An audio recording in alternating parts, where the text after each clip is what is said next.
Dude, YouTube streaming is like so fucking weird now, man. Gonna work now?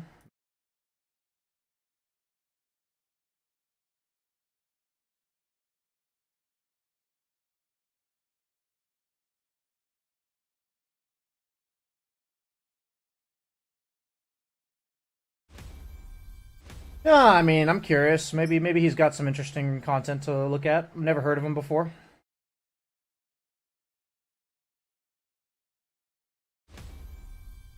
I might have like seen a video or two of his pop up on my feed, maybe. Dota 2 PowerPoint. 19K subscribers. Like he's had a couple like 50K, 70K. Oh, I saw the removed abilities, Valve's mistakes. I saw that one. What your Dota main says about you. These are good titles.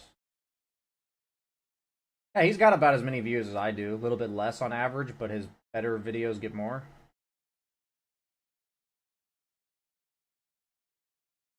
Necrophos, a hero for... Oh, I actually did briefly watch his video, How Good Is Your Dota 2 Rank?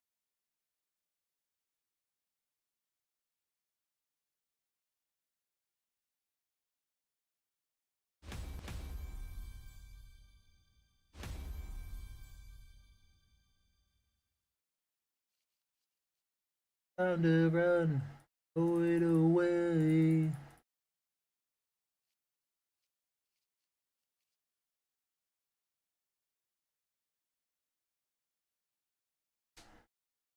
U or an A? Everybody plays a U now, and I live in a U, so. But everybody plays a U now. There's like no such thing as like NA matchmaking.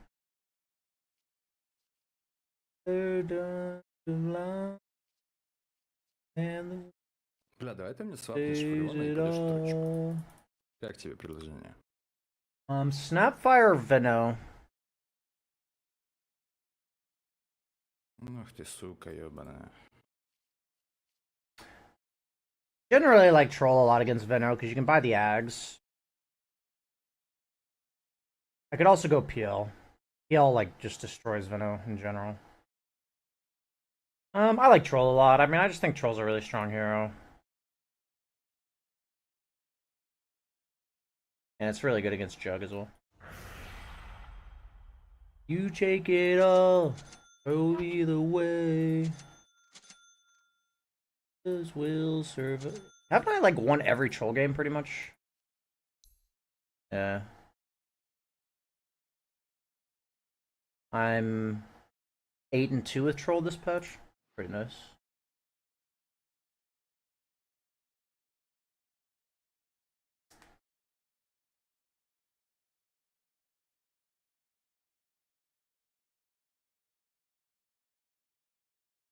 I think there's a lot of ways to be a good content creator, so it's cool to hear that he's kind of doing something different.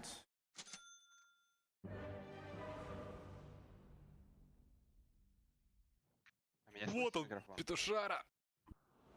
Да, Фурион, слышно, слышно. I think the YouTube meta shifts a lot faster than most people realize.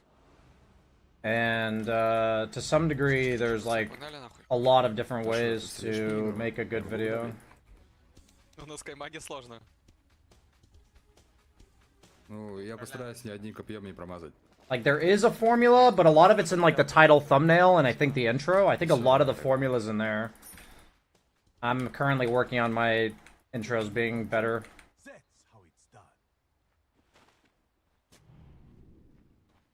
I'm coming with you guys. I'm pretty strong. Oh, wait me, please. Yeah, wait for you, bro. Kind of a weird path for him to take.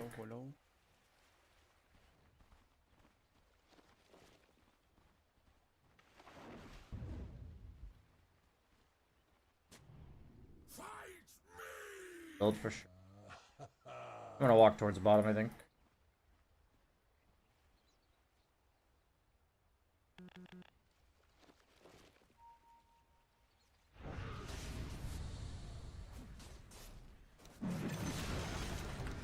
О, Jagger, какой-то Jagger, зачем Jagger, пиздец? nice. Throw grenade.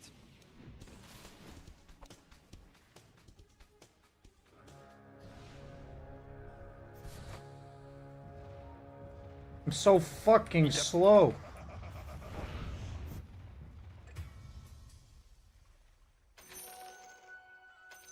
Dropping tangos.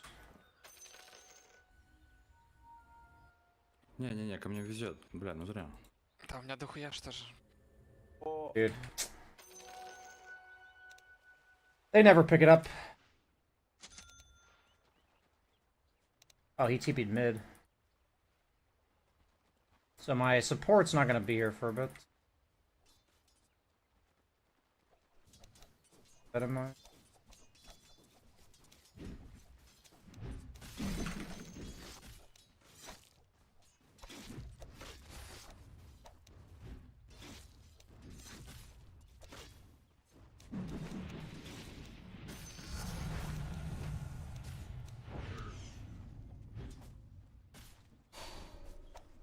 Опа, вот это хуёво. Да, ранг див произошел. Ну да, получается так.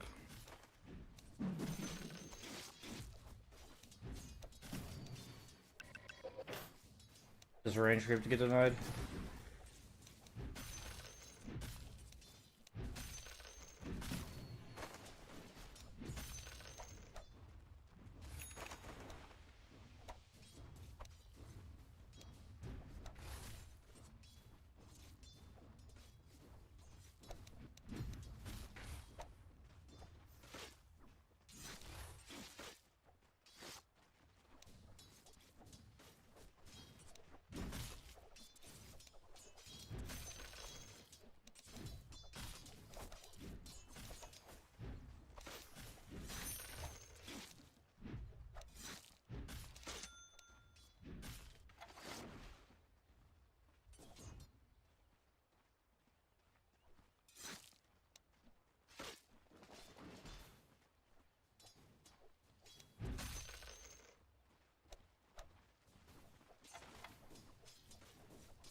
Говорю, спушим.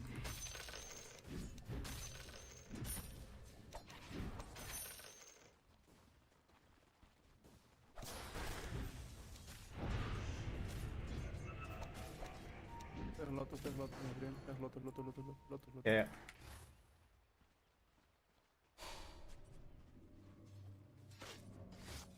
I thought I was actually gonna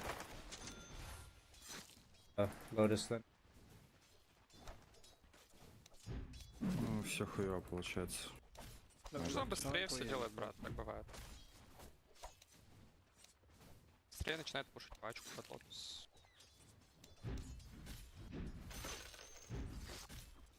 Не, ладно, пойду я на базу прочь. Давай.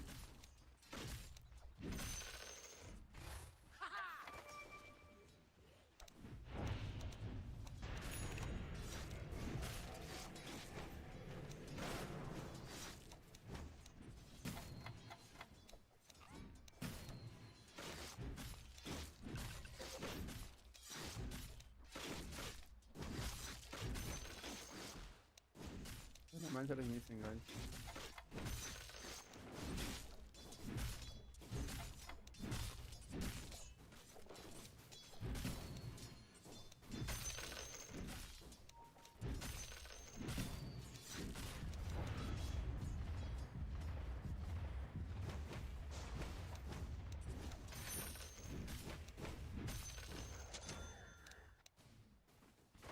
They go away.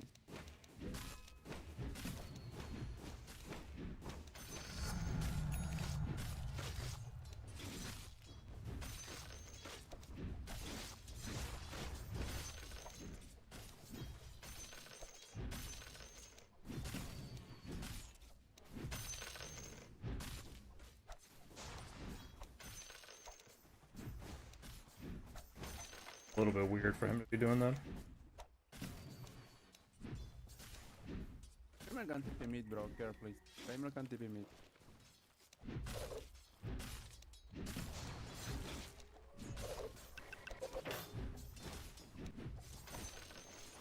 He's just like feeding wards.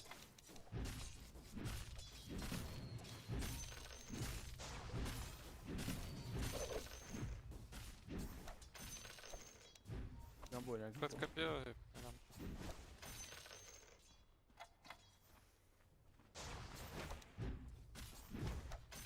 I can just And these things do not give like 0 XP. Я не пристолбил его.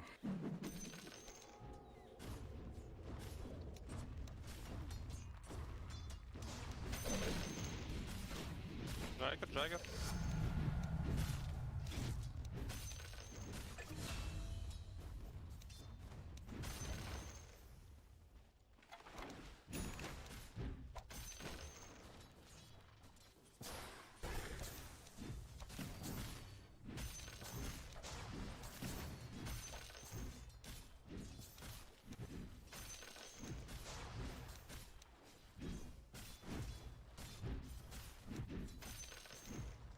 Конечно, давай.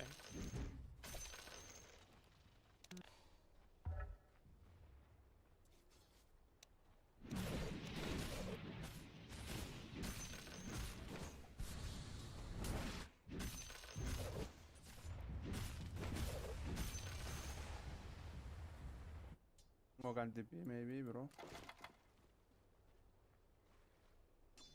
I go wisdom. You can stack triangle.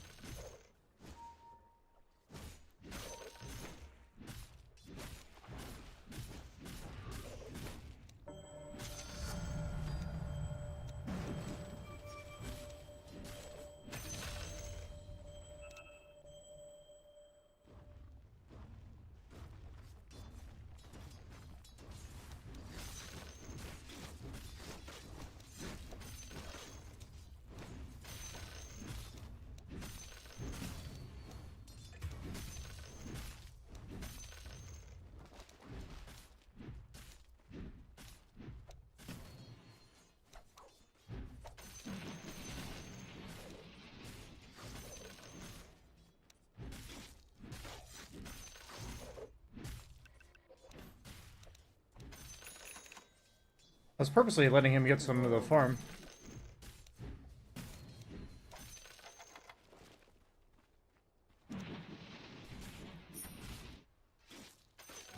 Let's have power rounds, guys. Power rounds, power rounds.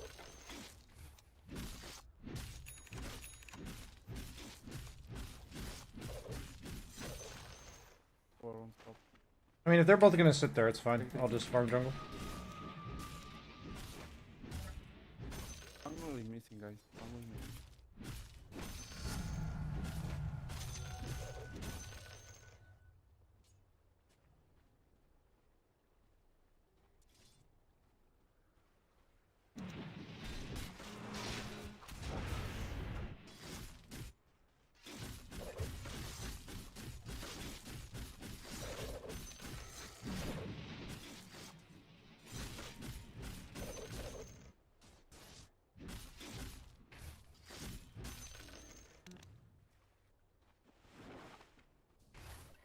Веник летит, выйди.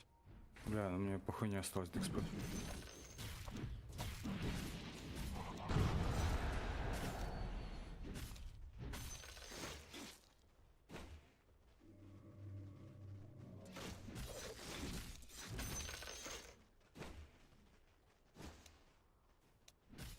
I actually lose the rank.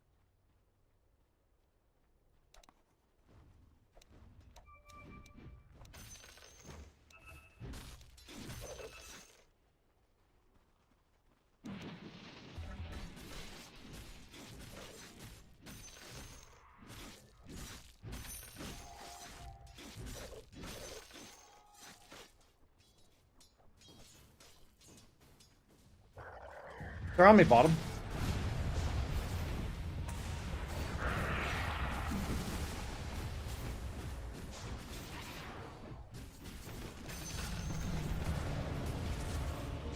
Then I was 6. He used ult. Primal Beast, bought back. Angler has a defusal admitted 9.5.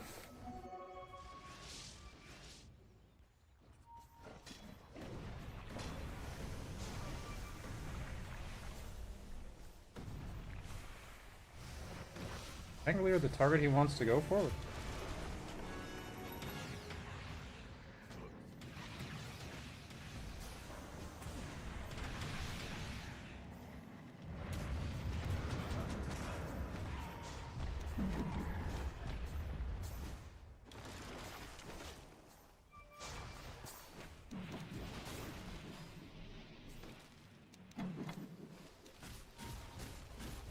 I still have the fucking fervor from killing him before. What the fuck? I don't think I've ever seen that, actually.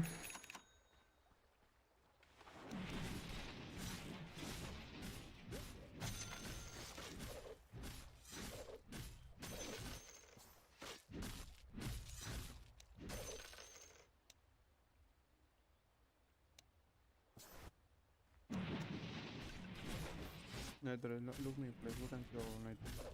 Ну я не буду сефа захватывать, если попытаюсь быстро дагеру фармить.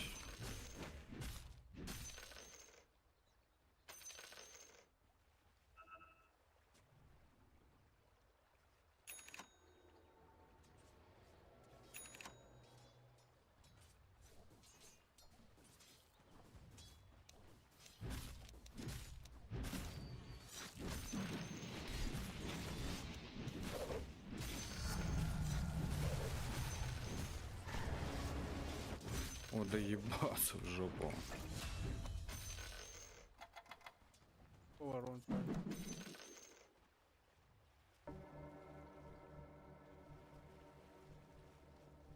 I don't know where they are.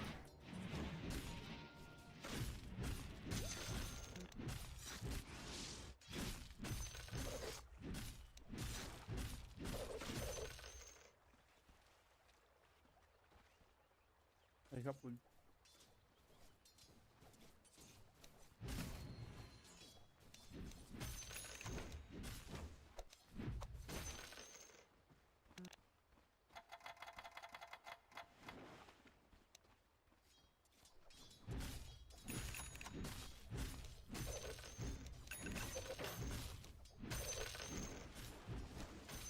Я пойду поглубже. They can go top maybe.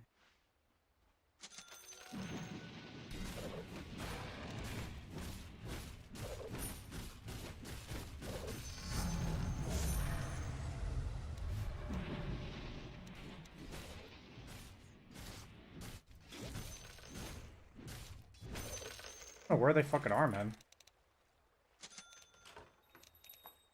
Like, I don't want to be out there by myself. Like, they're literally not showing anywhere.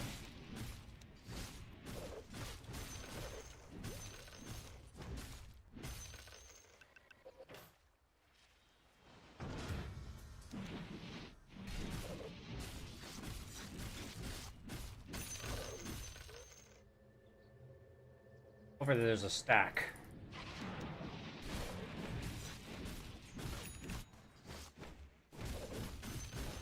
Сможем это запиздиться? Подойдешь на скай? Я готов, я жду тебя в АТП. Все, добро. Sky, we can get more, please. Kill Pango.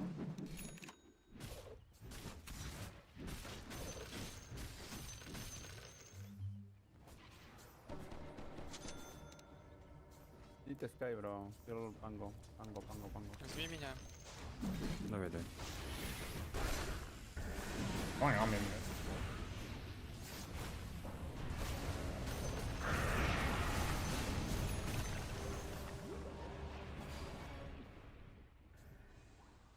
Okay.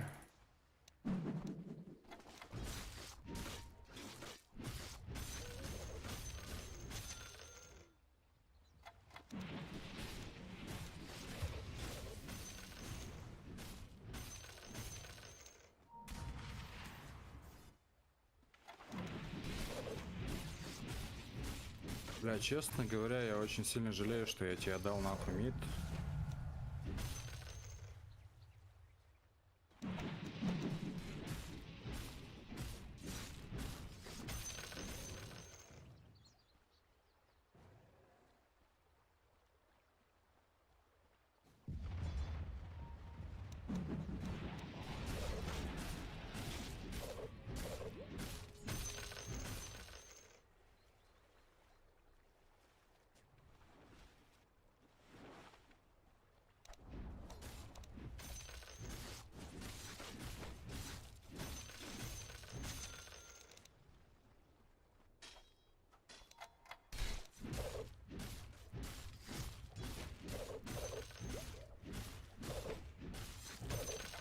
Я сейчас с арены подойду в топ.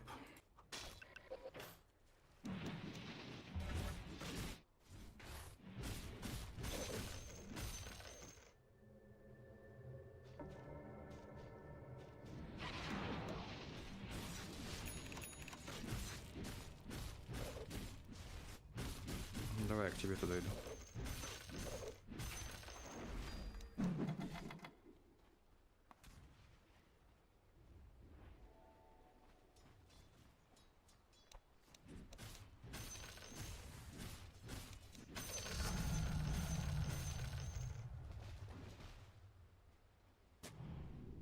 We can go on him and I ult and you ult. Че, мы глубже идем или здесь будем? Опа, fake, bro. Illusion.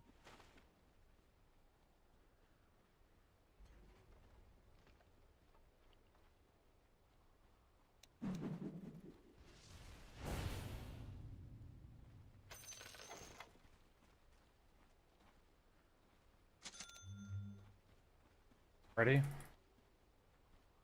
Llegar TP, llegar TP. We need to take the ward, boy.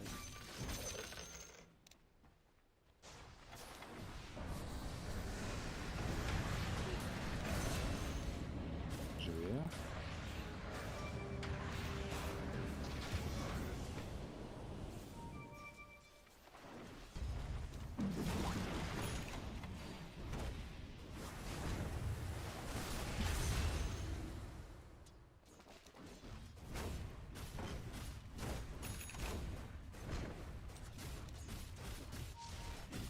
I don't have a TP for bottom.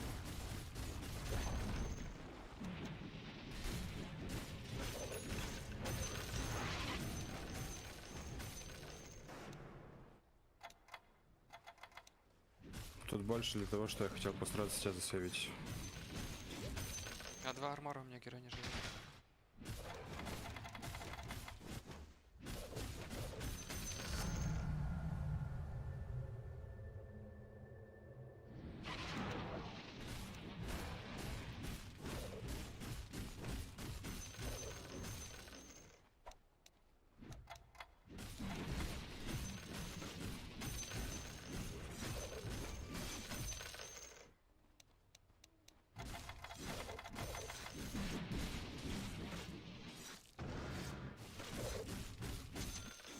Я могу в гейт зайти, подойдешь топ? Can kill Pango maybe.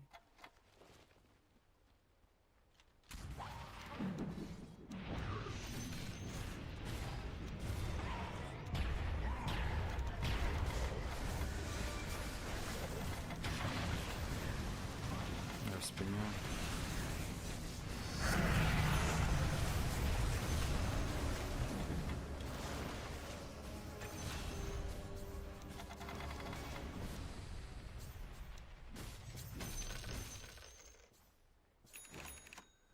Джекер в спине. Without manta.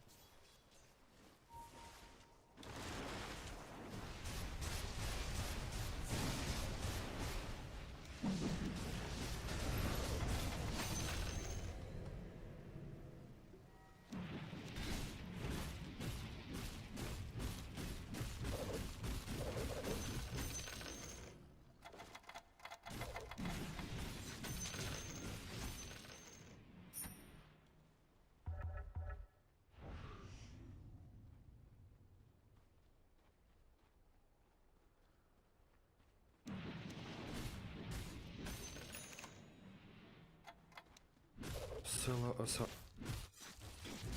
Нам надо в топе поиграть по Тормику.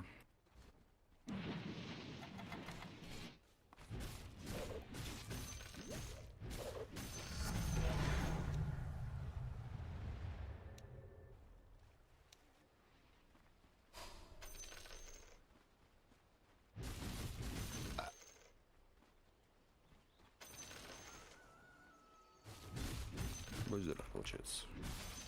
Благодарствую. Умрешь. Я буду жить вечно. Fine.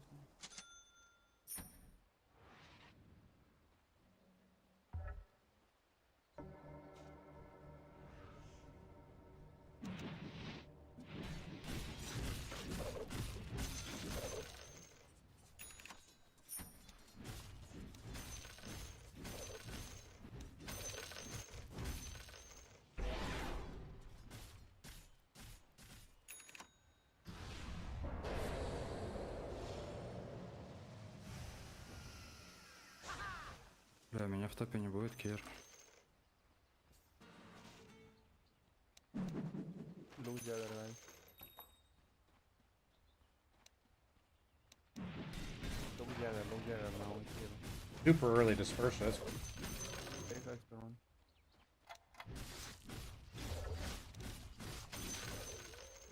Primal TP bot. Tango has a disperser, guys. Keep that in mind. I'm coming. Guys, can we get here? I'm coming.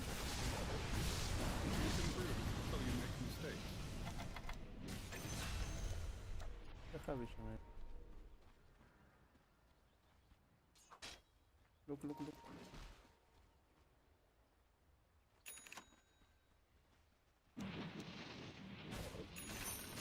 Внутри можем?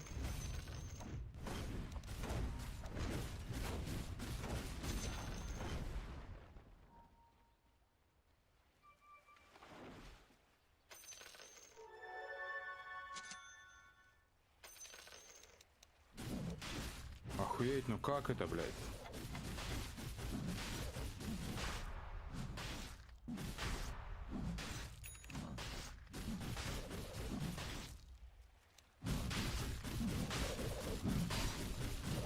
Might be a throw, but I'm going for it.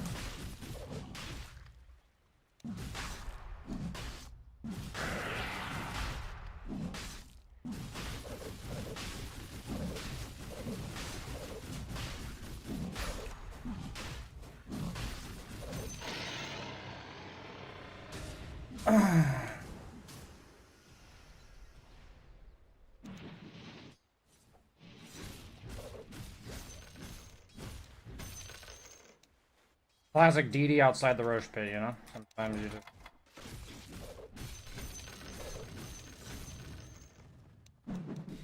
Да забери мне лотос.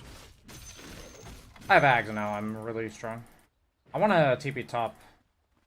Possible. Actually, Furion can take that in mind. I'm coming bottom.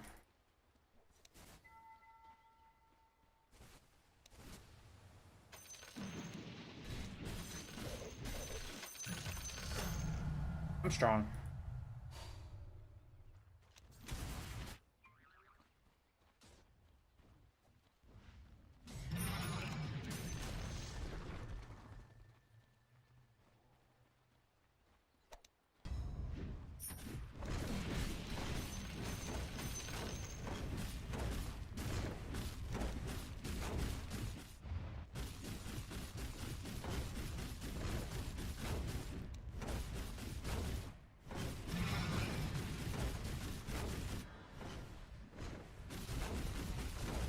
I want to TP mid after this.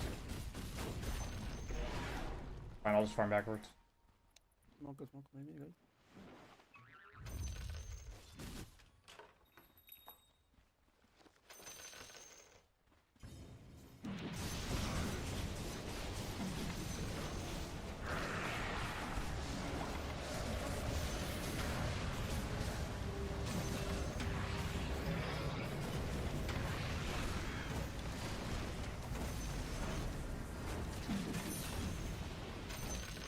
Try to give you Lotus.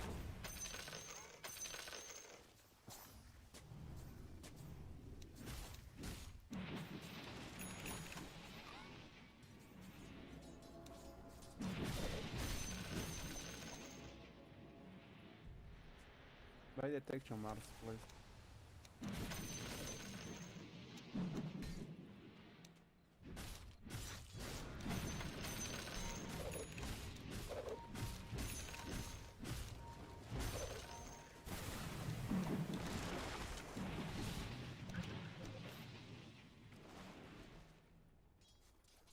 Go. They don't have on me left. Yeah, we can go.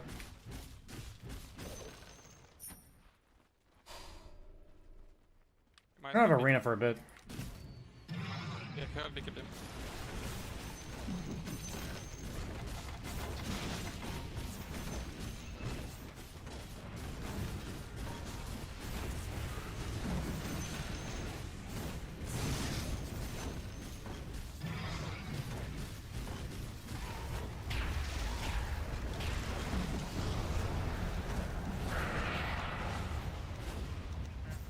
Deep.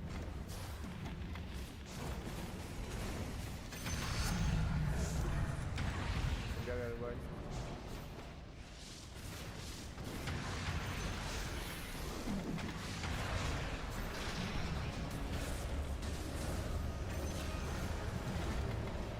Get back, maybe?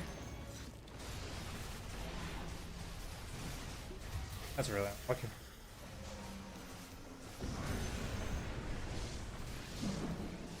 Awkward. We can try maybe.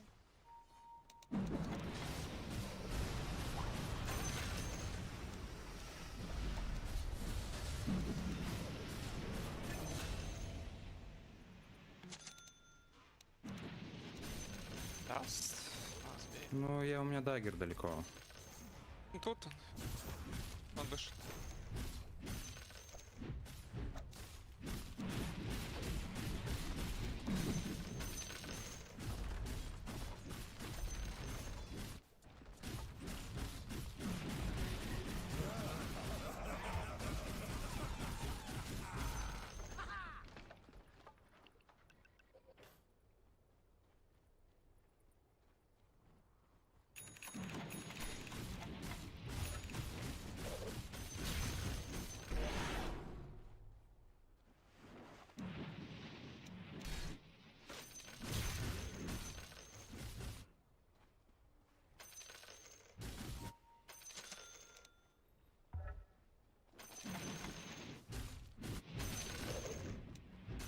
Фура, смотри.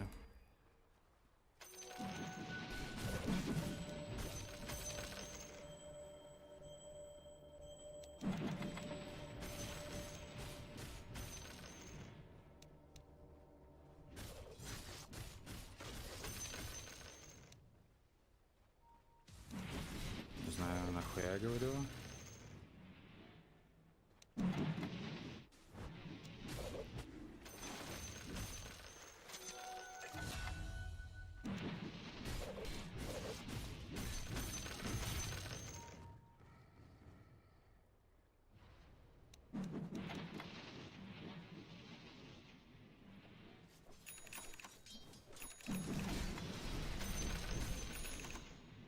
I didn't think he wanted to show on that wave.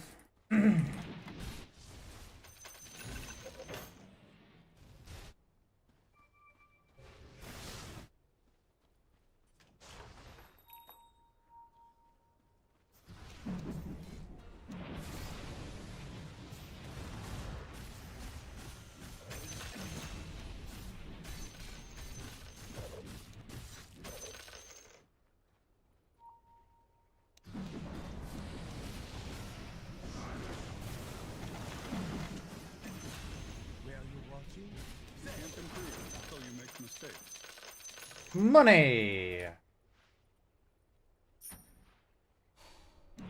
don't know why I wanted there. I'm like instinctually gonna sell the wand, so I wanted, but I'm not selling it yet, so.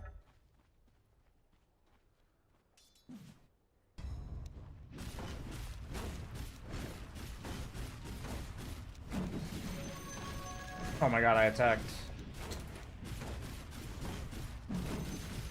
Okay, I also attacked again. Fuck.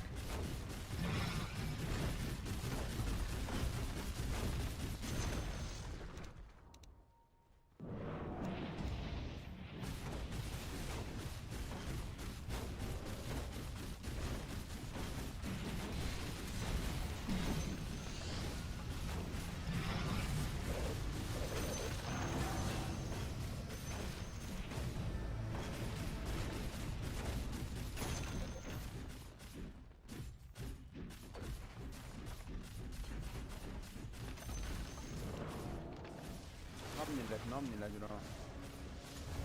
Амочки.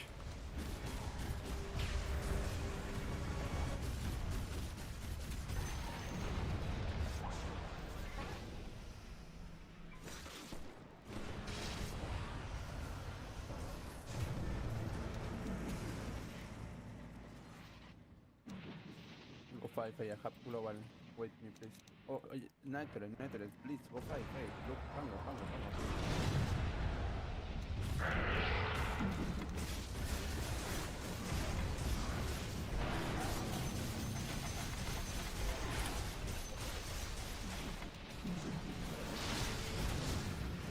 don't know why I'm fighting, but it's fine. Naturals, please.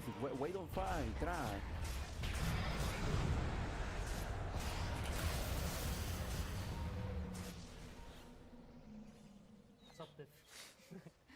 I mean, I didn't want to fight there, but I don't know. This guy, like, implied to me that we were going to turn that, so I decided to give it a shot. It did not work.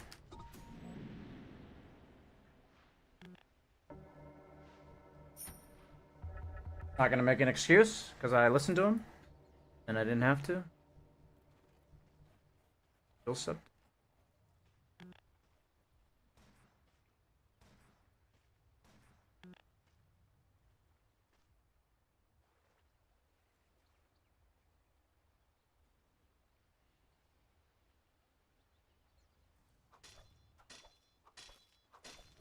I mean, the only way I ever get kited is if I'm literally the only one alive.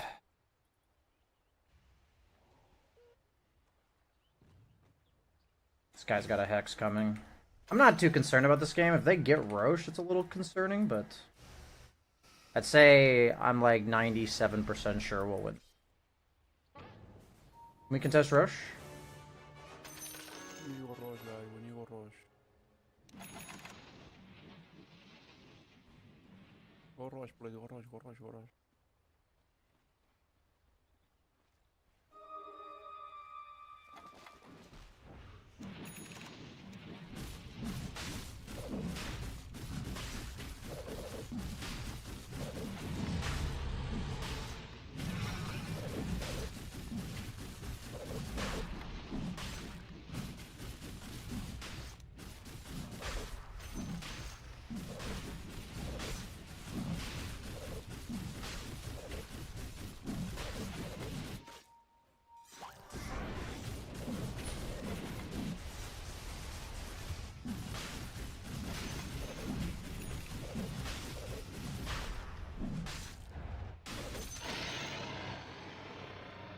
Что смог go? Переложи меня. I'm waiting for Furion, guys. I don't want to fight.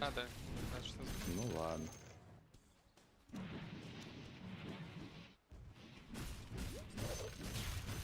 Не хотите вы закинуть Католю, да? I'm gonna go Swift Blink after this. We don't fight, maybe. Nonetheless.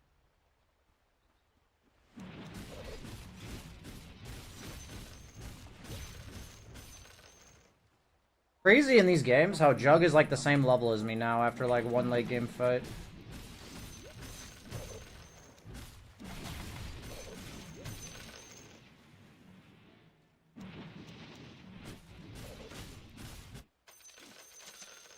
Tormentor's there.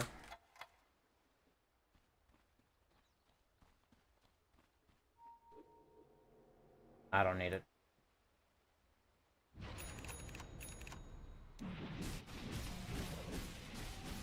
Somebody said Satanic works. Oh, it actually does.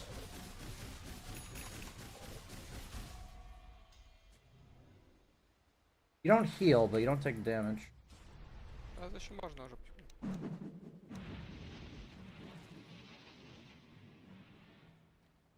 На тебе достой, у меня летят. We can use gate for bot, maybe. Dagger bot is alone. Use gate for bot. Look, I want to get this tier 2.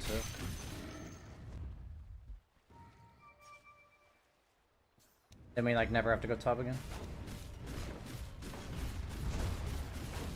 I know, in Primal here.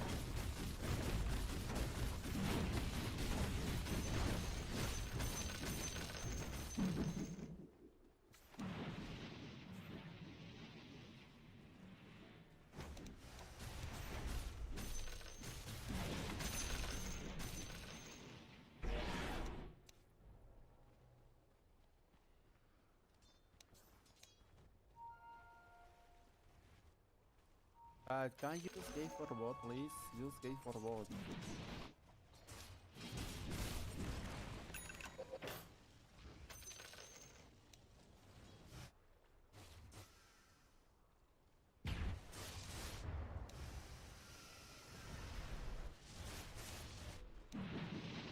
Wait, why is my pistol?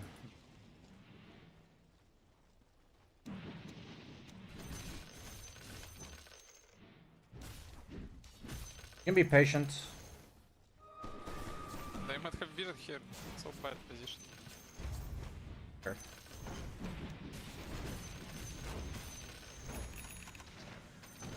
Yeah, they have.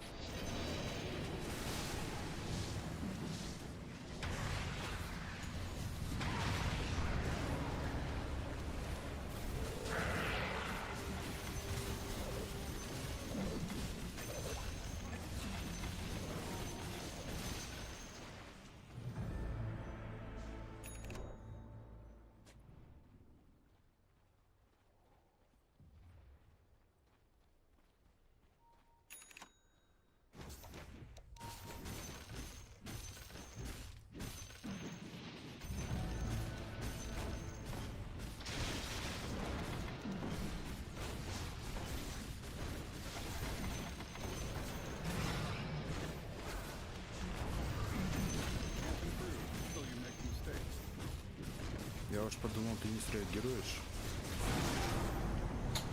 Fucking kidding me, dude?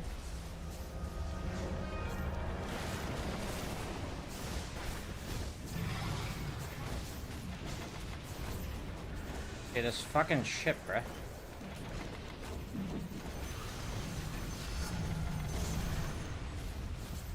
E-Blade plus, pretty cool, actually. Blade plus Lotus.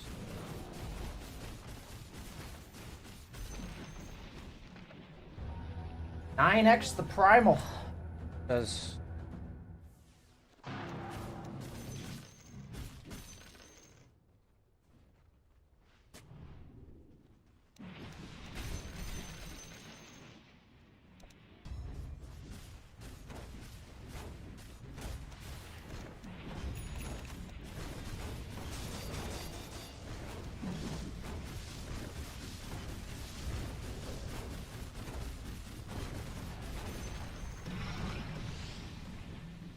I can just say Tonic off I can.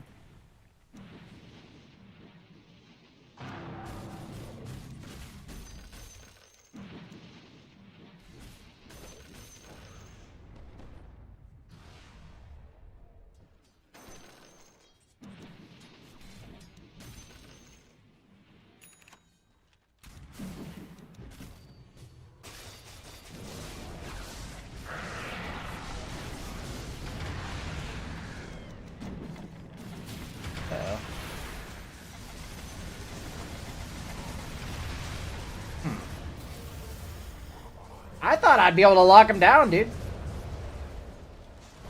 My bad. Bro, you need big away, please. Buy big away, buy big away. Yeah, I figured I might need B.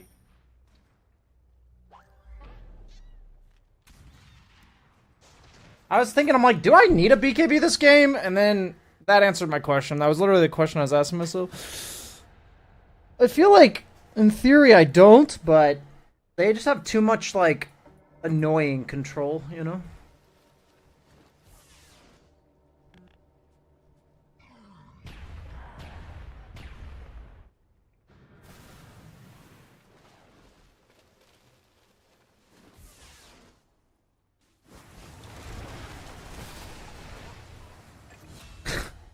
Hey.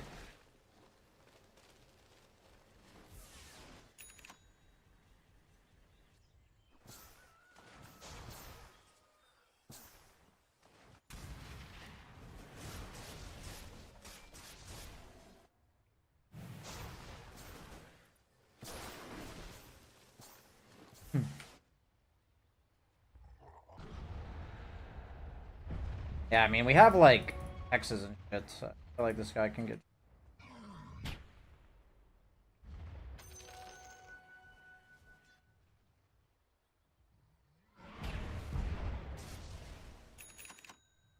Да нет, тебе тоже хекс нужен. Fuck it, I'm buying the BKB. Да бля, такой этап уже, то что реф надо. We have Ну, объективно просто убить одного Хекс или джаггера. нет? Fortunately, Troll's a pretty fast hero, even without, Ох, давай. West smoke, boots. please, please. We have vision, we can keep jungle. West smoke, smoke, smoke. I don't have buyback, but I'm down. Go, go, go. We have vision here, guys. Go, go. Vision. Бля. Jagger, please jump Jagger. We need to Jagger.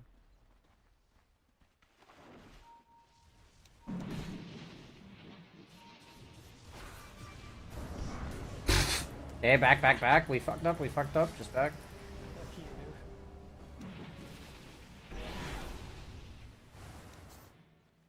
I'm farming.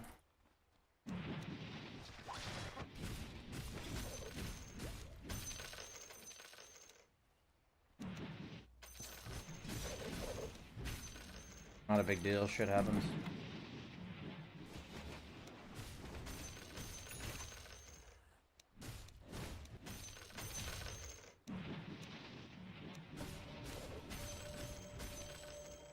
He's coming, guys. He's coming. I'm farming buyback.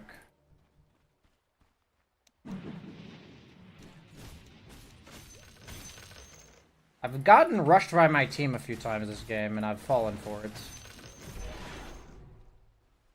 Like, I've allowed it to get me in trouble.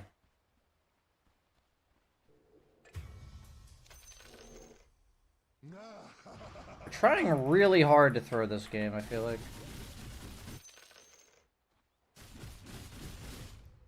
Saying that your illusions get the shard, I didn't know.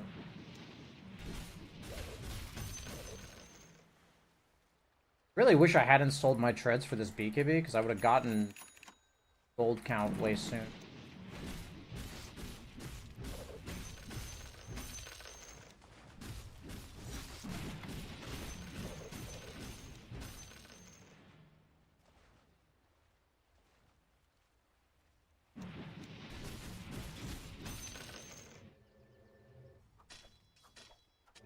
Oh, this game's taking longer than it needs to. That's okay. Sometimes you do a little 3-2-2.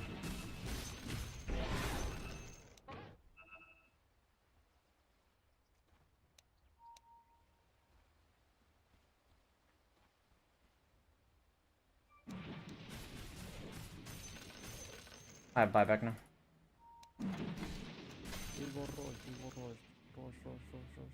Full fire.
I mean, you can't allow a BKB troll to hit you guys for 10 seconds. Like, that's...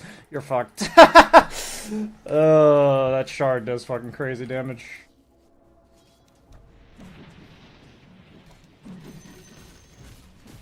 That's the key, is you just bait them. You bait them by making them think they can kill you because you haven't had a BKB all game. That's the key.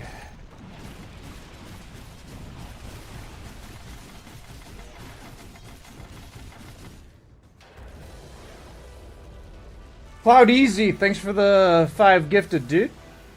And Wazanine, thanks for the 39 months. And Pyrian Flax. My boy Pyrian, my boy Ted. Thanks for the 280 viewers, my dude.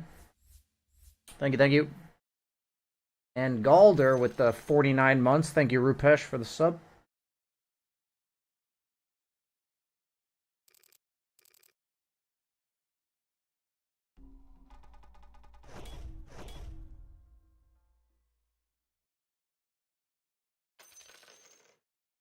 I don't even know what the fuck happened to the Aegis, to be honest.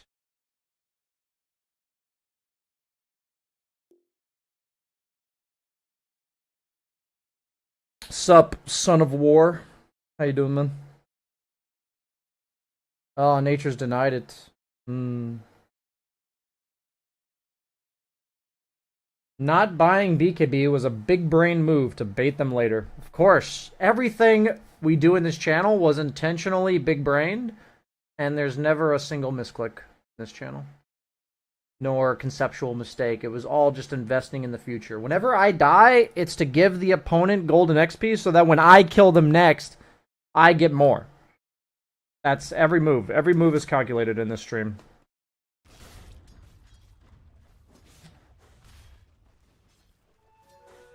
Doing some client work while having this as the background. Nice, man. Very nice.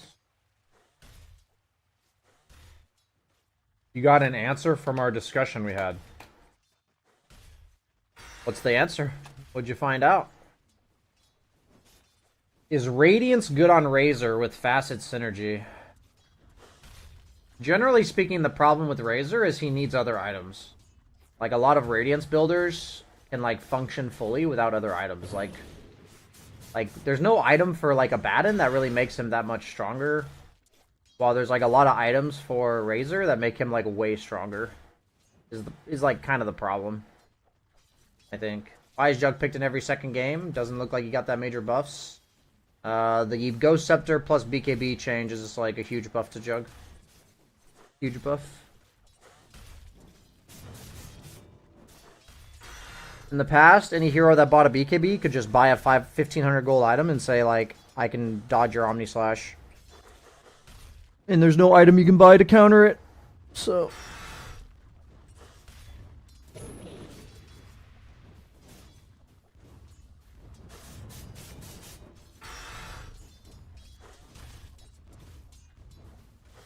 That sounds laced with some passive aggressiveness there, Sumerian.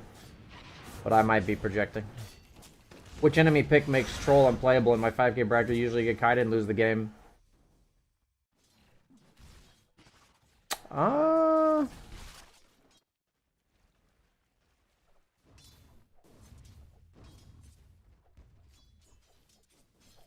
I'd have to see what matchups you're playing against, because I'd say the majority of games right now, Troll feels playable. I mean, I think, like, Axe is pretty unplayable. OD is pretty unplayable. I think, like, Axe and OD are, like, the main unplayable ones. A bit of irony, I see. I guess I would say sarcasm. Maybe not passive aggressiveness, but it sounds like a lot of sarcasm. Good on you, sir. Oh, listen to your talk about competitiveness. I remember you saying something along the lines of, only reason to play the game is win. Clear to see you're in a better place with what competitiveness means. Hey, nice, man. Yeah, I'm trying to be more, I don't know what the word is. It's not really, like, transparent. I'm trying to be...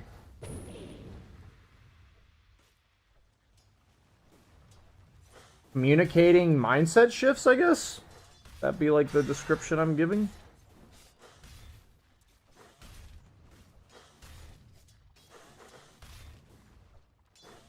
Like, I'm saying that I want my viewers to hopefully better understand what I'm trying to say, and I feel like that's on me to kind of explain the changes I'm making. Otherwise, you can't really expect them to understand, is kind of how I feel about it. Interestingly enough, you know, maybe this sounds like, actually, I'll just say what I'm doing. So recently, when I watched another video from Dr. K that was talking about, like, it's kind of like an extension of Puer Aeternus. And it was talking about how Puer Aeterni don't generally take the time to, like, clear out their contacts or, like, do little organizational things that improve their quality of life. And I felt directly called out by that. And I looked at the contacts on my phone, and I deleted literally contacts from, like, 15 years ago that I had on my phone. And then the next step that I did was I deleted, or what do you call it? Unrecommended or whatever. You say, like, don't recommend this to me. Any Twitch Dota stream that I feel like the streamer calls their teammates names a lot. And sadly, that's like 80% of Dota streamers. It's pretty much everybody but Thompson, I would say. Like Thompson, Gunner, Monkeys, I think are the only three that I know of off the top of my head. Maybe Dubu. I think like literally every other streamer calls people names pretty consistently.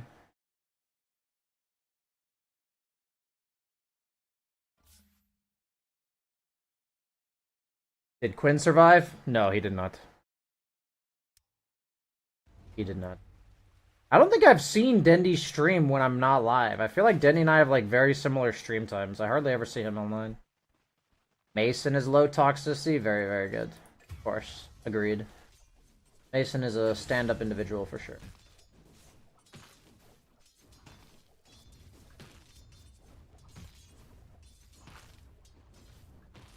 But it's stuff like this where I'm realizing that it's like these little steps are like really helping. Like, I did it in the past with some other things, and I felt like it really helped me a lot. Like at one point, I deleted a lot of apps on my phone, and then at like one point, what was the other thing I did? I mean, I guess the calendar was a big thing for me as well in regards to this.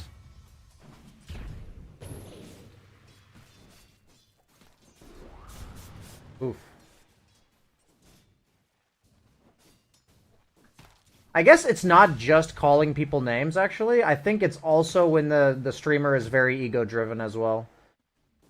I think that's actually more accurate. There are streamers who call people names, which turns me off of their stream, but I would say virtually every Dota streamer has a lot of ego involved. And I also removed people that do that. Deleted Twitter from my phone last night. Yeah, man, it's powerful. I mean, there's like a million different ways you can do these type of things. But I told myself, like, that's what I need to do for myself, because I need to set some sort of boundary for what I'm trying to accomplish, if that makes sense. You make the distinction between calling people names to the stream and calling people names to the person directly. No, there's no distinction for me. Because it's not meant to be a character judgment or whatever on the streamer. I do think, of course, it's, like, more polite, I guess, to, like, not call people names to their face. But, like, at the same time, if I call somebody a piece of shit, or, like, an animal, that's, like, a very common one, and I say that to 1,000+ viewers, or even, like, 500, whatever, any amount of viewers, I'm basically saying it's okay to call other humans animals. And I don't actually think that's okay. I don't think it's okay to call other humans animals. I think you can be very upset with what somebody's doing without calling them an animal. Like, you can express that you really don't like what they're doing without calling them names. It's very possible. And so for me, it's not as much about the fact that they're saying it to the person, it's the fact that they're saying it at all. So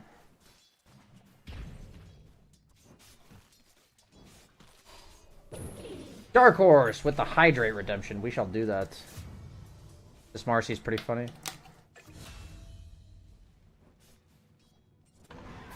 I see you in a bit less ego-driven compared to the past. Yeah, I mean, I ban people far less often nowadays. I mean, half the people that troll or whatever, they're just trying to, like, get a reaction out of me. And I sometimes still get triggered, but I think I get triggered, like, far less than I used to. And I think when people detect that you don't really get triggered, they just don't really troll you anymore, because it's not fun. So. You can call me an animal because I got a dog in me. Yeah, I mean, it's different if my friend, like, calls me an animal, you know? And it's, like, in jest, and you know, like, what they mean behind it.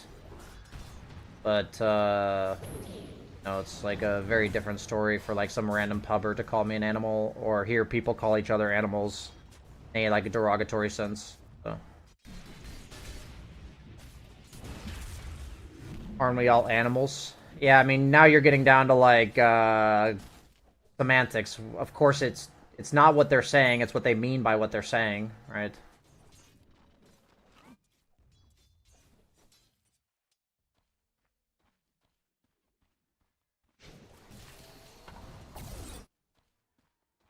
Marcy's having it rough. He is indeed. Looks like Radiant's slowly but surely feeding a lot here.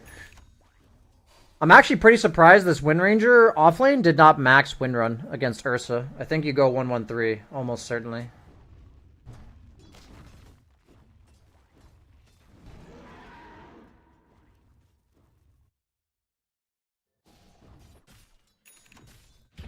I always counter them with that when they call me animal. I mean, there's a lot of discussions to be had about what you can say in response. But for me, I'm mainly focused on making sure I don't do these things and replacing them with assertively stating that I'm upset with something without insulting the person. So it's like, it's really frustrating me that this guy is move command following me rather than the guy move command following me is a fucking animal. Do you see like the difference? Like what I'm trying, that's what I'm trying to do. You know?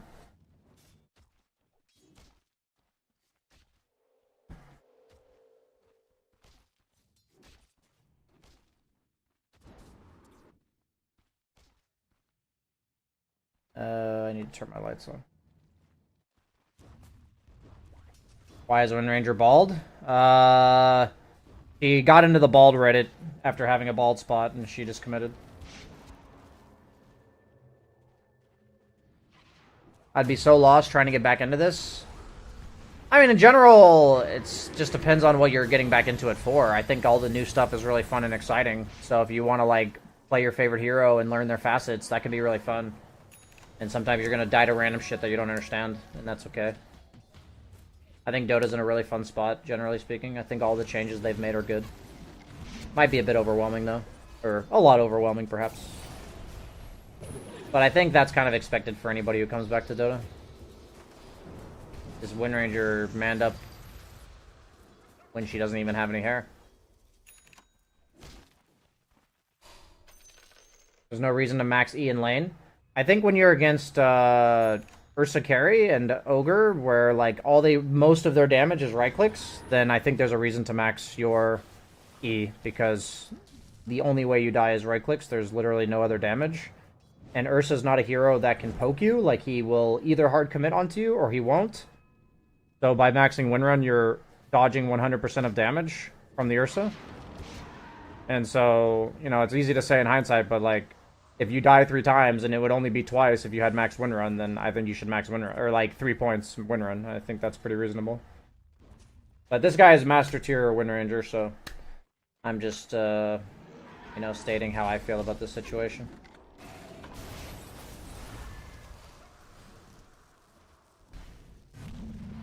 Are you trying to avoid calling them animal out loud or in your head also? I think this is a two-way street, right? Whatever I'm saying out loud is gonna be cemented in my head, and whatever's in my head will be said out loud. Do you know what I'm saying? Like, it's kind of like a positive feedback loop. So, if I continue to shift the focus on what's frustrating me and how I feel about it, then my brain will stop calling people animal in my head. And I've already stopped doing it. Like, in my head, I don't think about people this way anymore. I sometimes still get, like, I do character attack in my head people who are hurting me personally. Meaning, like, when it's, like, a really personal feeling or some trigger that I'm not aware of or whatever. That does still happen sometimes. But, it's, like, happening less and less, I guess. I feel like my threshold for getting triggered is, higher and higher. What are we watching? We're watching Wind Ranger after getting her chemotherapy. That's what we're watching. Your words shape your thoughts? Absolutely. Absolutely. Hey, BSJ, can you talk about item priority in early MMR? Or early MMR. I like to play 3-4 and feel like I'm just following the recommended items all the time. I mean, generally speaking, you're playing 3-4. If you're following items all the time, what you need to be asking yourself is, what do these items do for me? Because the best way to learn is to copy good stuff and be asking yourself, do I understand what this does for me? And to be quite frank, if you copy stuff without asking what is good about this, then you'll never get any better. So you can use guides to guide you, but the second you're using them to think for you, You know, you're basically saying I've been, to some extent, I'm paraphrasing. I've been autopiloting item for some time now. How do I think about items? And it's like, well, I need you to buy those items and ask yourself, what do I think about these items? How does this change my game? Does this apply to like what I'm currently doing in the game? For example, if I go a 10-minute blink and my team isn't ready to fight behind me and I just end up farming, I'd ask myself, do I want to rush blink if I'm just farming? And the answer is probably no. So then you can learn, like, okay, what do I think happened in this game? Is it my teammates losing their lanes? Is it my teammate heroes? Is it my matchup? Like, am I more farmed than I thought I would be? What time would I want my blink? If I want my blink 3 minutes later, that's like 800 gold. So what could I buy that's like 800 gold that delays my blink but speeds up my farm? Like a soul ring, for instance. So, like, that's how you think about items, right? But, you know, a lot of it's like, what do I want to do with this item? How does this item change the way I play the game? And does that apply to the current game I'm in? And then it's like, well, if it doesn't apply, then what would I have rather had? You know, you can ask yourself these questions, and the key is not whether or not you get the right answer. The key is that you ask yourself the question over the course of, you know, hundreds and thousands of games and stuff, so. Hey, BSJ, I feel like over the years the mid lane has been nerfed, removing small camps. How do you feel about mid lane? I think it's definitely been nerfed. I think it's definitely been nerfed. I mean, I think mid lane can have a shit ton of impact in the game. But I also think that the heroes that are really good in the mid lane in terms of farming are ones that can farm both these camps at the same time. Like, the best farming mids are like Leshrac, for instance, because you can like drag these camps into each other. But I think you're either like a hard farming mid that can do that, or you're like a do shit mid, you know?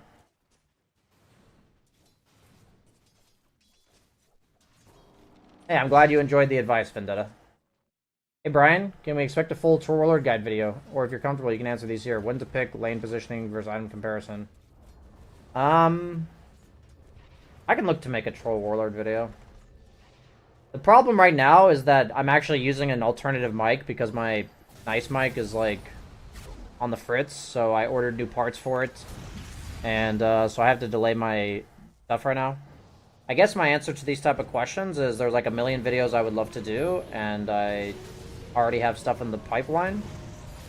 So I guess my thought is that, like, if I were to do a hero guide right now, it probably would be Troll Warlord, because I've won like a bunch of games in a row, and I think he's really strong. Like, my Troll Warlord success is like really high. It didn't include my last game! Fuck. Show my last game. I have 7 in a row right now.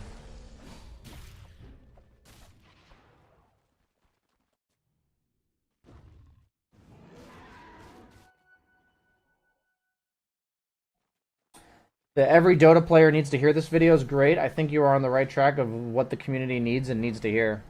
Hey man, I appreciate that. I mean, something I kind of forgot that's like obvious in hindsight is if I needed to hear it, it's likely that most Dota players needed to hear it. So I can just, in my own words, regurgitate what I've heard that I thought I needed to hear. Right?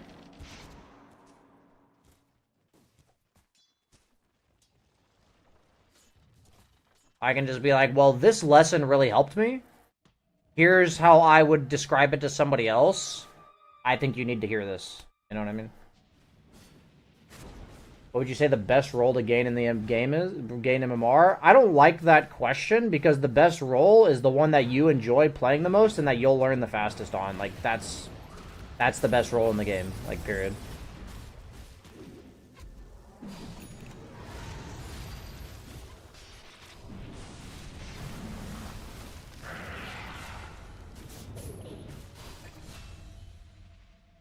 It's interesting that he's going S and Y as opposed to Manta against Ember.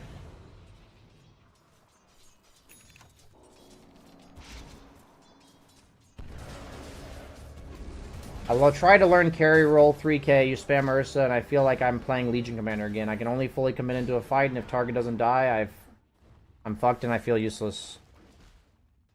I mean, I'd have to watch your game. I can see how that would be a problem, but I can't, like, I don't know exactly what you're doing.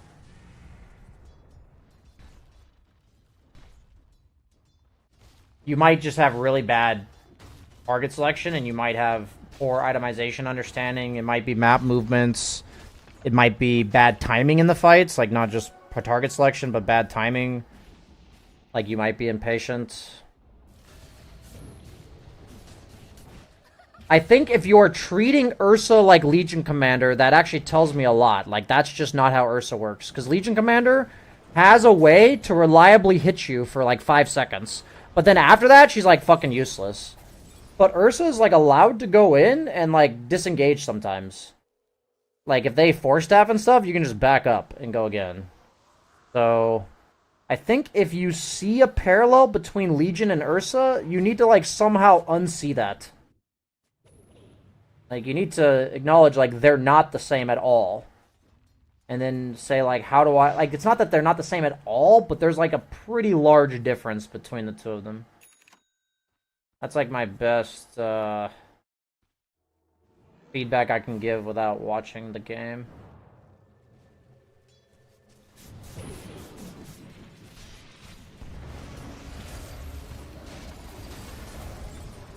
Oof.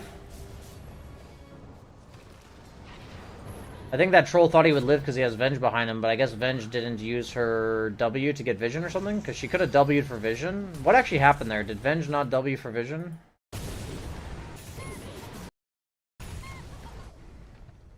The Venge TP'd. He could have W'd for Vision and swapped the troll, I think. If he had time. Like, we're gonna see what he did here.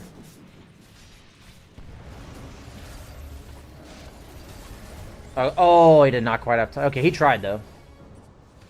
I think if he had Pavist and then swapped, he would have lived, but that's like really, but that's much easier said than done. I probably would have done the same thing.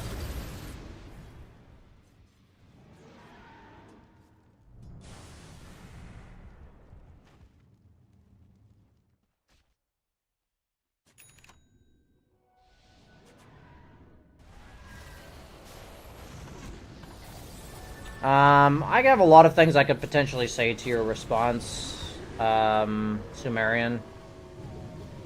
My exaggerated answer is, if somebody were to rob somebody, but they were in a community of murderers, and your justification is, in the grand scheme of it, robbery's not that bad. Like, that's pretty much what your argument is. And what I'm basically saying to you now is, can we stop looking at it in comparison to other people, and then more so look at it as, what do we think about what this person is saying? Could this person say this in a much more helpful way? And if the answer is yes, that's what matters. Like, you're trying to either justify or imply that I'm condemning him as a person when I'm talking about the words he's using, and I'm not comparing him to anyone else. And none of this is me expecting him to be better. There's no expectation here. This is me telling you that you could be better. And a lot of you talk like that. And then you say shit like, well, it's not any worse than anything I've dealt with. Or, well, that guy fucked up first. Or, well, this. And it's like, but there's no discussion about how could I have said this better. There's like, the discussion just ends at defending yourself and comparing to other people. Like, that's where the discussion ends. And just, like, quite frankly, that's just really uninteresting. Like, it gets old. It gets old to hear people give, like, justifications and excuses when you're just trying to talk about what they said. Like, I'm not giving you a sliding scale of how toxic that is. I'm asking you, could he have said that in a much better way? And then you can tell me, do you disagree with that or not? Like, could he have said that in a better way? Let's talk about it.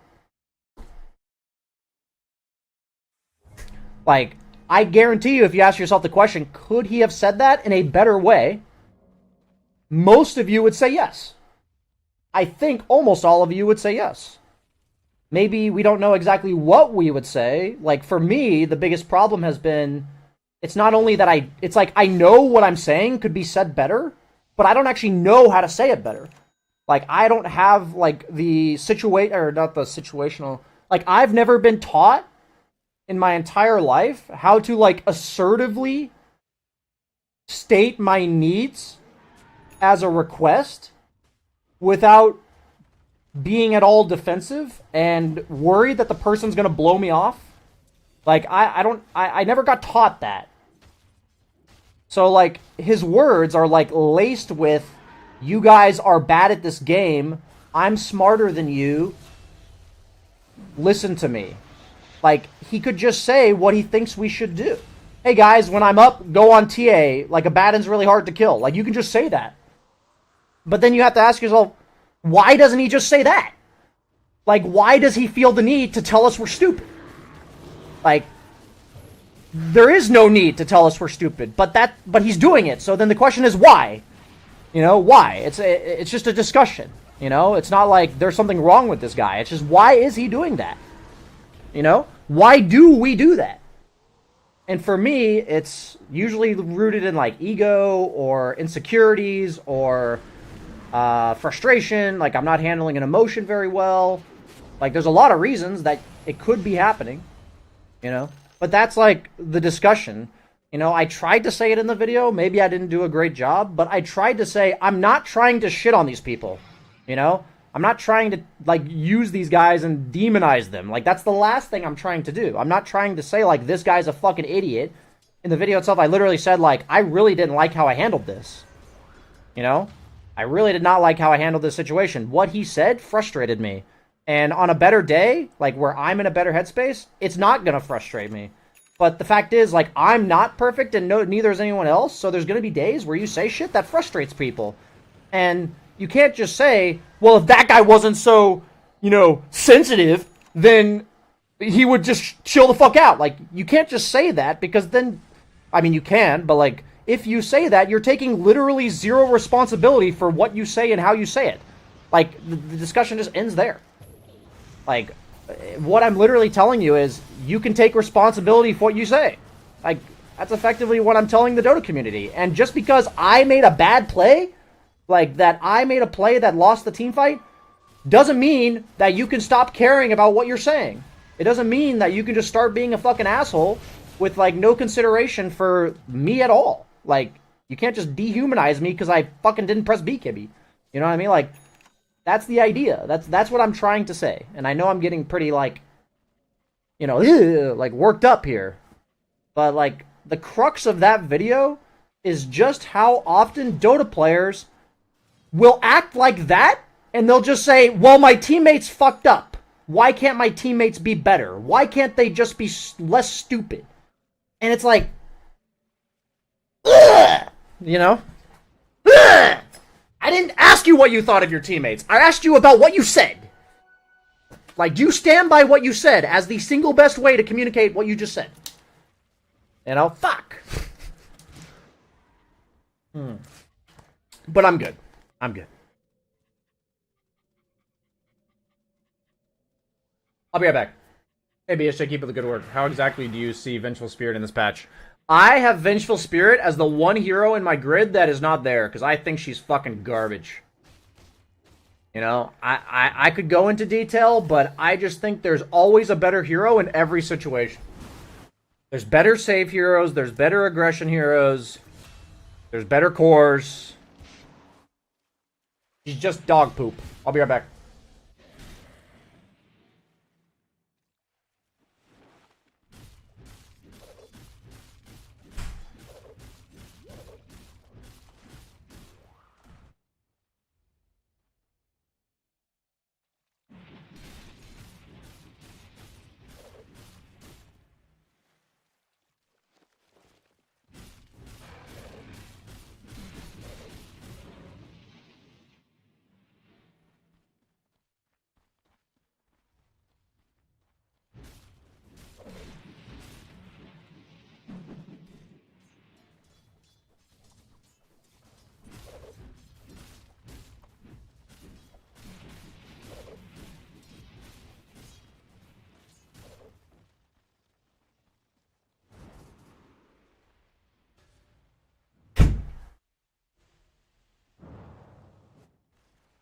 Guys, I can't go on forever. This is like a very deep topic. But I do not believe that punishment is how you fix this. I believe that punishment should and always should, like, has to be a absolute last resort. And I believe that the problem is that there's no dialogue. That the dialogue is when I tell you, hey man, that wasn't very respectful. And you say, well, I was just trying to tell you what to do. Or what I think you should do. And I'm like, but could you have said that more respectfully? Like, let's talk about it. But like, there's no of that. There's none of this. You know? The discussion is not, like, you should get fucking put in low prio because you talk to me that way. It's that, hey man, what were you trying to do with this message? In my experience, 99% of things people say, they were trying to do something that was well-intentioned, and they just don't know how to do it any better. Like, they just don't know better. And that's fine. And the way to fix that is to talk about it. Not to fucking send them to low prio. They don't learn anything in low prio. They're just like, oh, I shouldn't talk anymore. You end up with these Dota players who say, I just can't talk anymore, because if I talk, I get sent to low prio. Like, I'm just trying to talk. But in reality, they're horrible at communicating. But it's, like, not fair to them to just be like, hey, dude, you know what the fuck you're supposed to say here? Go to low prio. Like, that's not helpful. Like, it's not helpful at all. It's not helpful to have, like, a punitive system. It just tells people that there's something wrong with them, but that they don't know it's something wrong with them, and then they'll just lash out at other people for it. It just makes it worse. That's my feeling. I feel like people who talk like that want to hurt me. That's exactly the problem. That's exactly how I think. But that's not how it is. We are taught to think that way. We are taught that that guy's trying to hurt my feelings. I've talked to like maybe 15 people, whether it's in my community or in pubs, and he's one of them. I talk to him. Every time they just say, oh, I wasn't meaning anything offensive. I was just trying to tell you guys what to do. Or I was just trying to be assertive. Or I was just trying to do this. It's always the case. So far, it's 15 out of 15. And we can just talk to them in a way that's like, hey man, well, I understand that's what you're trying to do. I get that. That's frustrating that, you know, the team is doing things that you don't think is good. Like, let's talk about how you can communicate that in a way that doesn't tell them they're stupid. Like, that can be done. And then if we talk about that as a community here, like, that's what I'm trying to foster. If we talk about that as a community, then we can learn to be better. Like, period. Like we can learn to be better. And it will win you more games if you don't talk to people like that. Like, people will be more likely to listen to you. Your behavior score will go up. And you'll have better experiences because you treat people with respect and decency. And it's because you don't even know you're not. Like, you're not even, like, aware of what you're doing. I wasn't either. Like, that's like, the point of the entire thing. I do have to kind of tone down this conversation because I have to, like, get into my game mode here. This is, like, a very, very deep convo, you know? Like, there's a lot of layers to this shit. And all I can tell you is what I think about it, for now. That's what I think about it. You know? But there's, like, so many layers to this, of course. And the goal of my channel is to create some semblance of, like, a dialogue, you know? Talk about this shit. We can't just say, people are toxic, they'll never change! Like, we can say that, but it's so fucking lame, dude. It's so fucking lame. Okay, we have a Slark, Pugna.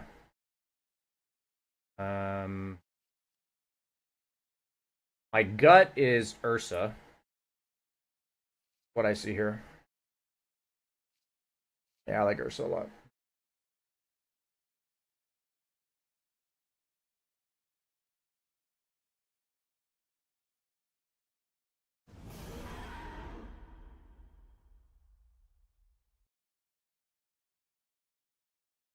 That's why in real life you can test and pick teammates in sports games. The entire thing I'm trying to say, guys, is that how your teammates act cannot make you do anything. You can take ownership of how you respond to what they say and do. You can take ownership. This actually looks like a pretty sick Faceless Void game. Like, this guy called it out. I kind of want to pick Faceless Void, actually. Let's try it.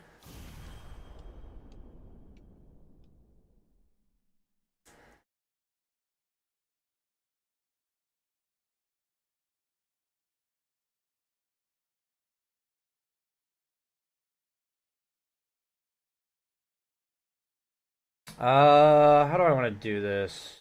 I don't actually... I mean, he picked PL into Axe. A little weird, champ.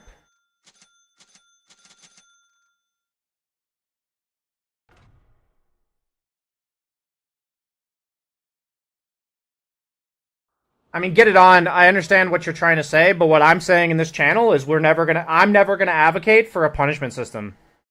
Like, I've thought about this very critically, and I'm not saying that that means you're wrong, but what I'm saying is it's not like I just kind of chose this out of thin air. I read the book Punished by Rewards, and it changed my perspective drastically on the idea of like how punishment works and that it's not good, basically. Like, that it doesn't actually work.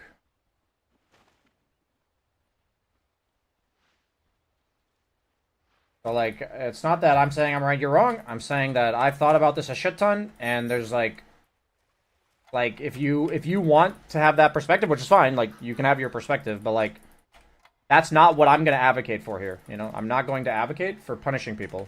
I do not believe that that is at all the solution to what the problem is in Dota right now.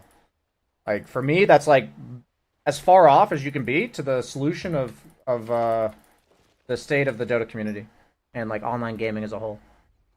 Like, for me, that's incredibly far off.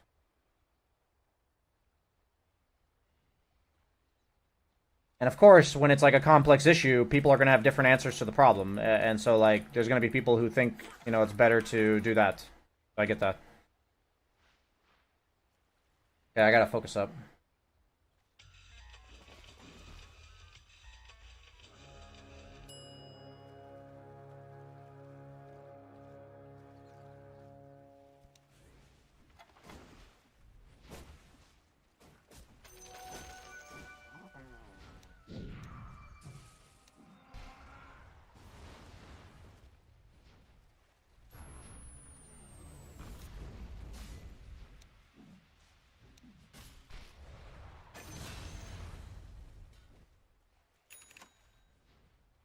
Guy doesn't have spirits. Doppelganger, first level. Online. Wait, how does the primal beast? Wait, oh, he killed the fucking creeps. I didn't notice.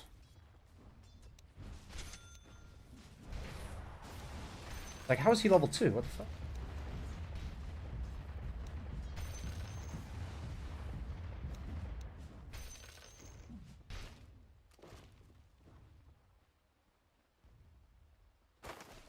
I was actually so confused how he was level 2.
Can we kill?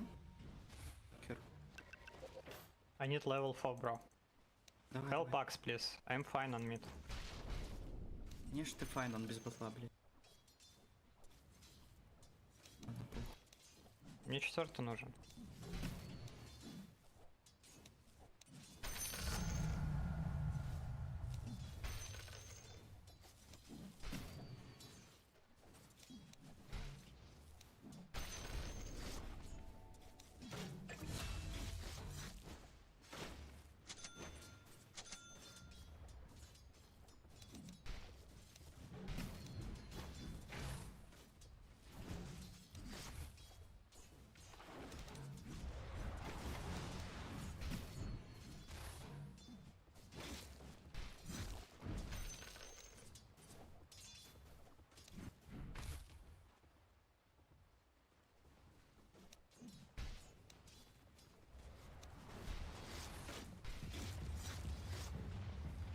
Сейчас я с торнадо начну через 5 секунд.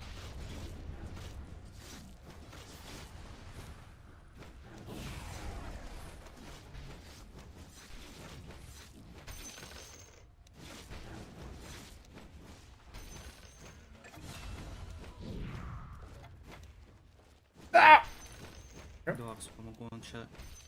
Oh, my courier died. Fuck.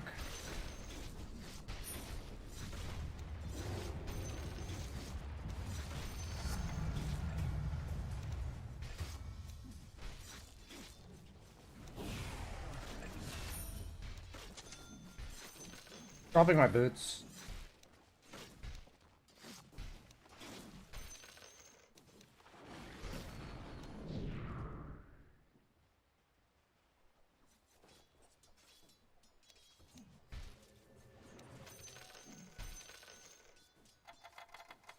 Cancel this. Сколько тебе маны надо? Мне надо 200 мана пополнить.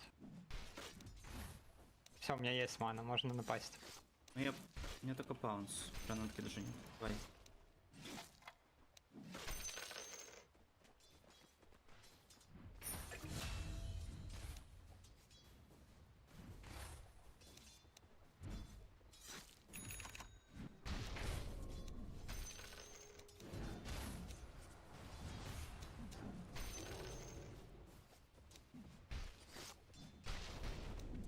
Смотри, санстрайк.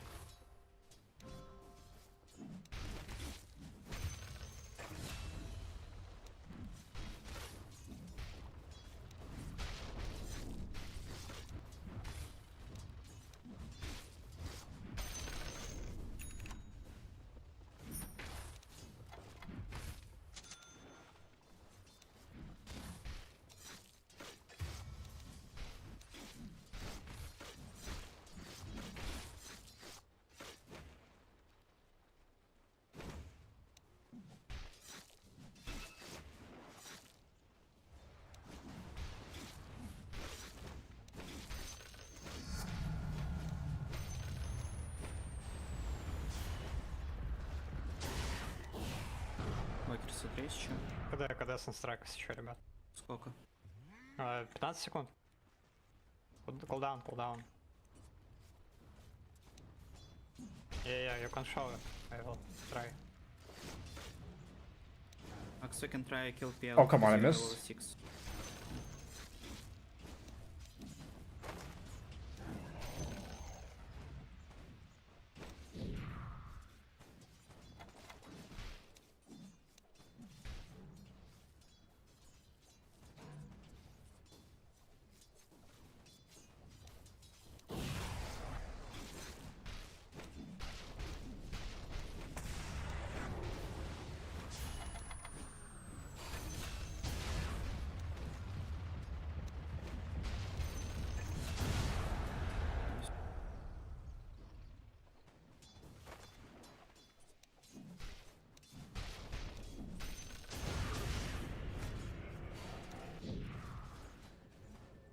Annoying.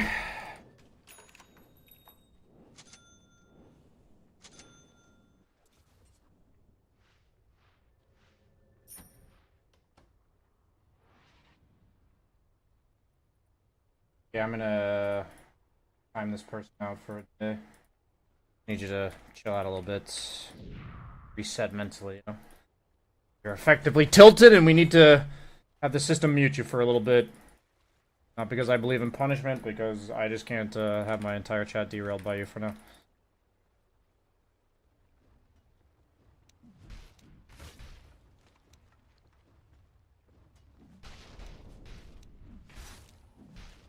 What up? Окей, но нет. Dude, I have Chrono now. Да, вот, зря ты ебашь.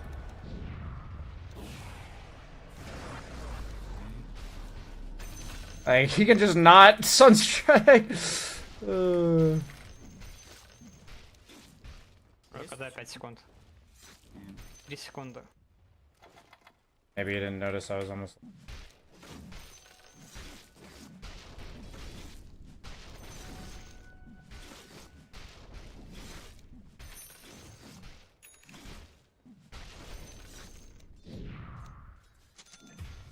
Ты в пизду.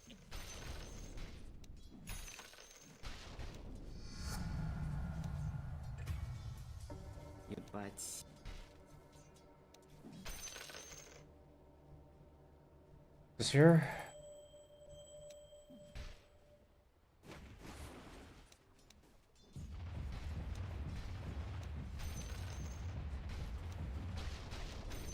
Really need this neutral item.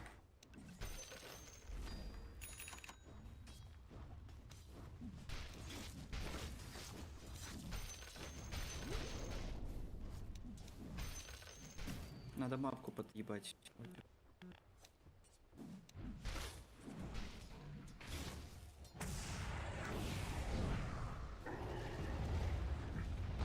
Probably top I'm dead, I think. Топе, смотрите, ребят. My bad. I didn't think just those two heroes could kill me. Где-то был. Ну, I was overzealous for sure. This guy's got был хороший килл. overzealous for sure. A little rusty on void. No excuses though.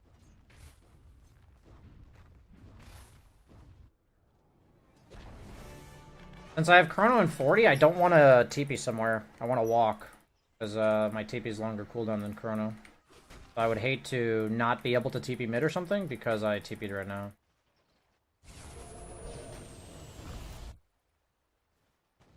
I'm gonna miss like one creep for not TPing.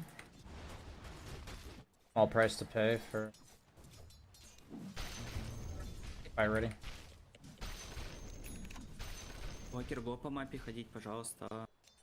Не-не-не, ты чё?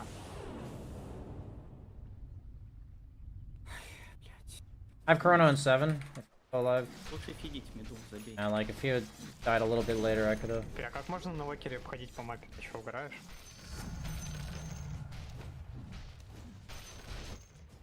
Чё не так-то, блять? Ну ладно бы я КВ был, тогда бы я походил, но я же, блядь, через экзорт играю.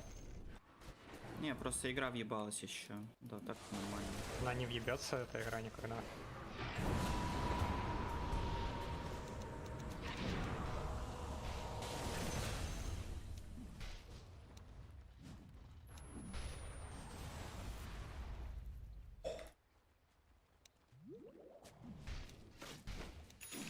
Maybe I should have Chrono PL, but tough call in the moment, and I don't think I necessarily even made the wrong one.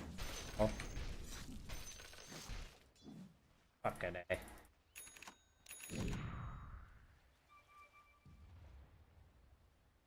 По ботам рели, помню.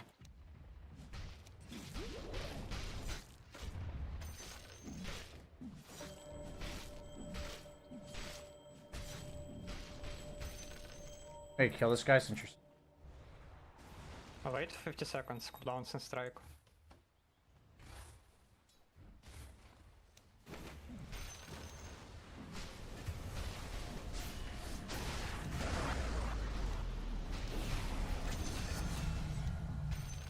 I don't think that guy was paying attention.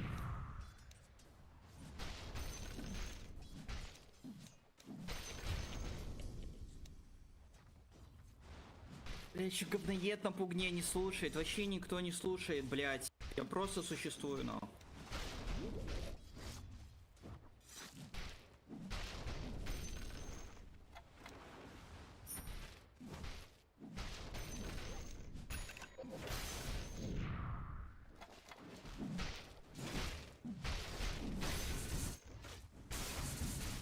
Чё ты, говно?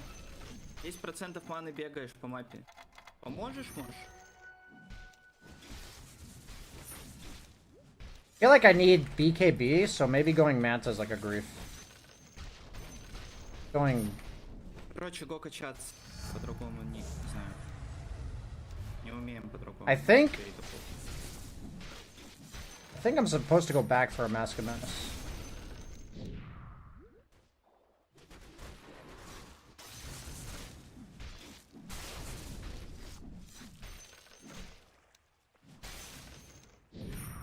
Chrono in 60. Sorry, 70.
Fuck.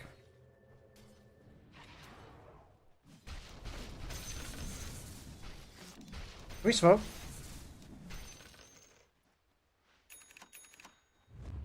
I have Mask of Madness coming on courier.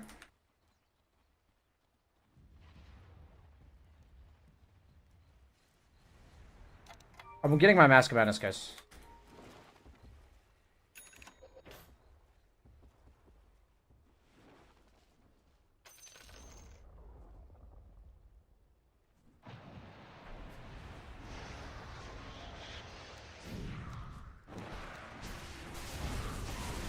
Броёк.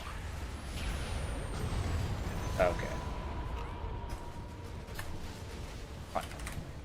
Бро. Use Chrono, don't... Пиздец, ебало, троллите вы все нахуй меня. I actually just didn't think I needed to use Chrono. I thought I could hold it. I thought the Primal had TP'd bottom, so he wouldn't be able to be there.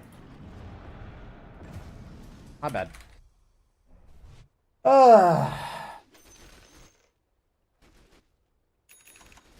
Died at least.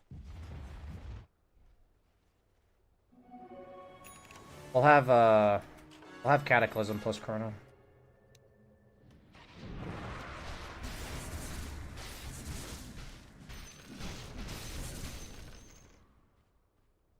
That's just great.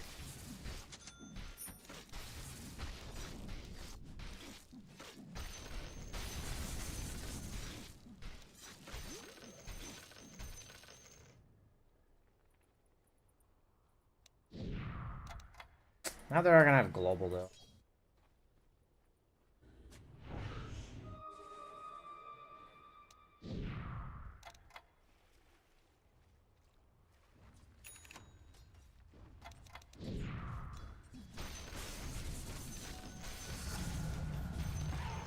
Throw me mid. Go Chrono, go Chrono. I mean, they should die for that.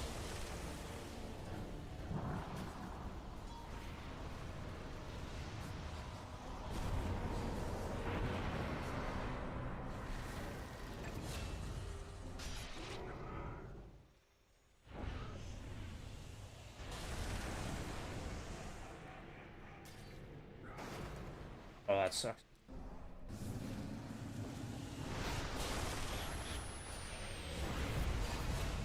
Nice job, team. Yeah, it's pretty bad that I've died twice like this. Really bad that I didn't Chrono there.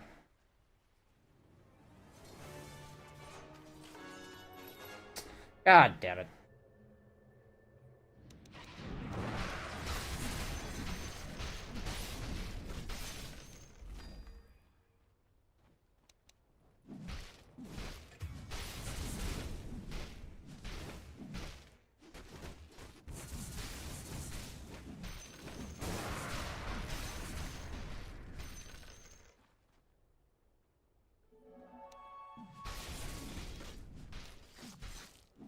That might have actually cost us the game. But I Chrono that SF. Okay, that kind of thinking actually doesn't serve.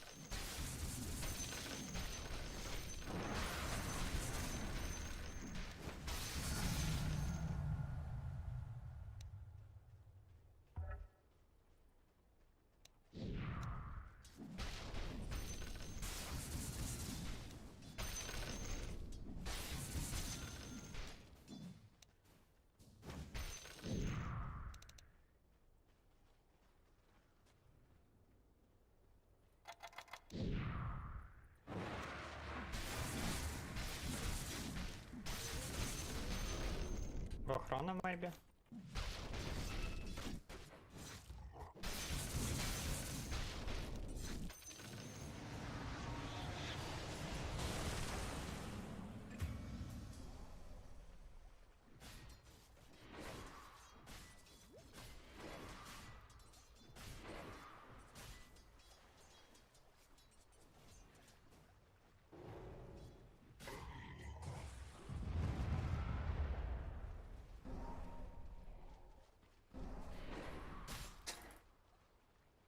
This is awkward as fuck, dude.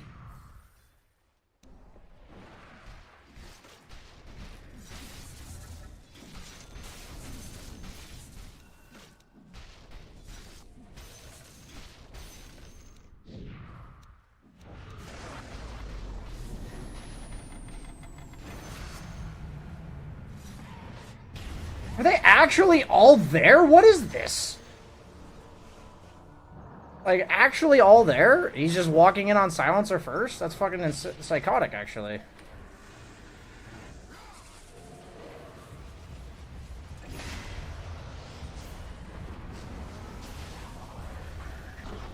SF behind you guys. That was psychotic! The fuck, actually? I'm so glad they got punished for that. Like, that was wild.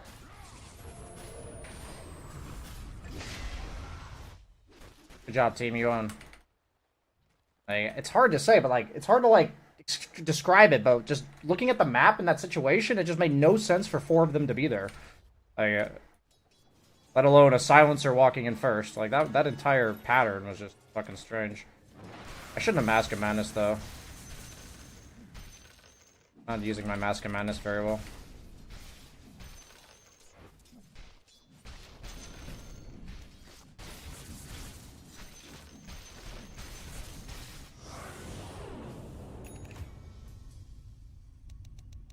It's really important I clear this next move. Does stuff have a blink?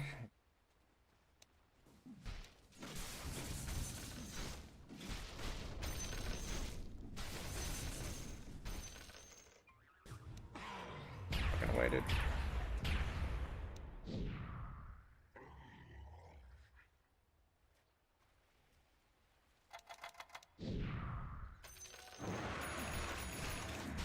I'm sure that guy's saying all nice things, right?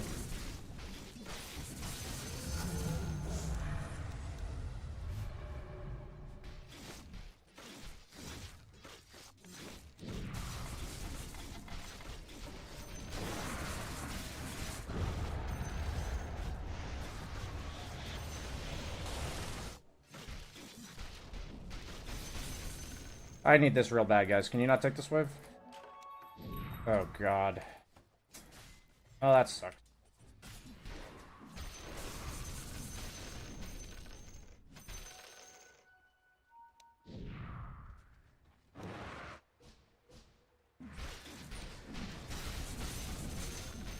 We have late game PL answers.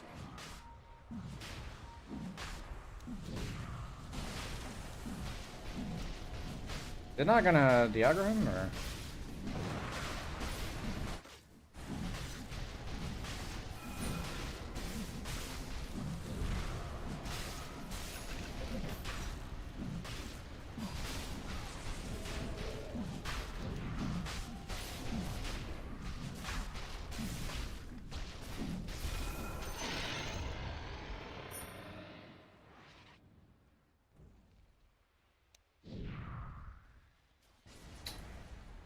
My axe is not a blink.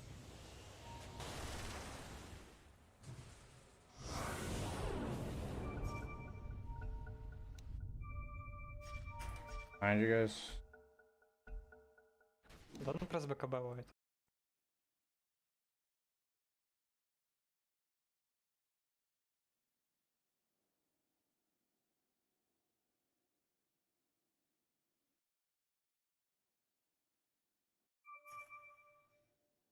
I don't know who's real and shit. I have a Primal Beast back here.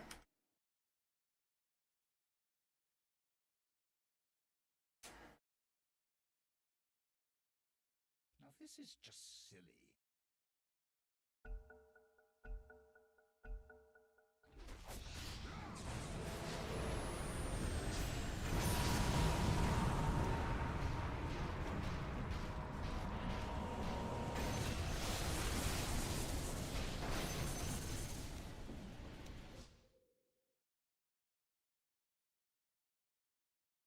Dude, I actually took like 2/3 of my HP and damage hitting the egg.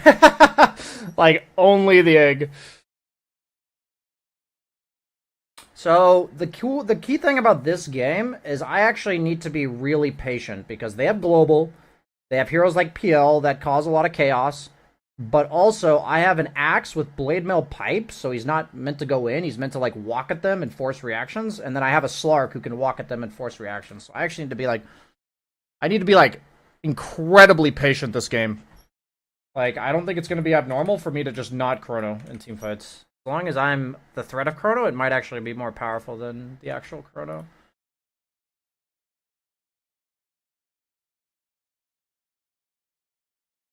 What do you think about Phylactery on X? I mean, I haven't tried it myself. Seems fine.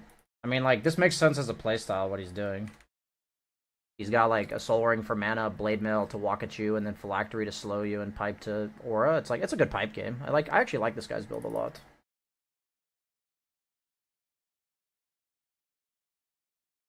Cause I feel you next to me, you take...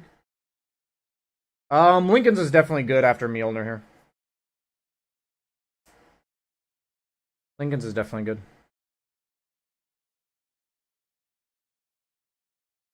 It's either Lincoln's or Satanic.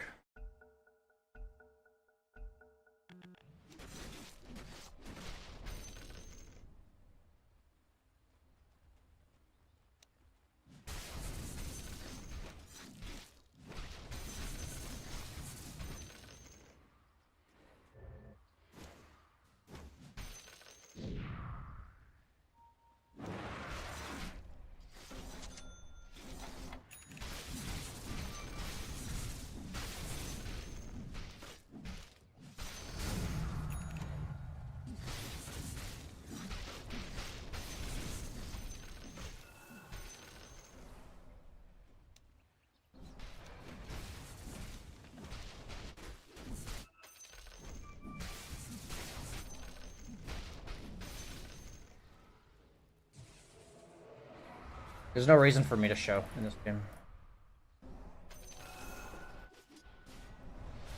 Like, they can't go on my team if I'm not showing.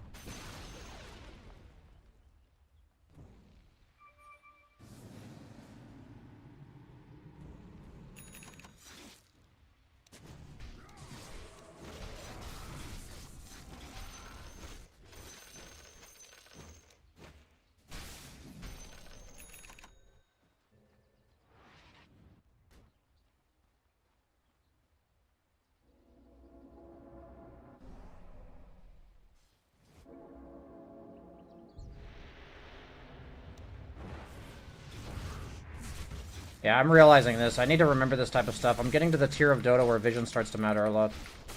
Like, it always matters, of course, but, like, where people actually, like, they play information game a lot more.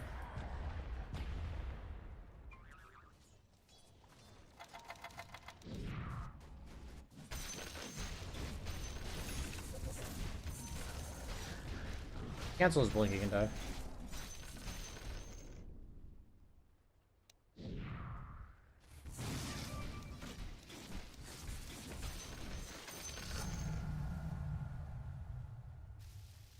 I'm TPing. Yell's real.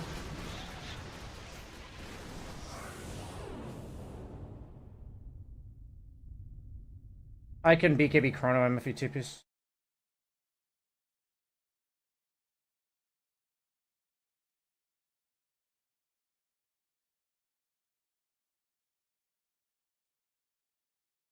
Nice poodles.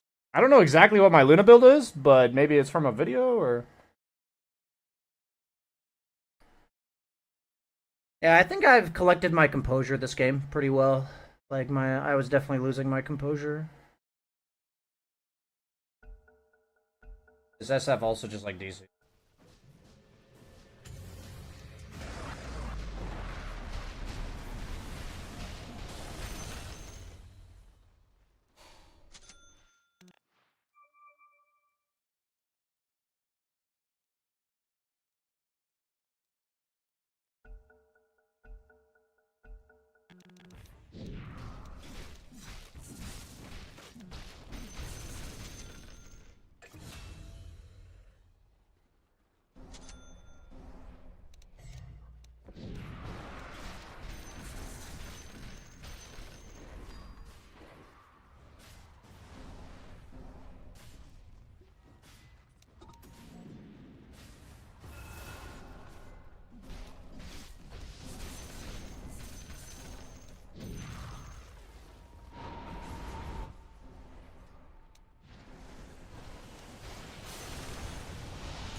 Ash.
I just make sure I don't get going on and we can fight. I don't have BKB though, so I can't BKB Chrono. Real, you can kill him.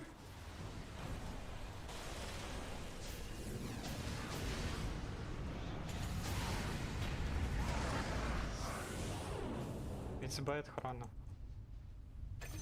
Add Chrono.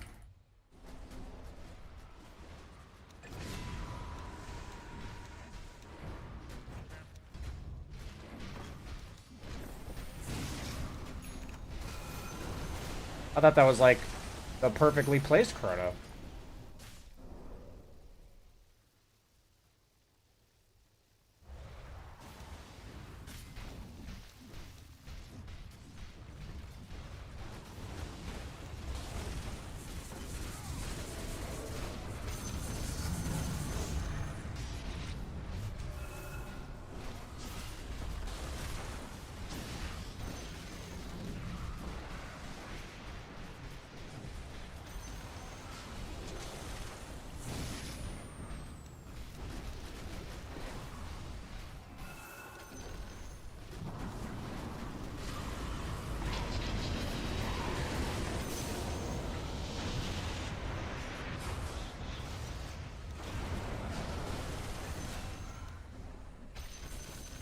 SF has no souls, so he's not really a threat.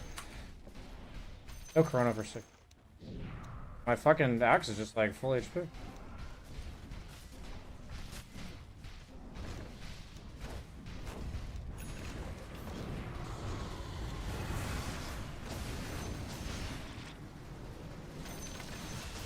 I accidentally pressed Mask Madness.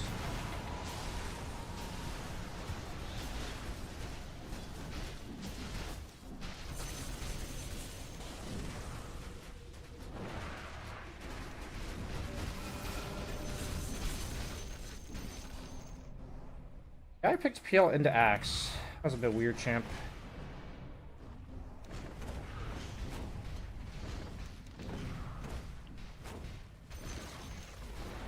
Definitely a little bit rusty on Phases Void. That's no doubt.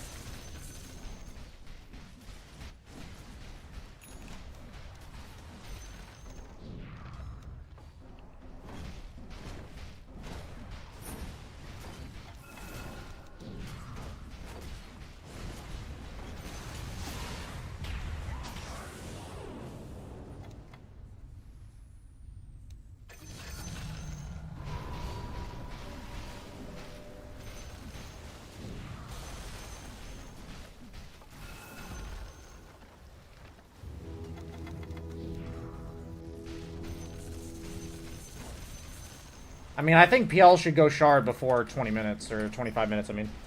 I think PL Shard's like a really fucking good Shard.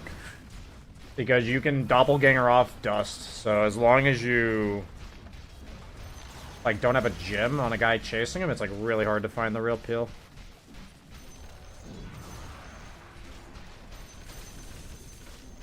Like, I personally think Shard's like a core item on PL.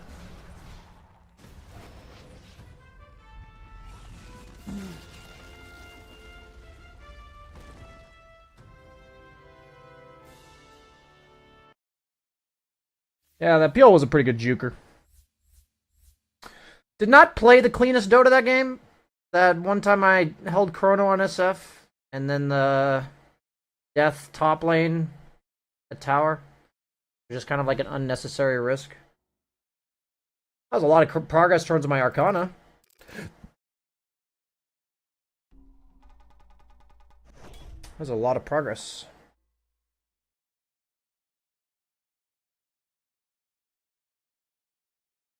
Everyone should touch a... What's the current PL build? Manta Eggs, Diffusal, Orchids, usually... I'd say, like, standard. Say that's standard. What was the axe build? He went, Blade... He went Soul Ring, Blade Mail, Phylactery, Pipe, Lotus, Honda.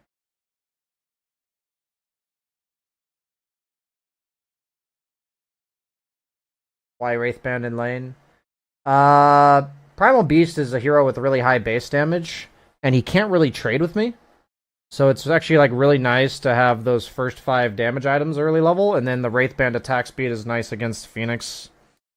It's like a nice offset against Phoenix.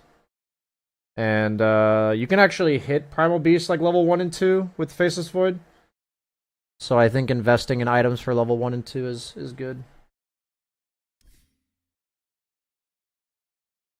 Faceless Void has a really good matchup against Primal in general because Primal's one of the few offlaners that you can trade with.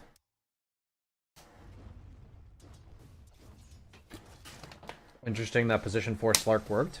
I honestly think position 4 Slark is still quite strong. I've been losing to it sometimes. I think most notably it's really good against all the meta carries right now. I don't want to pick Troll Slark or I don't want to pick Troll Jug or Ursa into Slark 4.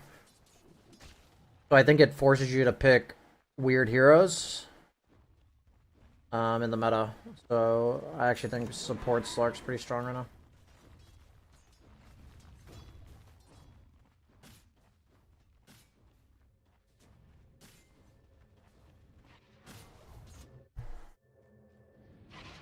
That was a weird TP. What build? He went Brown Boots Yule Scepter? I don't know what he went after that.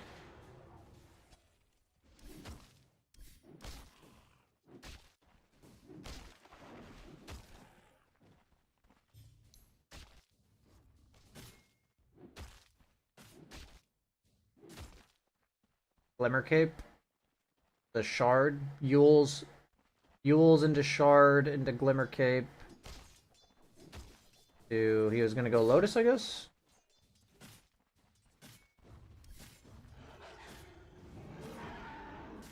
I mean, the whole idea of Slark is that as a support, he gives the opponent nobody to go on. Because he just, like, throws himself in front, giving the enemy vision, or giving his team vision, and when you have heroes like Silencer and Primal Beast that are like pretty hard commit, and there's just like a Slark, and you're like, if you try to go on him and he dark packs it, it feels like really ass. And then it's really hard to go on anyone else because Slark sees you. Yeah, Slark's a very powerful support still, I think. They nerfed his laning stage a lot, but asking for a miracle.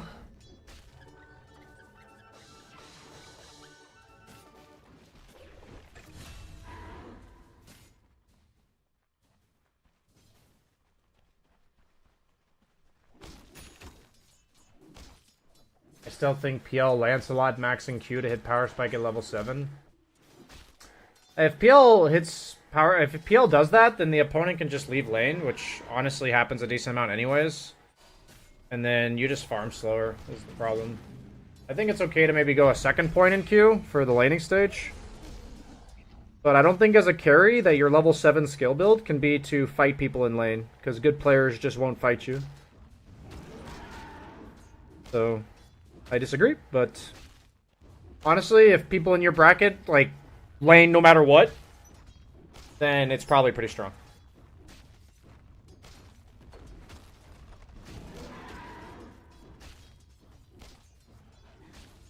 Are you seeing Dawn very much? I see her, but not a shit ton. Not nearly as much as it was before.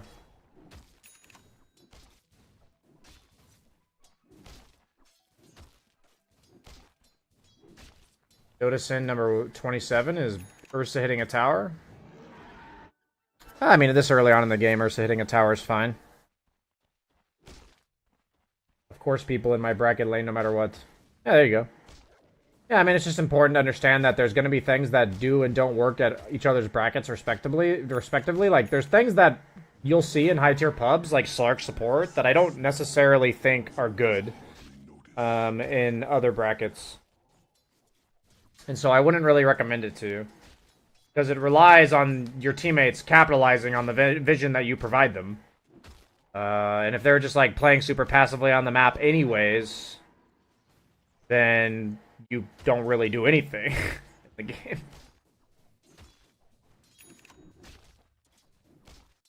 Well, like, in games where you have Slark support and there's, like, Faceless Void Invoker who are, like, farming up, and then you have, like, sick teamfight, and, like, Slark is just making you feel safe to farm, and then he's giving you vision to take fights, it just makes it makes the game really easy for me, right?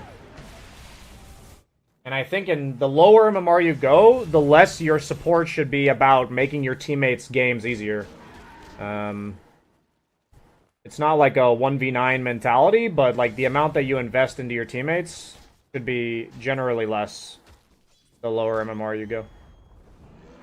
Like on support and lower MMRs, it's really nice to pick heroes that can clear waves and buy support items like Glimmer Cape and Force Staff, and these are items that help you scale because you can clear waves and not die. But then you can also Glimmer Cape and Force Staff your teammates in fights and stuff, you know? So you're a hero that scales with farm because you can clear waves, and then you can use that farm to keep yourself alive, and you can also use that farm to support your team. For me, that's like the formula for low MMR supporting. I think it always has been and always will be, to be honest.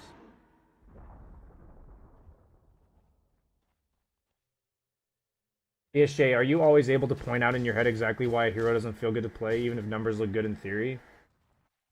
If I've been playing a lot of Dota recently, then yes.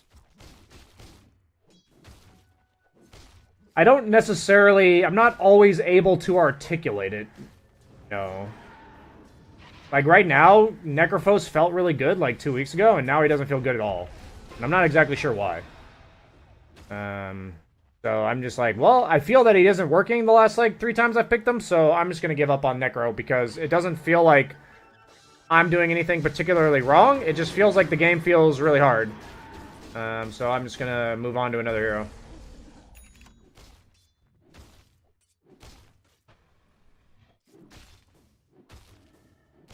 Low MMR is applicable for 95% of players. Everything I say, I don't always want to preface it with a disclaimer. Whenever I say lower MMR, that always means the lower MMR you go, the more likely it applies to you. And it's not always that it's black and white that it applies to you. It's like, it can apply to you, you know, on a scale of 1 to 100, you know? So, like, in general, at the highest level of supporting, it's still very relevant to pick supports that can lane clear and buy support items. Like, that's still a very relevant thing to do, but you have the option to pick other supports in terms of their contribution to the game. So it's like, you know, it's like a percentage of playing support. But I think for lower MMR support players, the number one thing it is required for you to become a good support player is to understand how farm works on the map, understand how wave clear works on the map, understand your role in this, understand the items you can get to help you do this that also help you fight, like Glimmer Cape, Force Staff, and Ether Lens and stuff. And then you learn so much about the game that way. So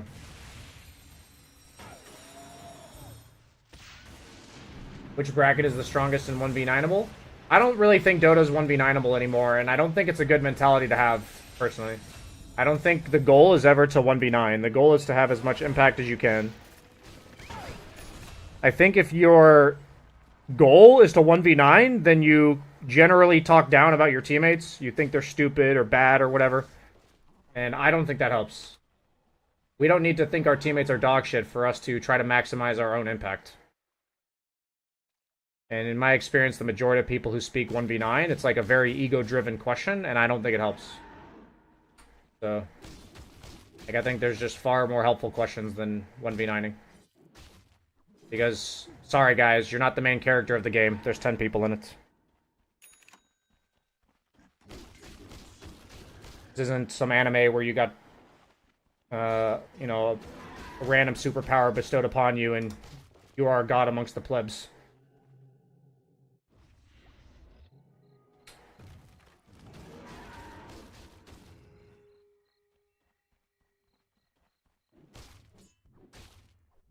About how you maximize the chances for your team to win.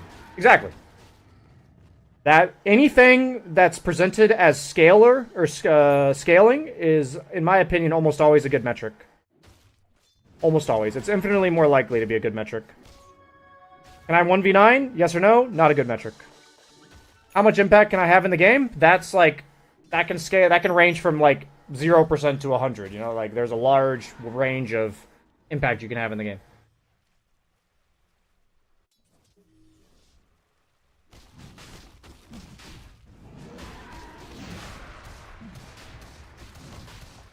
E brackets 1v9able if you're first smurfing 3 to 4k MMR.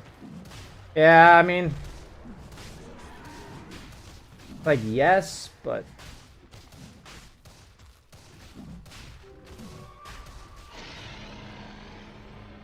trash talking makes teammates play better. Trash talking me does not make me play better. I would encourage you to feel free to ask your teammates, if I trash talk you, do you think you'll play better? You can just ask them that. Maybe they'll say yes. Maybe they'll be like, hell yeah, man. Like, fucking, I'll call you daddy and just BDSM me, please. I don't want you to shit talk me.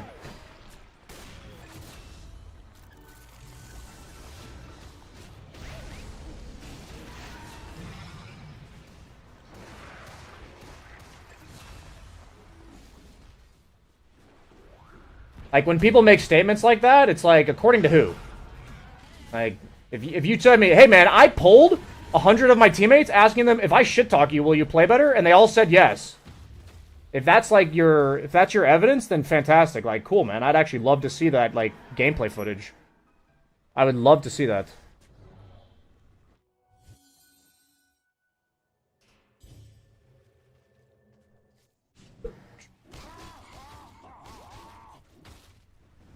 Trash talking makes me play better because I mute ASAP and focus on my own decisions. In theory, should you need to mute them and should they need to say something toxic and then you mute them for you to be able to focus on your own decisions? In theory, no. So yeah, it's a...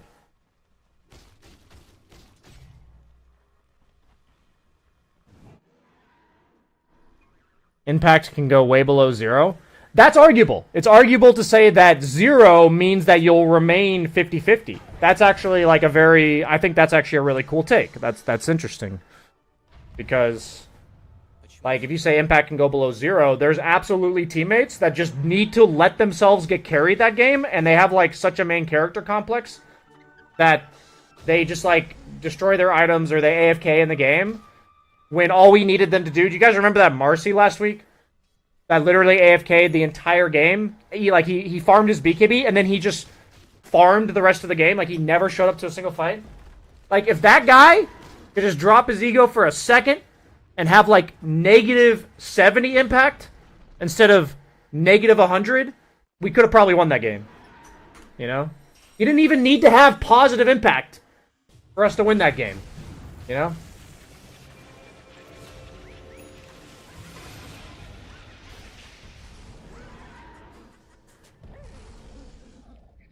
Demir's BSJ's mic not good. Yeah, my mic is worse quality than it was before because I'm using a different mic right now.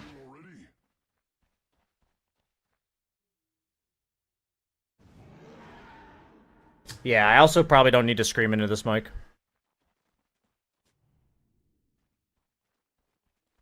Yeah, I mean, the guy walked up to fights and didn't press BKB, like, intentionally. It wasn't like he got stun locked or something.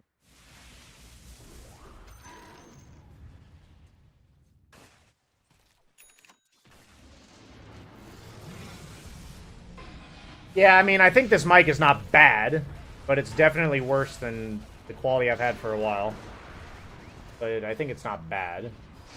This was the mic I used in order to stream for, like, the first 5 years I streamed or something. Maybe even longer.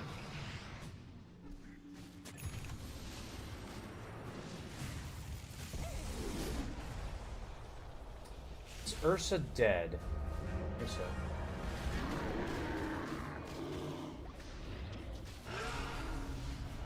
Plus that vacuum. Church was good.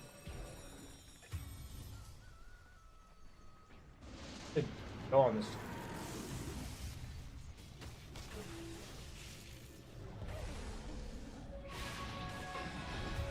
That was a moment where you're supposed to blink back and go on the disruptor because you know he's gonna glitch.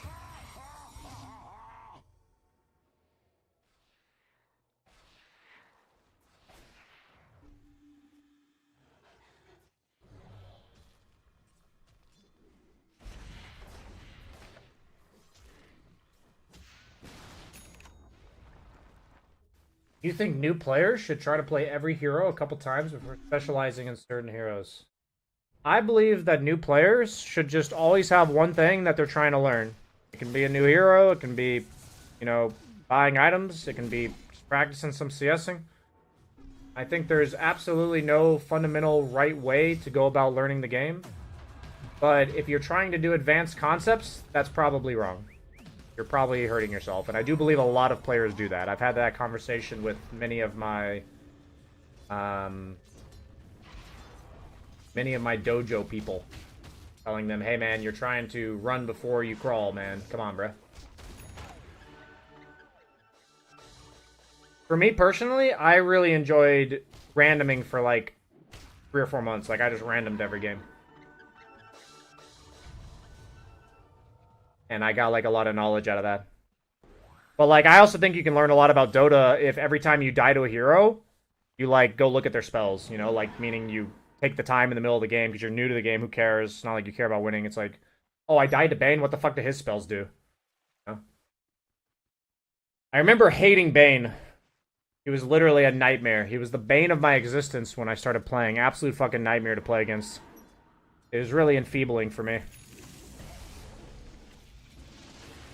Fucking sapped my brain every time I tried to figure out what he was doing.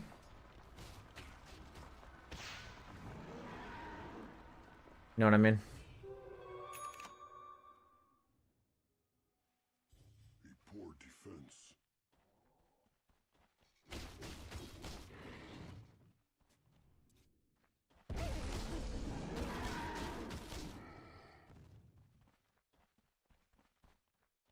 I said enfeeble. Which support heroes would you like to learn to a really good level? I'm really enjoying Lion, actually. Lion's my favorite support right now. I've had a lot of fun with Lion. I did indeed say enfeeble.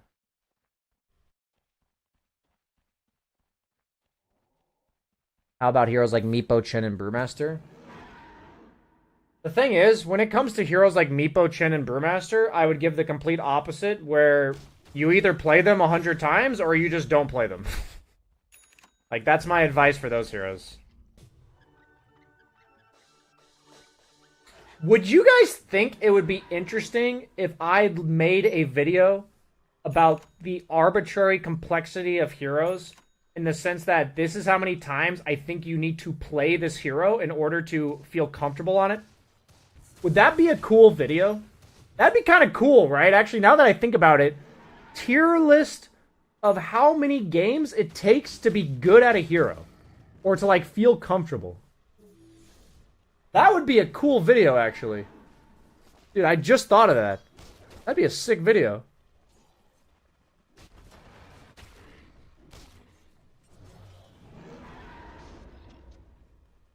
It's actually a sick video. That wouldn't even be like that hard of a video to make. I mean, it would only take time because I'm going through hero by hero.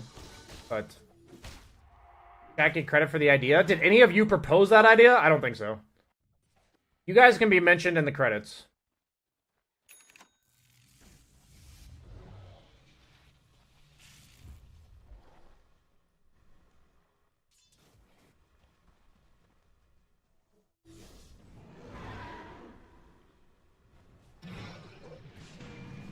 Like, for supports, I feel like Oracle and Wyvern are like bare minimum 50 games.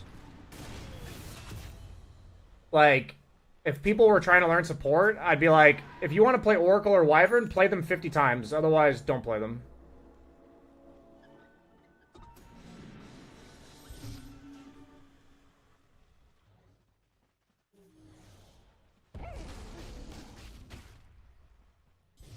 Like, Oracle and Wyvern, super high complexity, I think. I'll be right back.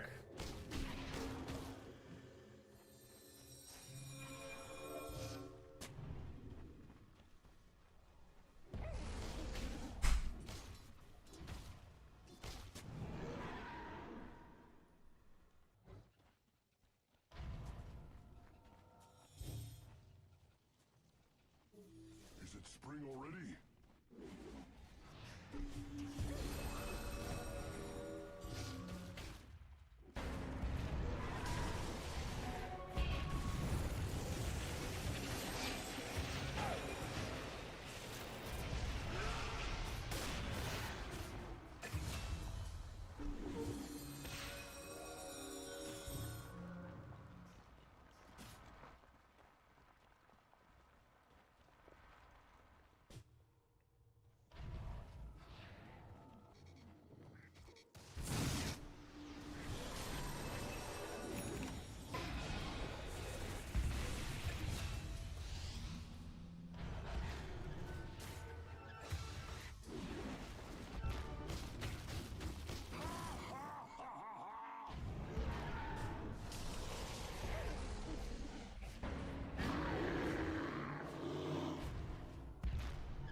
Сейчас я встану, и ты ляжешь. Сейчас я встану, и ты ляжешь.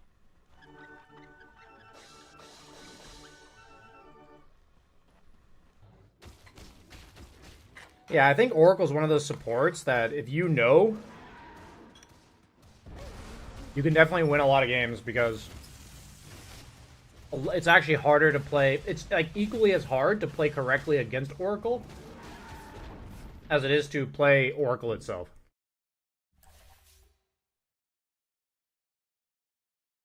Wash your hands. I was actually getting some yogurt.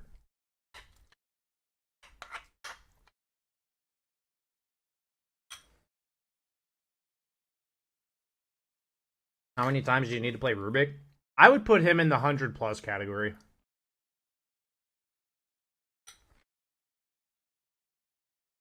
There would be a 100+ category.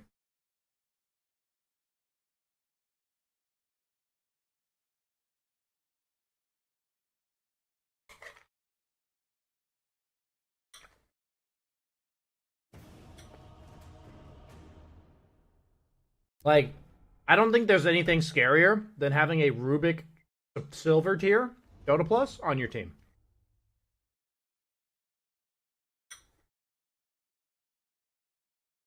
That might be one of the scariest combos.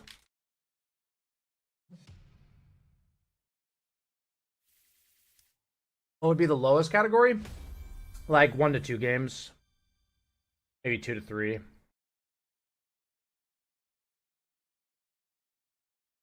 This is a pretty high MMR game.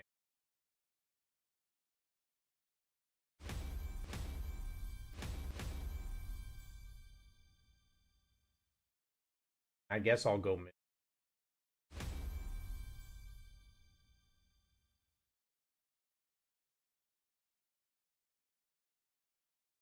I'll mark it, but I'm pretty shit mid. I'll just say I am pretty shit mid. Up to you. Thoron, ready for this?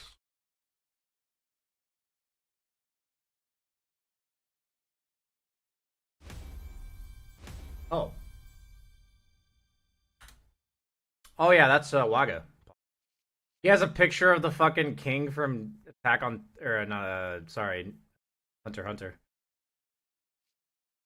I said Attack on Titan.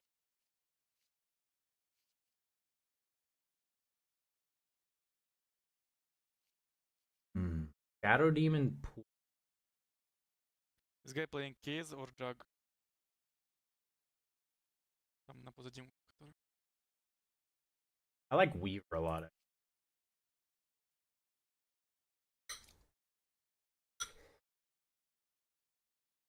I like Weaver a lot here.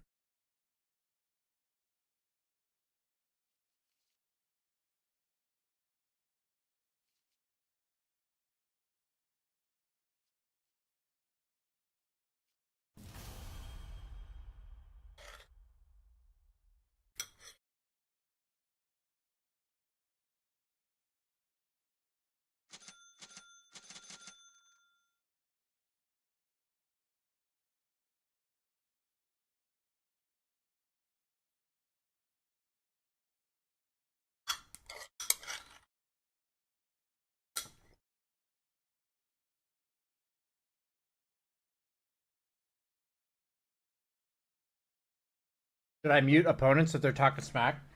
I generally do. If you feel like it's going to negatively impact your play, then I would definitely recommend it.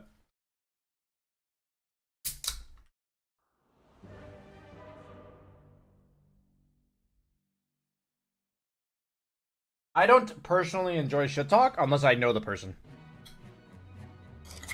Like I like shit talking people I know.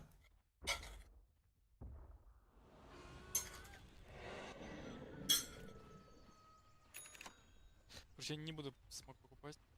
Деньгам не надо. Духом проскавчу.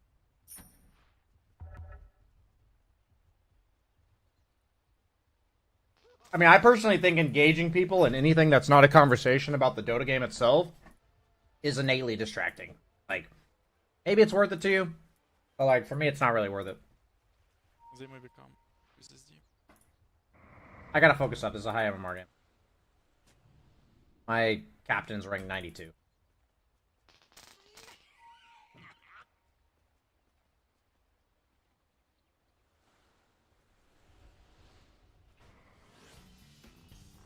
I wanted a ranged hero because I have Elder Titan support. It's also generally good to pick heroes that can connect to Elder Titan on the side of the lane, like they have some sort of mobility. And it's also a game where their supports have no hard lockdown. That's why I picked a Weaver.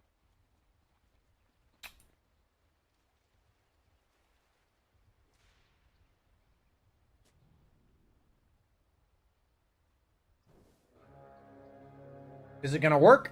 I don't know. I don't think Weaver's particularly strong in this meta.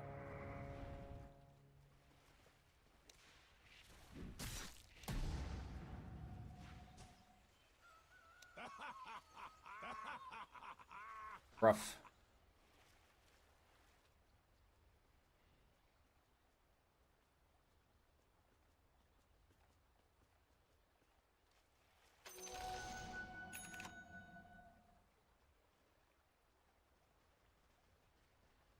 I got a stick charge off of it though.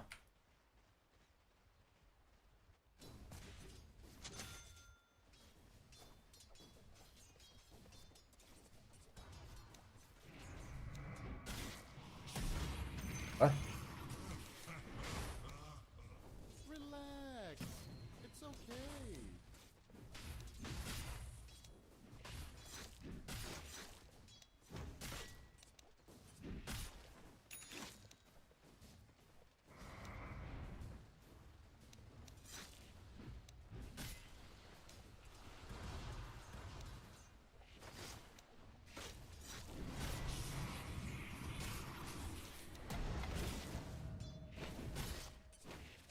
It's a disaster, so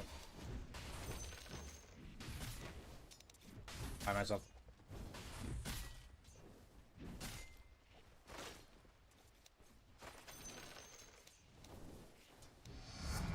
They have a sentry in lane. Yeah, sentry coming.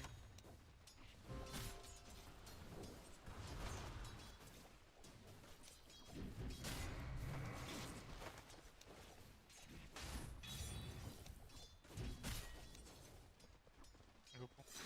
He'll be strong with melee.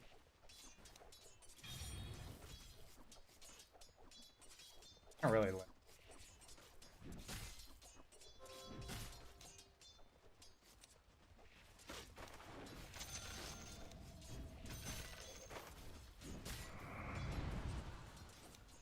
One creep and I go in front. They spells on me.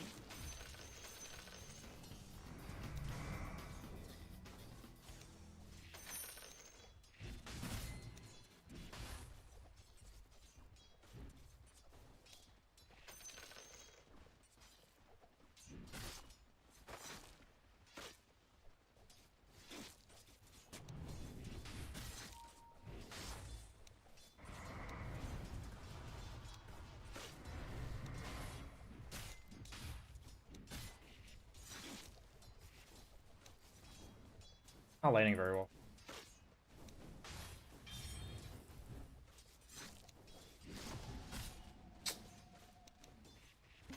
I contest. Just let me be in front. We can trade.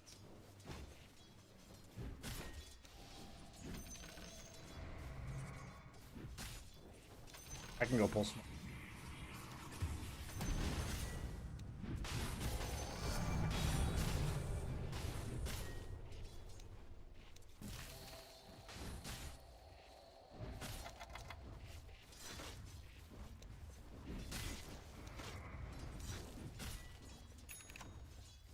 I feel like I don't want to go Falcon Blue.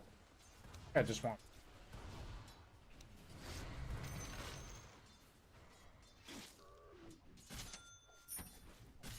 I don't think my lane's going well enough to go.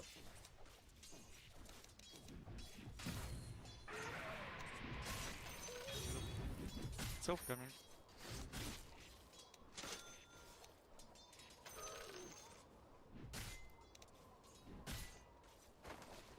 It's the miss guy. Maybe start conscience.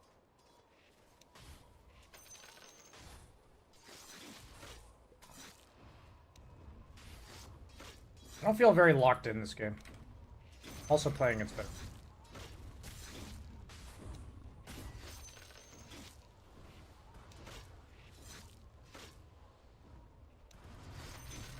I'm strong. I go in front. And never mind.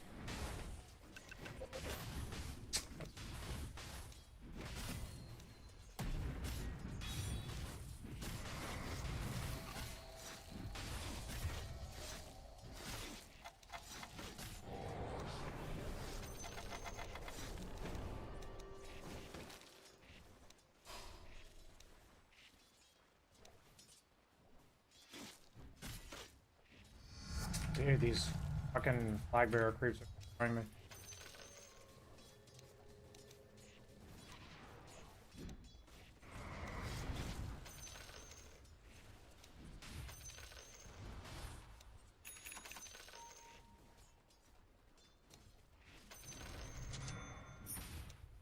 I pull now next. Uh-oh. That may have been a mistake.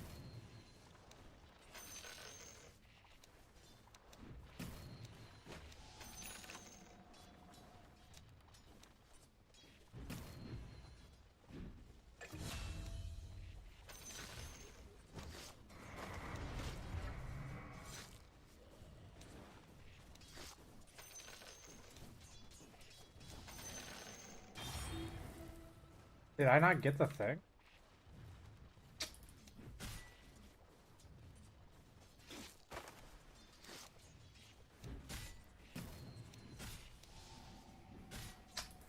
Christ, dude.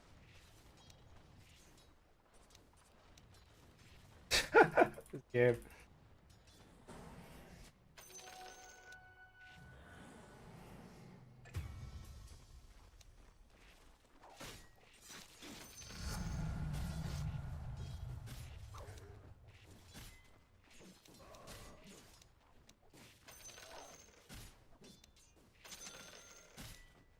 Straight up, I just have like at least like I mean, protect wisdom, guys. I save my tip.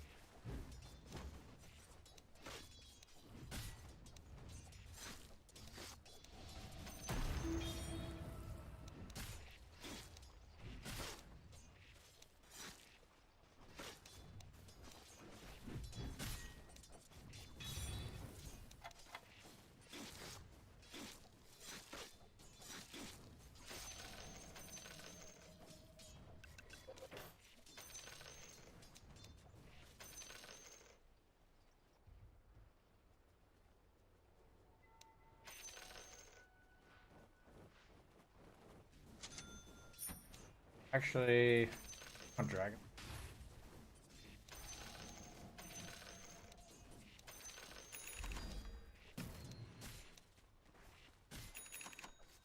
Парни, если домик сыграть с Ликана. Stampede ready, guys, be careful.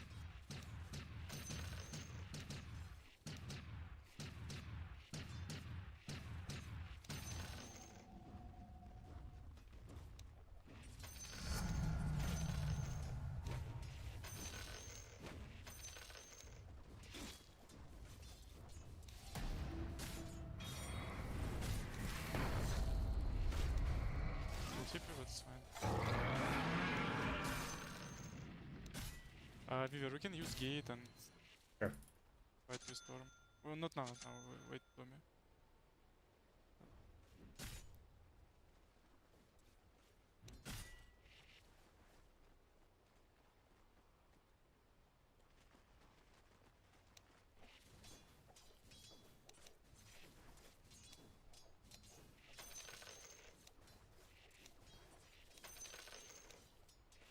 Using gate.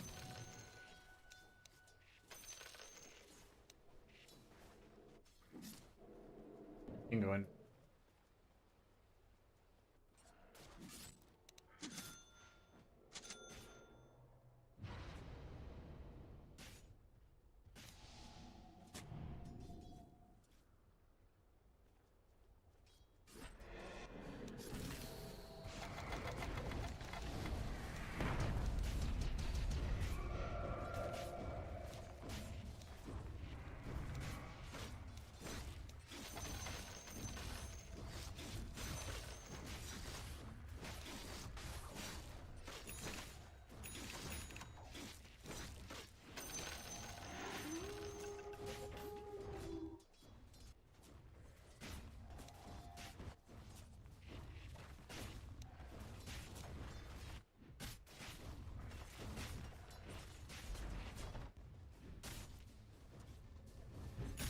Getting back.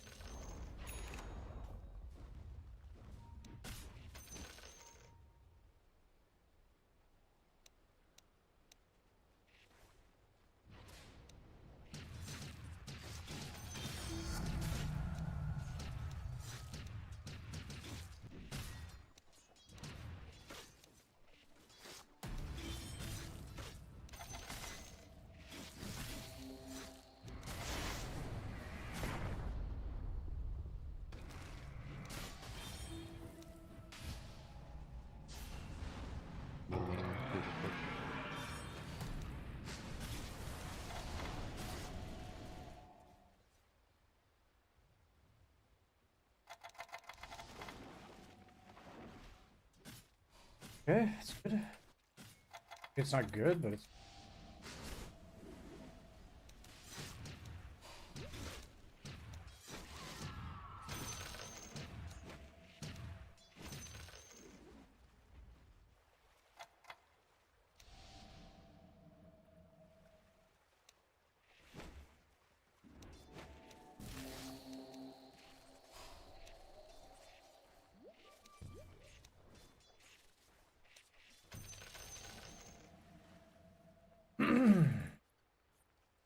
I destroy mid, guys. Just one. No roar. Honestly, I don't think it's crazy to go Midas here. I don't mean to buy 2-2.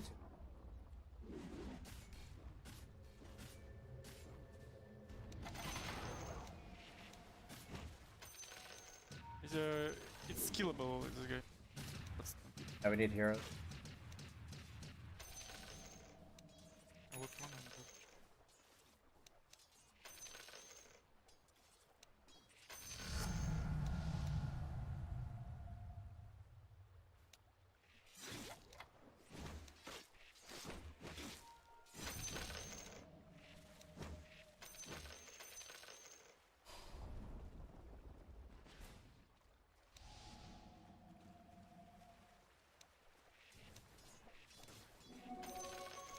double stacks here.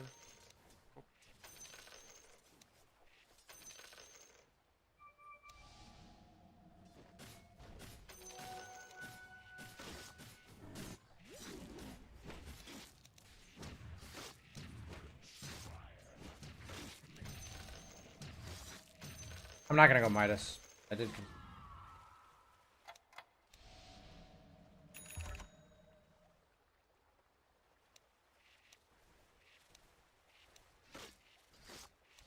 Guys, have good timings with Dagon at like on Dominator.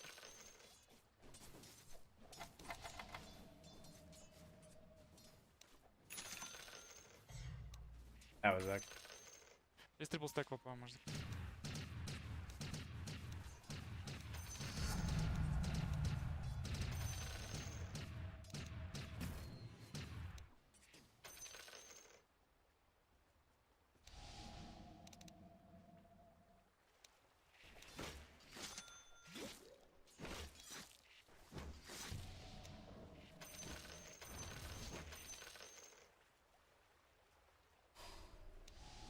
Uh-oh. That may have been a mistake.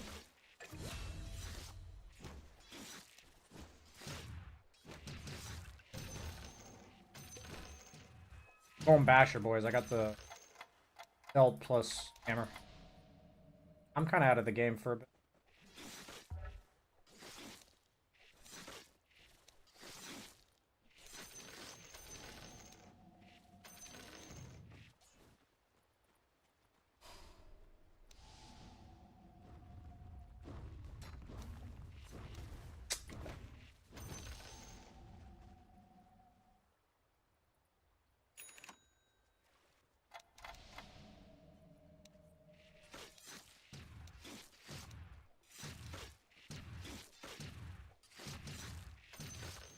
I wanna take Rosh area top, guys. Someone need up. I'm pretty poor, for sure. Not like horrible, but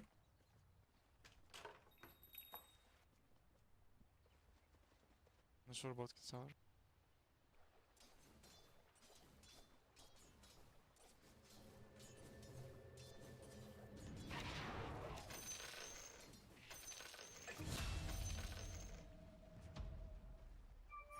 Hasted Beast coming.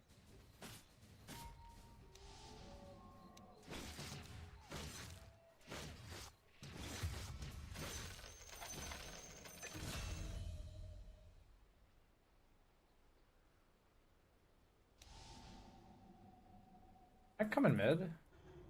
Yes, we can turn on this vision. If they come.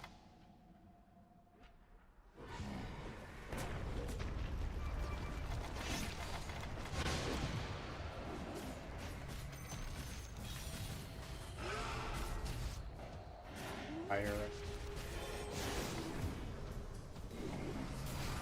Hey.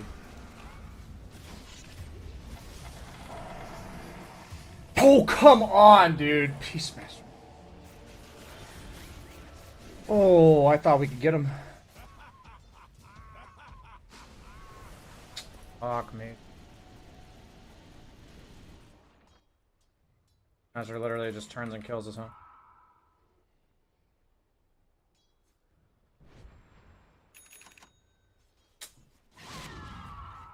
I'm pretty... If I had my Deso here and, oh,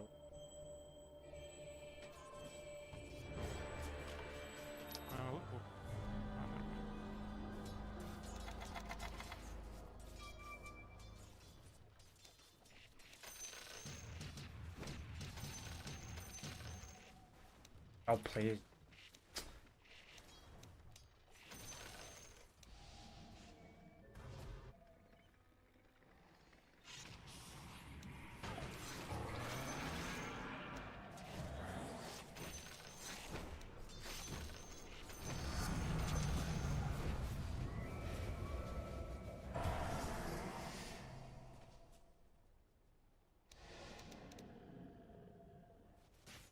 No, Centaur stampede?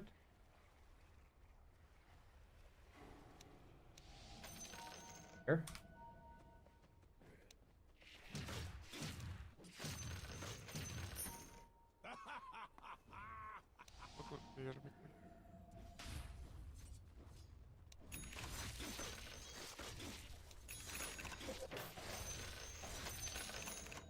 We need fight anyway, guys. We have good vision, we need smoke for this. This, no Aegis. Dude, this kind of shit is like just...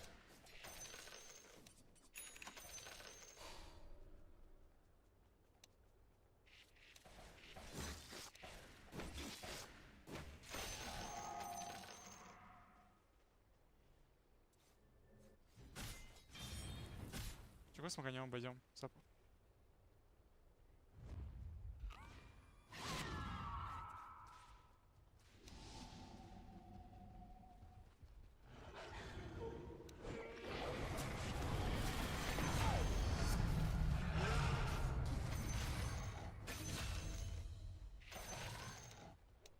I didn't even get to attack the base, so I didn't get the Deso there.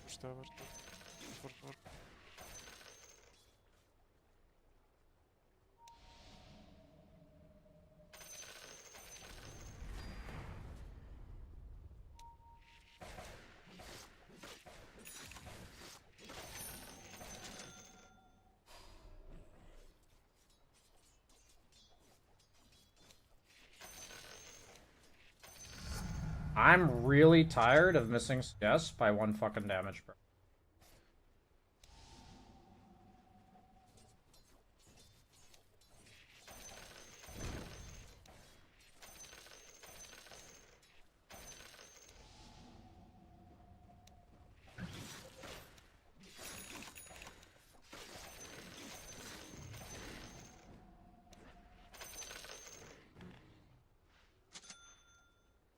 Guys, we stack 10 seconds and stack. Before BKB, we see everything. Идешь худвинг? Постепать. Да, сейчас получу.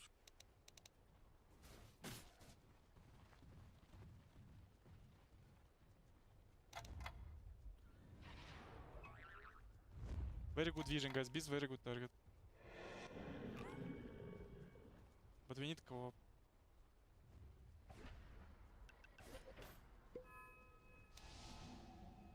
Not Centaur, please.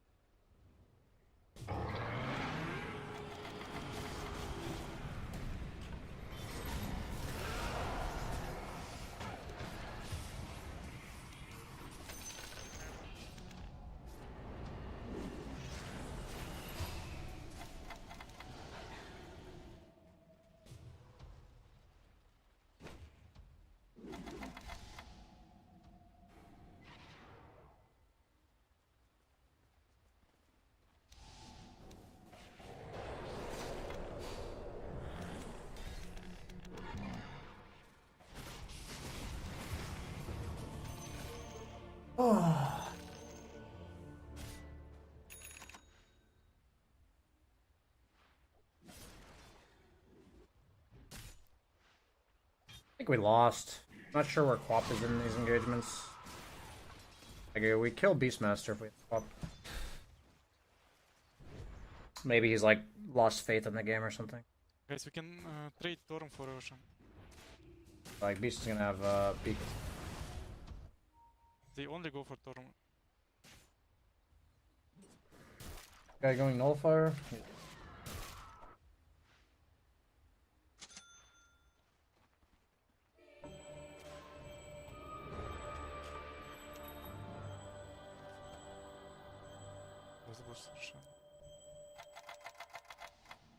I should have taken magic.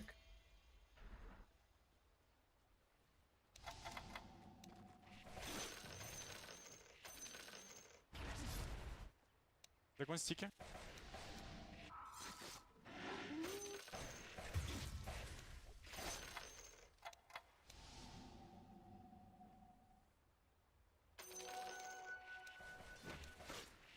Если ты убьешь.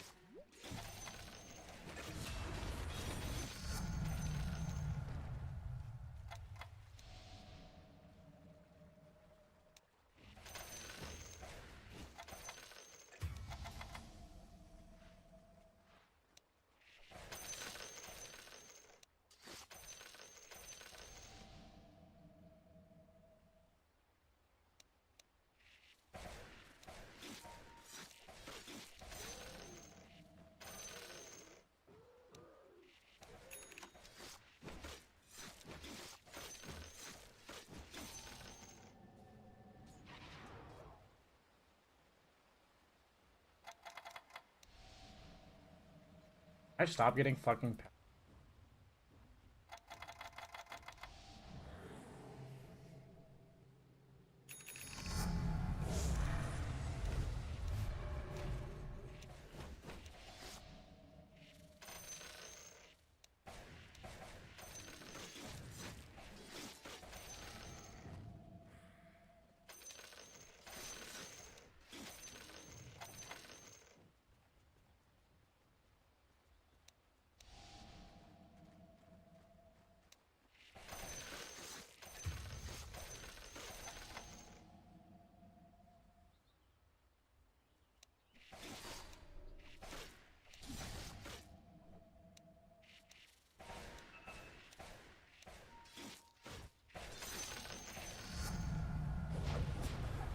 Если ты убьешь. МБ.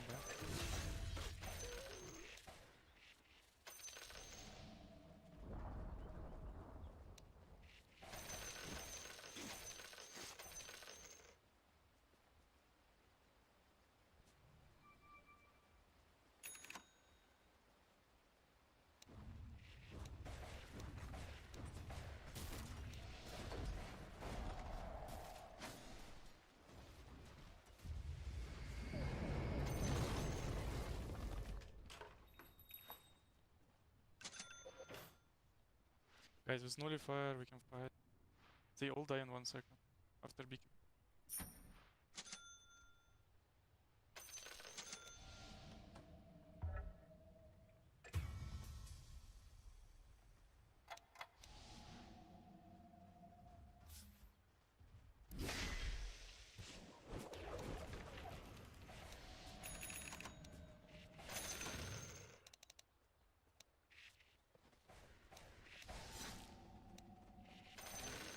Pretty frustrating when people do that.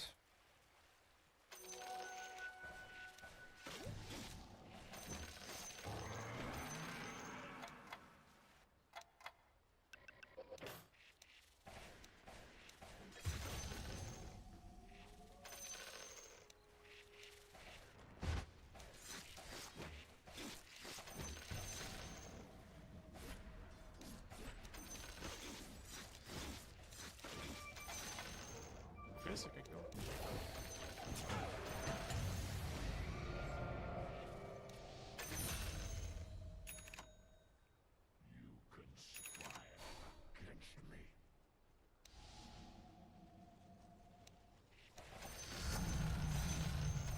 I think Quap's done, but I'm down to play. Going Daedalus.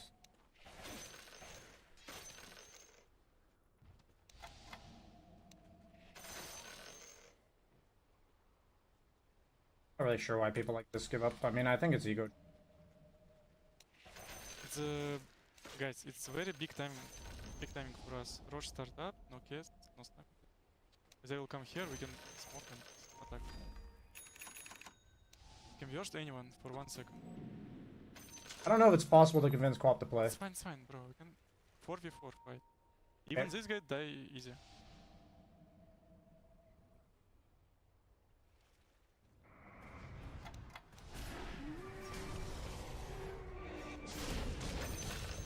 River.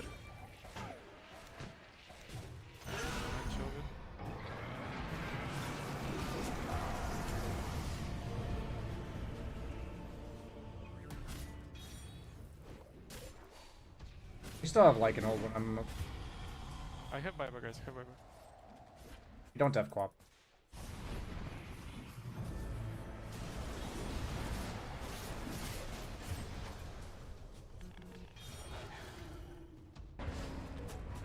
Oh well, sucks to lose a game like this. I mean, like, I wasn't playing very well, and the game was going to be hard, but I think we could have won this game. I think it was quite possible. Like, non-zero chance, for sure.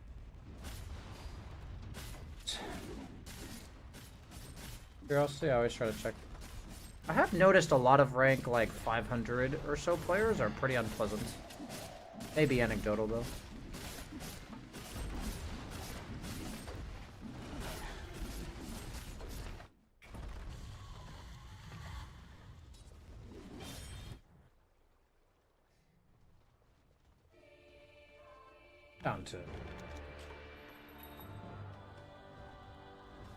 I'm down to have this game.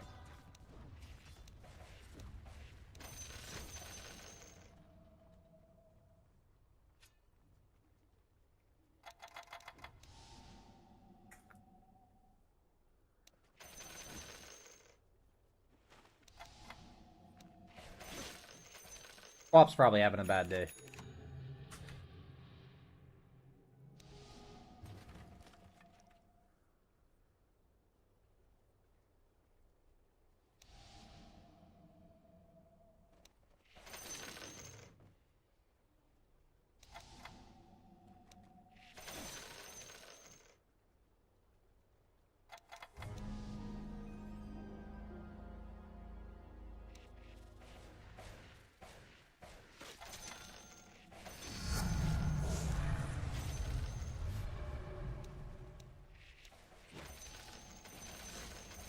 I'm down to take a fight at tier 4s, guys. Just funsies. I've got Daedalus.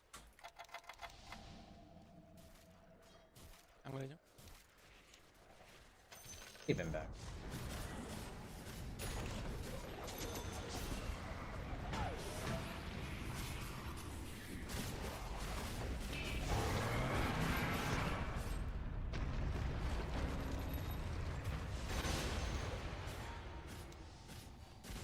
Lycan, are you coming?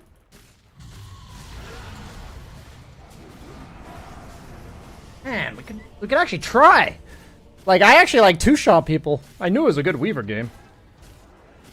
Just didn't work out. Didn't play the lane very well. Missed a bunch of CS.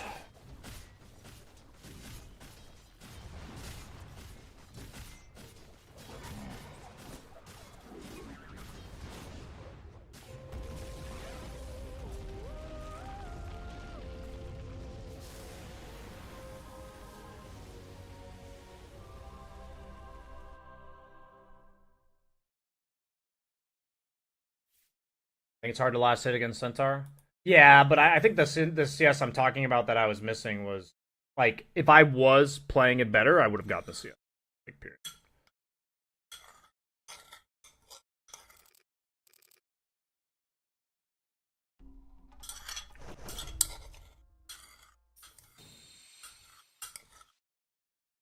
But it is tough, this CS game.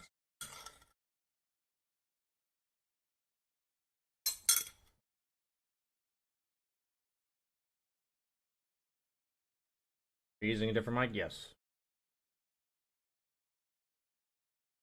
Mic is, or normal mic is on the fridge.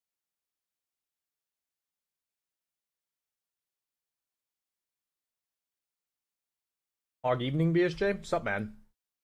Hope you guys are doing well. Yeah, that's actually crazy. Waga didn't have a single killer death that game. Wild.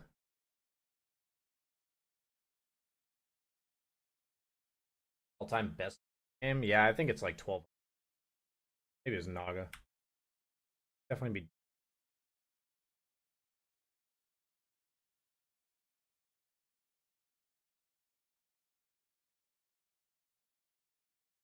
Oh, you're saying like my best? Yeah, like I played flawlessly. I don't really think about that, to be honest.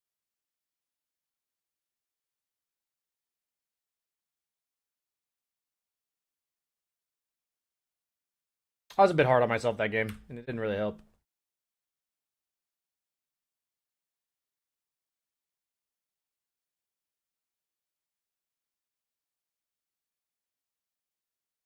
I need to reduce noise gate threshold. Sure. I'll reduce.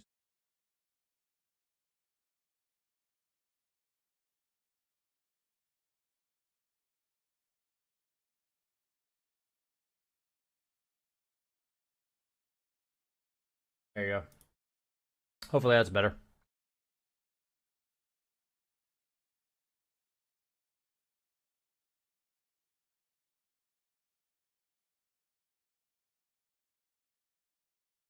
Yeah, games like that are pretty soul-sucking.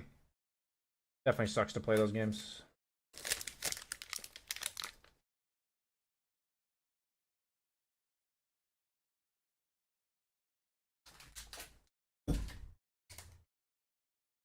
You find it convenient to stream in the evening? Part of my schedule change was because I find myself not really be able to do creative work after streaming. Like YouTube videos and stuff. So basically, if I did streaming first and I tried to do YouTube videos after, it just didn't work. Like I didn't have the dopamine and I didn't have like the brain power.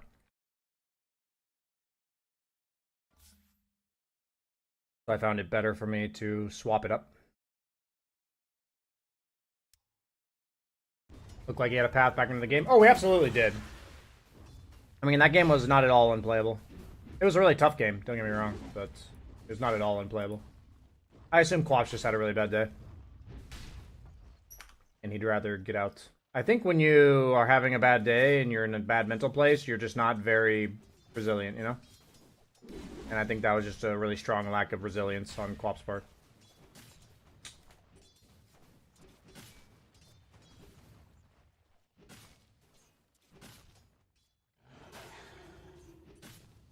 Yeah, I think the YOLO build had a shot. Like, if we actually had, like, a Quap blink in and ult them and shit and, like, draw support attention so that I'm not the only one just dying. I think if we had Quap at this fight, too, good things could have happened. Like, there were definitely ways back into the game. And it's, like, a game where I haven't played well enough to make up... Like, there's no way I can play the game with no mid laner. Like, we can try, but... I'm gonna, like, one-shot a support, maybe even a Kez, and then that's, like, the extent of what's gonna happen there. I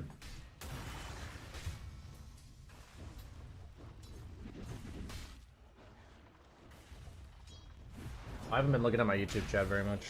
150 viewers on YouTube, holy shit. That's pretty poggers. Is there such thing as getting rated on YouTube?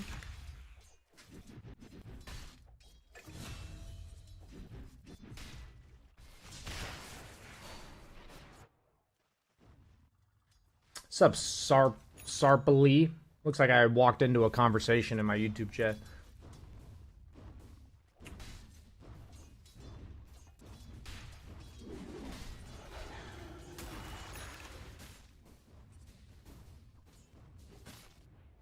What are you eating? It was a protein bar.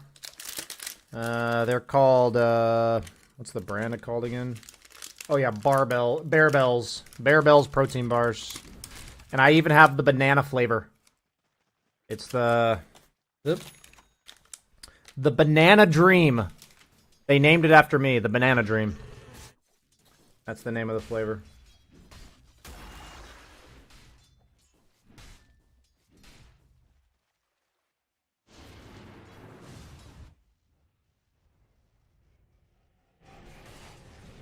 I tried the lemon cheesecake. It's okay. I generally don't like lemon flavored bars, like protein bars.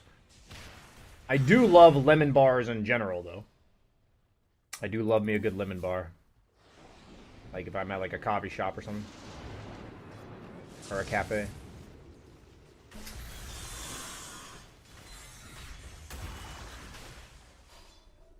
Banana Man's a cannibal. I prefer to call myself a cannibal. Is that what this Pudge wants? I don't think that's what he wants.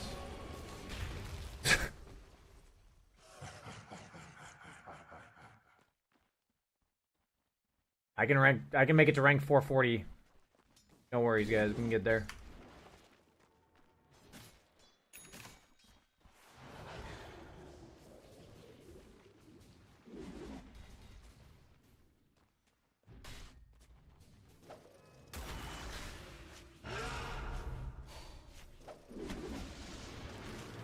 How about an ET phone home kind of game? I mean, I'm not going to play ET. ET is a specialty hero for sure. ET is one of the few heroes in the game where I just like, I'm never going to play this hero. It's not because I don't fundamentally hate ET though, like I like, well, I go with a lot of the rest of them. Like I fundamentally dislike OD and Lone Druid. But ET I just don't vibe with. I don't dislike the hero in my game though.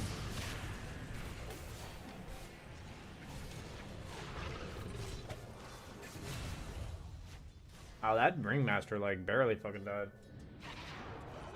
What about Visage? Visage is okay. I just say he's not really meta right now. I don't mind playing Visage.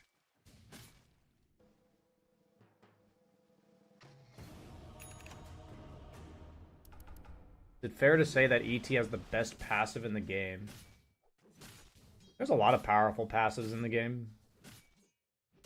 ET is definitely up there if he's not the best.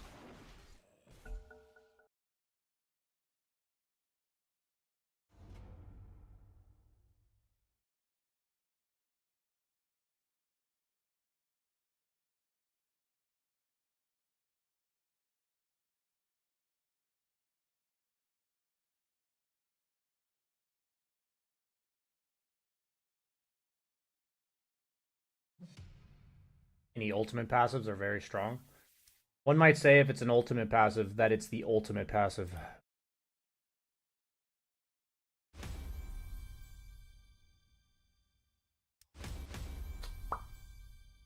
Much lower MMR average game here. On a roll, my friend.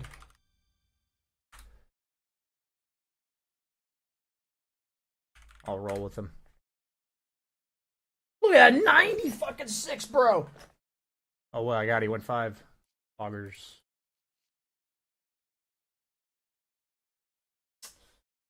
Dude, Shadow Demon from a core player. It's a little scary. I'm not gonna lie to you. That's not. Oh shit. Okay, I'm gonna double down this game.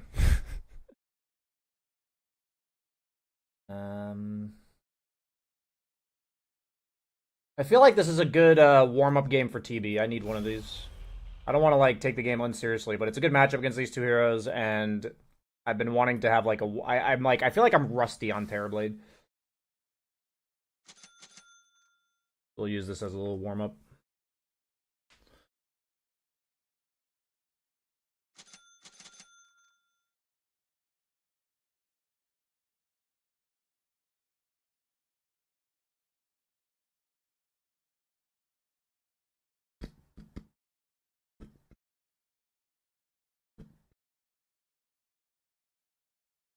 ETs feels over the top. It removes all armor and magic resist. It removes all base armor and base magic resist, yeah.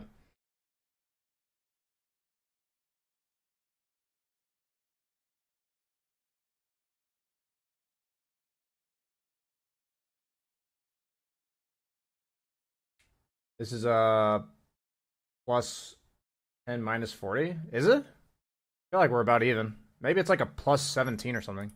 I wouldn't say it's plus 10. I don't know what you're seeing that I'm not seeing. I'm at 83 right now. I definitely think it's gonna be at least 17.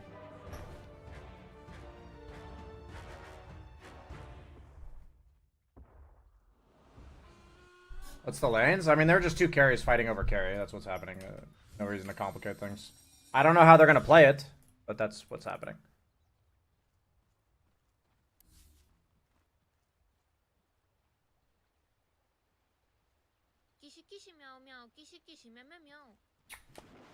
Whenever you see like anti-mage PA locked in, you know what happened, you know?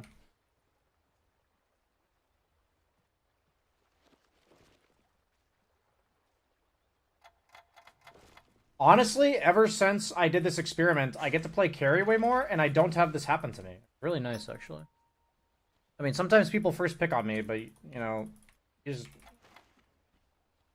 you know, is what it is, you know?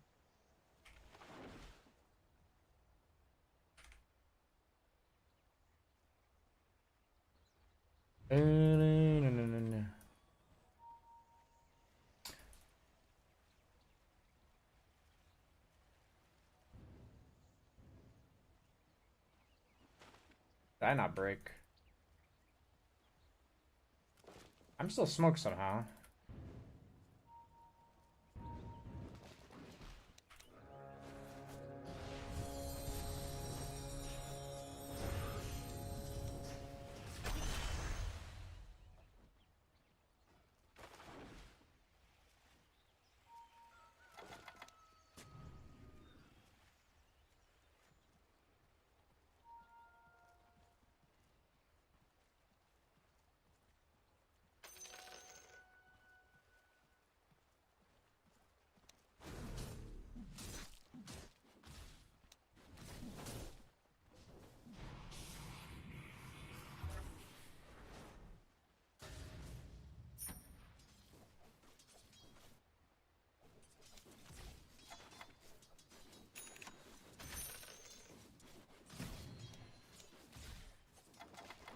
I don't need Falcon Blade if I don't have a lane opponent.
Why did he walk back into him? How did I miss that?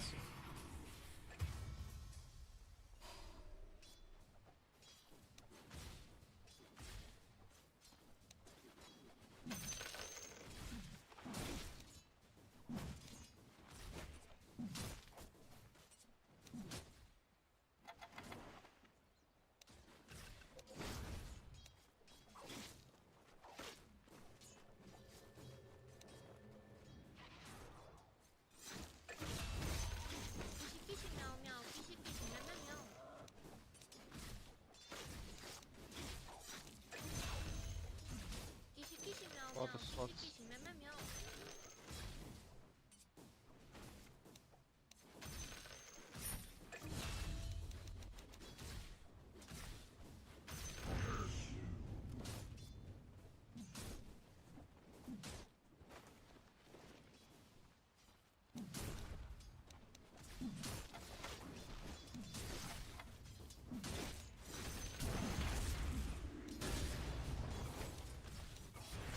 Take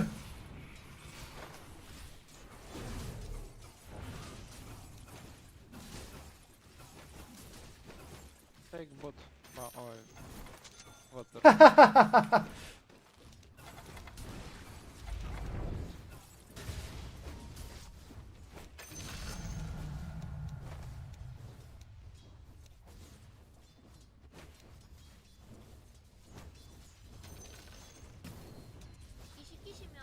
How am I missing these? Yes.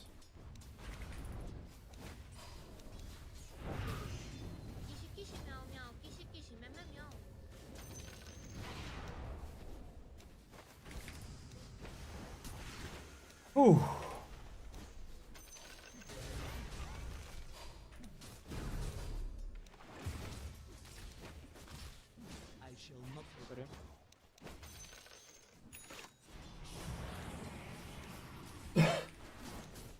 How am I missing these CS today, man?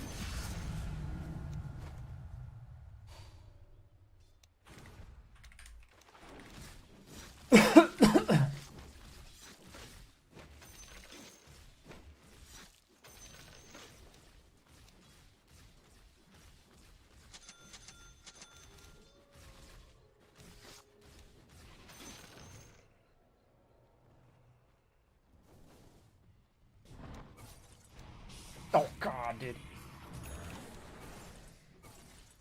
Guy's too good.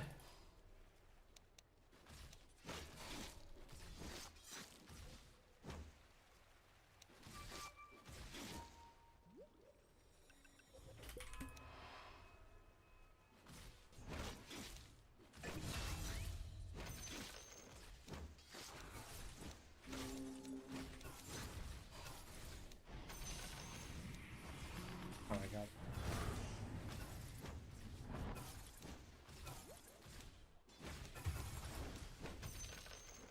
It was fucking weird, man. Water is free farming.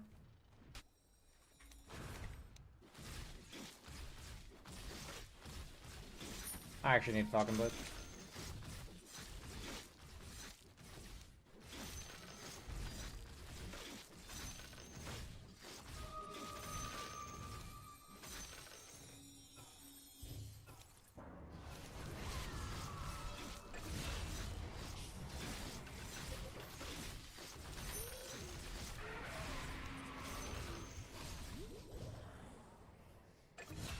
Dude, fuck creep sometimes, dude.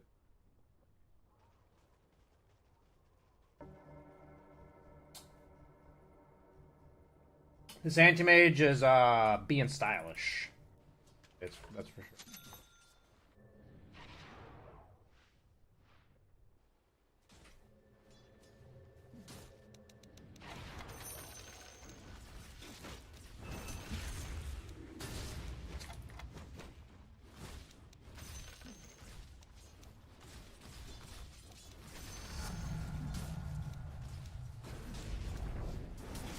Oh, he has that again.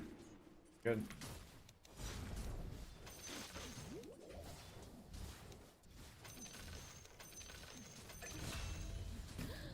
Show, cara, passada.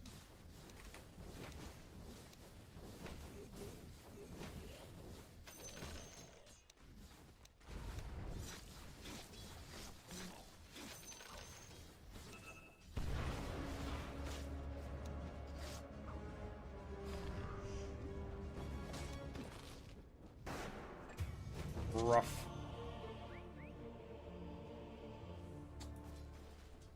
Rough.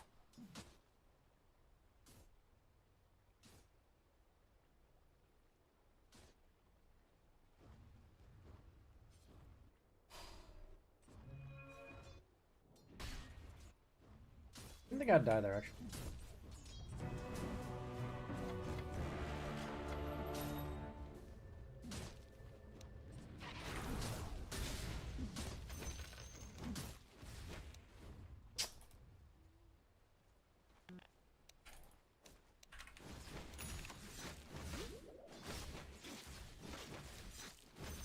You fucking kidding me? Like, what is this?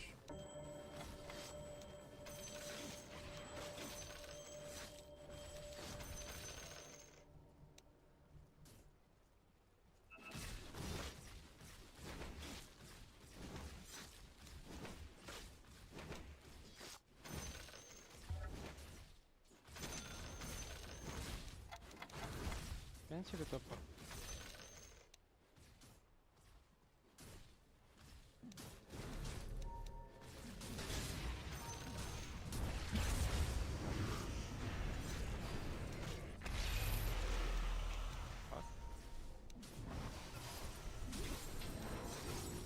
Меня спрячь? Тяжело, да.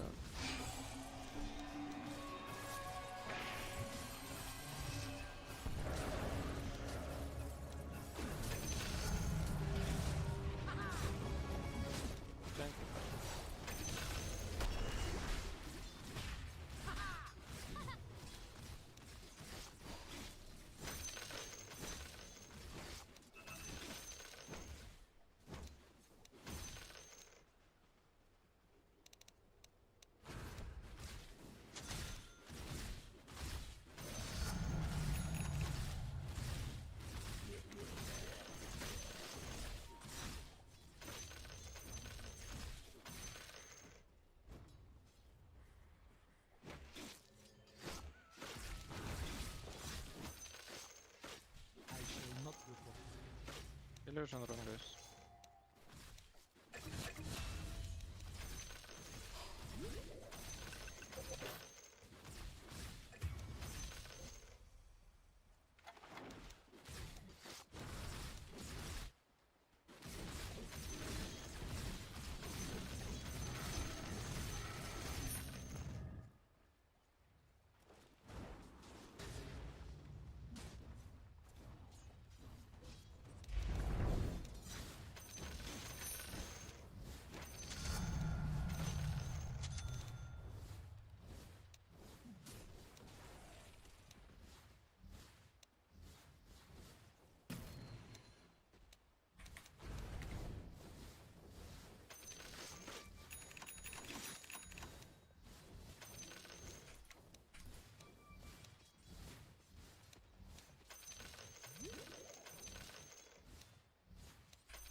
Skies are dark with sky wrath power.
I'm getting a lot of good micro practice in here.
Maybe I should take another speed actually.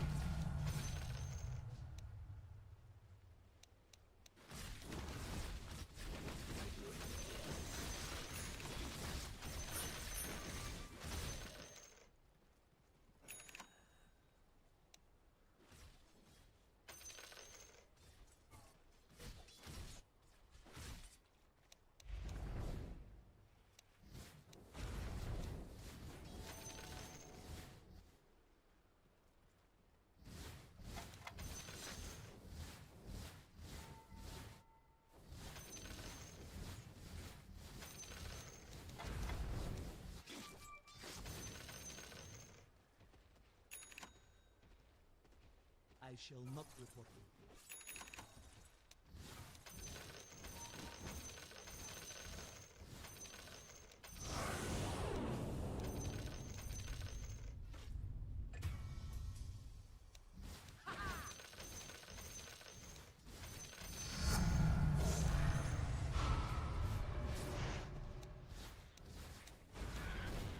Oh, that thing actually stunned before I got to it.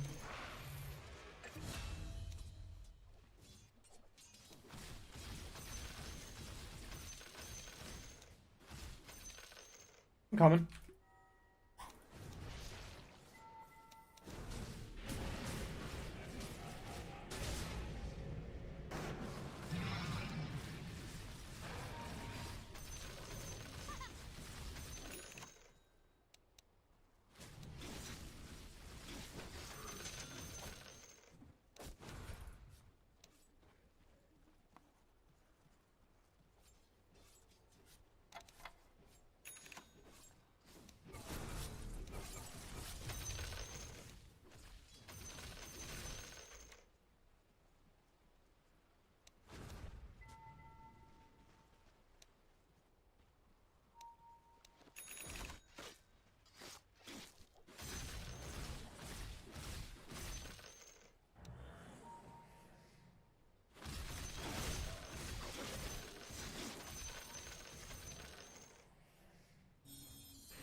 I respect that.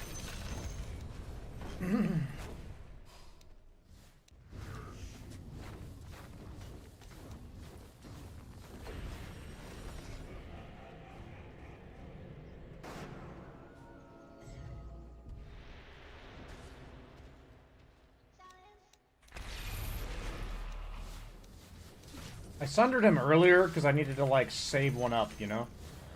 Time that I can sunder him now.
Oh, Shadow Demon Illusions don't get it. Sucks.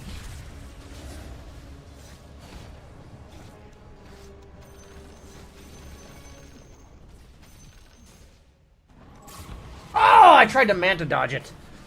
My Skywrath Mage actually got me fucking killed, bruh.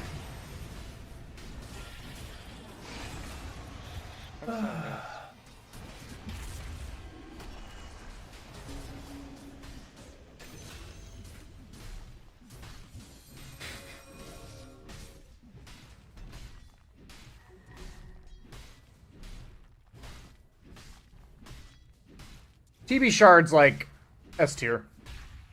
Very good shard. You buy it like every game around 15 to 20 minutes. Very good shard.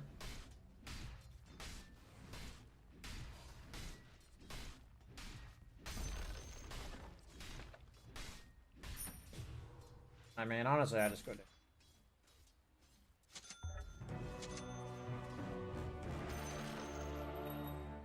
Jeff Nippard.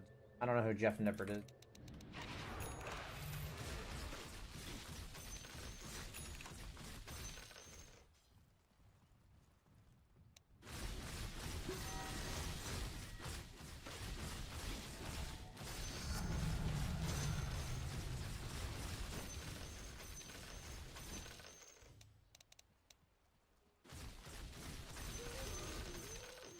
Yeah, we can go do it.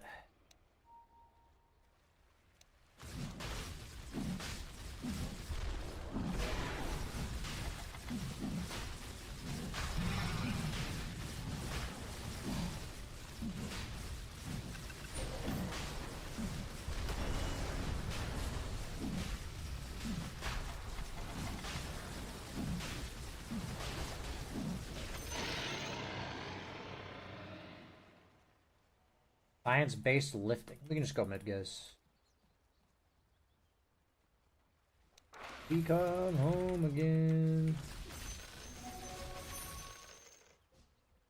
Me out of here. Nah, we can just go mid.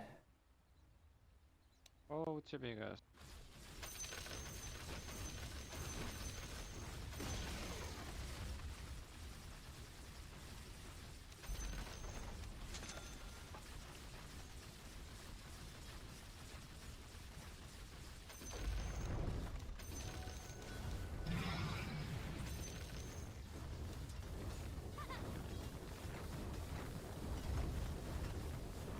I think the enemy. So I was at 83 before this, and I doubled down, so... Somebody was saying this is a plus 10 game. I think it's like plus 17. So I think I'm going to be at like a 417 here.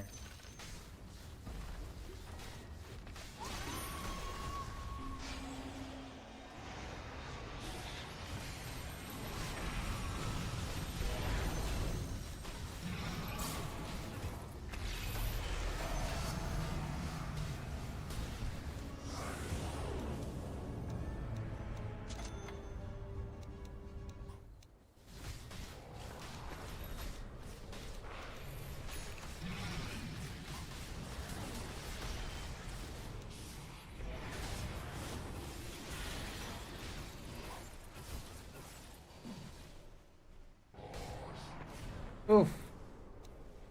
Can't really tell why... I mean, I respect that the other teammate. I respect it. I may not understand it, but I respect it. I played last game, so I guess I did the same thing.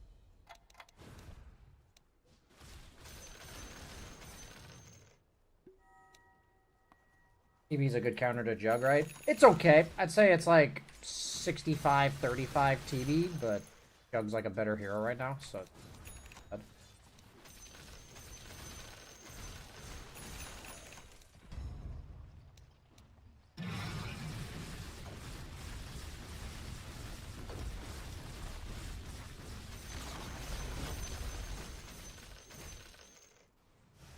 Take me out of here. Should have definitely leveled Sunder to 3.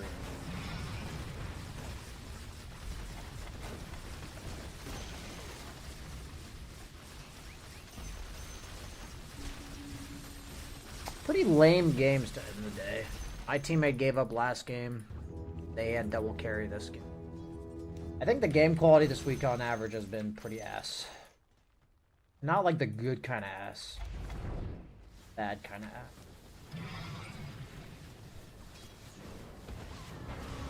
Your farm is insane?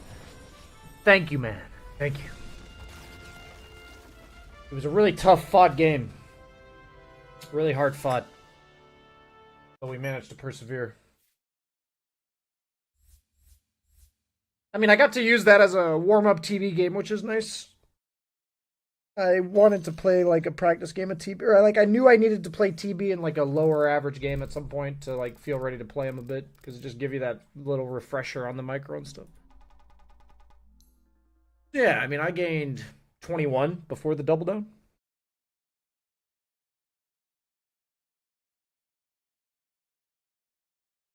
I just realized I've won all my games today except for the last one. By all of them, I mean 2 out of 2.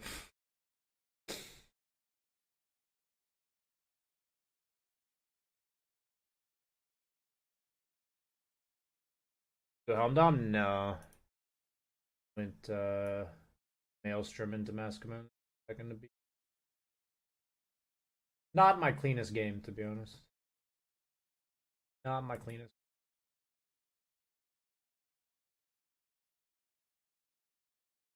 A refresher on Naga. Generally speaking, refresher is not a very good item on Naga. You don't really want to. You don't have like, at least on core Naga, because the song isn't really that great to refresh. Only 4 games a day. Is this intentional? Yeah, pretty much. It is intentional, yeah. I only stream about 4 to 5 hours a day, Monday through Thursday. And I often do like a coaching session or 2. Like tomorrow I have 2 coaching sessions. Yesterday I had a class. Purposely not really playing very much. I just don't have enough mental energy to do that, plus all the stuff I'm doing with my community and everything.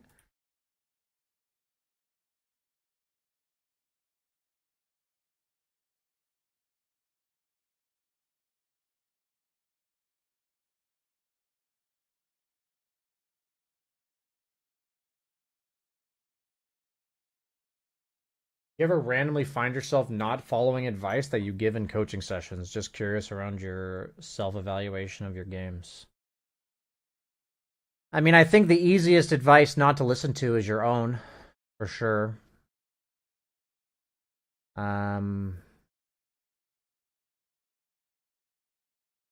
I try to live by the principle, or not try. I think I live by the principles that I preach. But if we're talking about having like a mindset or handling a game a certain way or something, you know, I definitely fail myself sometimes. Like I come up short. So I would say that, you know, when I tell people in coaching sessions, it's me telling you what to strive for rather than do this every time or whatever. And I often tell people to, I think it's a good question, by the way. I try to teach people the questions they're supposed to ask themselves to help guide them to the right decisions rather than this is the right decision. And I do ask myself the same questions that I tell people to ask themselves. That is what I'm coaching you to do. So I don't know if that answers your question.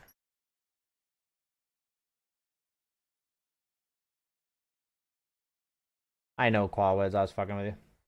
Hey, BHJ, it took me a few games to learn it, but I've been owning with Viper you showed in your recent video. Fuck yeah, S-Renga. Nice to hear that, man. Yeah, it kind of takes a little getting used to if you're not used to the playstyle, perhaps. For me, I saw it and I'm like, I'm used to this playstyle. I can just do it. But it is a bit of a unique playstyle. Brian, how you doing, playa? Still hanging low? Haha. Hope you've been well. Dude, I'm hanging low, slightly to the left, my friend. You know what I'm saying? Lock it in, bruh. You know what I'm saying, Jonathan?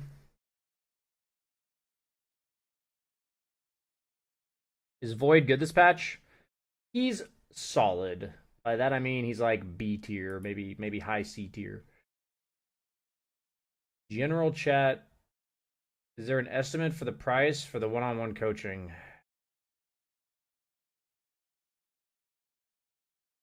It will be a better deal IMO than the normal one-on-one, which is 120 for 1 hour.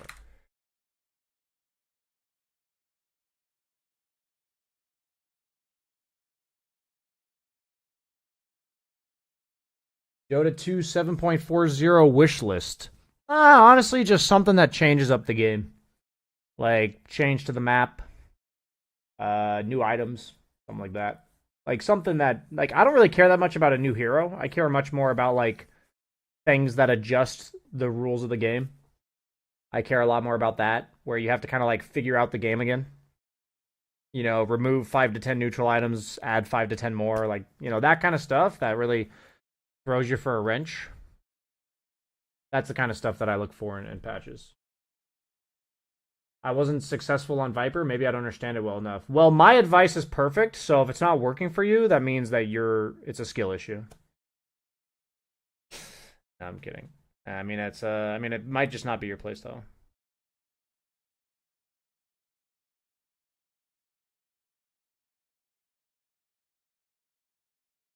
Any advice for when you're losing the mid lane? Every hero has the choice to gank or to farm, right? Generally speaking, it's a lot about making sure you scoop up the wave under tower as much as you can. If the opponent's like staticking the wave, then you're left with the very like polar, like a binary choice of do I jungle the camps behind me or do I gank? And that's just a feels thing of like what hero you're playing, how well you jungle versus how active you can be. Have you hit your timings yet? I mean, honestly, the mastery of a hero is knowing what to do when you lose your lane. Most heroes are not that hard to maximize when you have the lead. Like, obviously, there's a lot of things you can do that really make use of the lead, but the most important skill on any hero is to know what to do when you're losing. And in mid, it's a lot about balancing jungling versus scooping up the wave, and then also roaming. There's like heroes like Primal Beast that can roam like level 4 or 5. But then if you're like a Storm or like a Ember, you know, you need to wait till 6 usually. And if you're like an Ember and you max Slight Chains and you're losing your lane, that's pretty yikes, you know, because you have no backup plan. But if you know you're going to lose your lane and you max Flame Guard, at least you have a backup plan, you know? Stuff like this.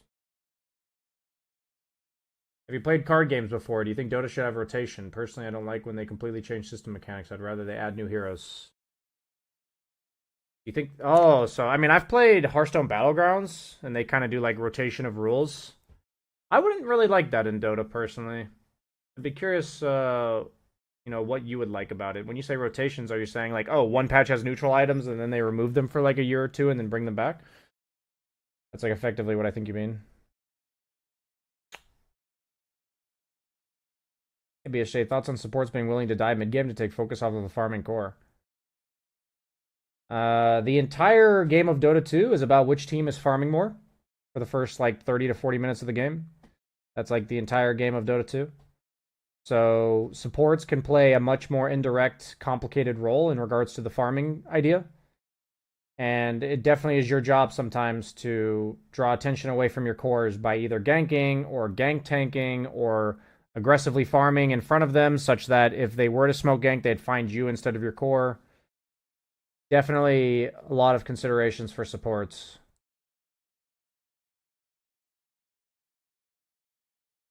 Any idea how to play when you have no initiators? Unless you were first overall pick, the best way to play is to not have that happen. I talked about this in my coaching session yesterday. If your first two heroes picked have no stuns, at that point you should pick a stun, no matter what role you are. If you like it, it's like if you don't pick a stun, you're gonna find yourself in that situation. If you find yourself in that situation, what that usually means is you're going to have to farm for like 25 to 30 minutes, and your third or fourth item will have to be like Abyssal or Sheepstick or something like this. If you're a support, you can consider like Atos first, depending on what hero you're playing. You can consider fixing it with items. But a lot of problems like that are better solved by not having them in the first place, you know? But it's still important to know, like, farming for 3 or 4 items to hit that first item, or hit that third item hex, like, that can be a good way to come back, you know? Like, if you're Quap, maybe you go, like, Kaya Sanj, it's like Blade Mail Kaya Sanj Sheep, maybe you do that because you have to. Generally, Abyssal, Sheep, Atos are, like, the 3 items, just depends on, when in the game you're going for it, and what type of hero you are.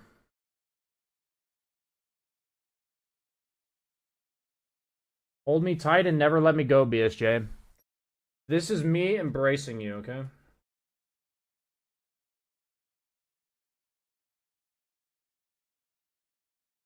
I'm even swaying a little bit.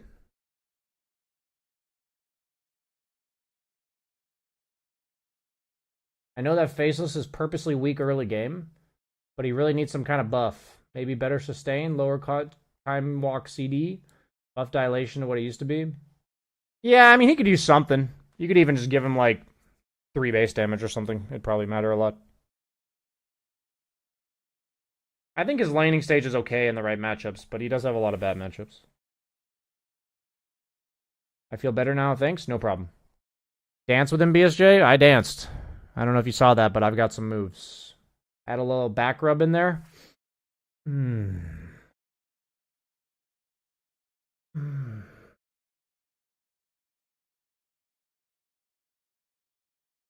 Gotta grind out those knots a little bit.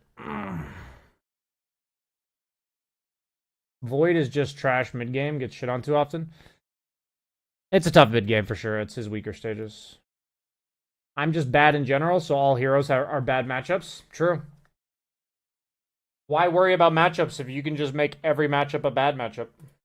One way to do it.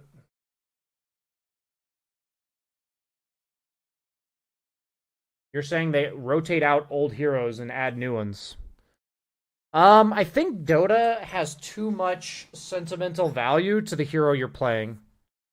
Like, I would be distraught if they removed, like, 3 of my favorite heroes in a rotation. Like, I think there's a sizable portion of Dota players who would just not play at any given moment because their hero's not in the game. Like, I don't think rotating heroes is, like, at all an option. I don't think you can do that.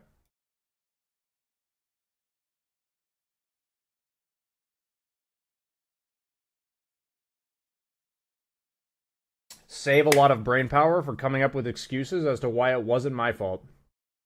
If you get really good at passing the torch, then you can just never take fault, and then you're a winner of life at that point.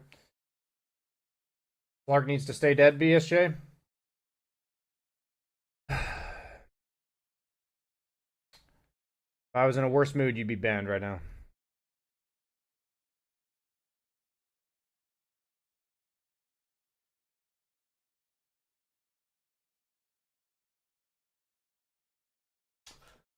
I agree that I think you have to at least try to have most heroes on the pool. I think Dota excels on that over other games where you see a fuck ton of heroes picked in tournaments. I mean, also, I think the balance of Dota would really struggle if, like, 5 heroes were removed. I remember it being a problem in random draft where certain heroes would be absolutely broken because they're, like, 3 or 4 counters are just out. You know?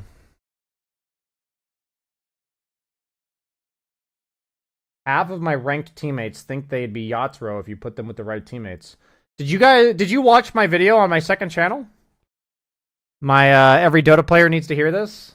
It basically called out that mindset. It literally called out that mindset. I'm perfect if I just found the right scenario. Where my teammates were better. That's actually something I pretty much called out in my video.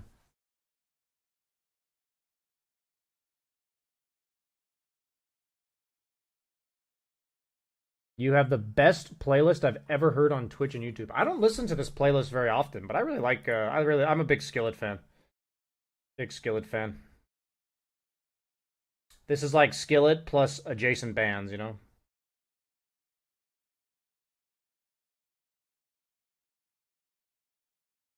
I'm glad you like the music, my friend. I'm glad you like the music.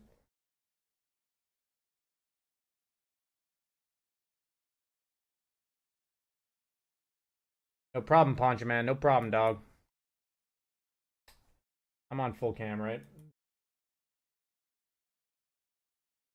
I have to check if I'm on full cam, because if I pick my nose, you'll definitely see it. If I wasn't on full cam, I could maybe slip it in there.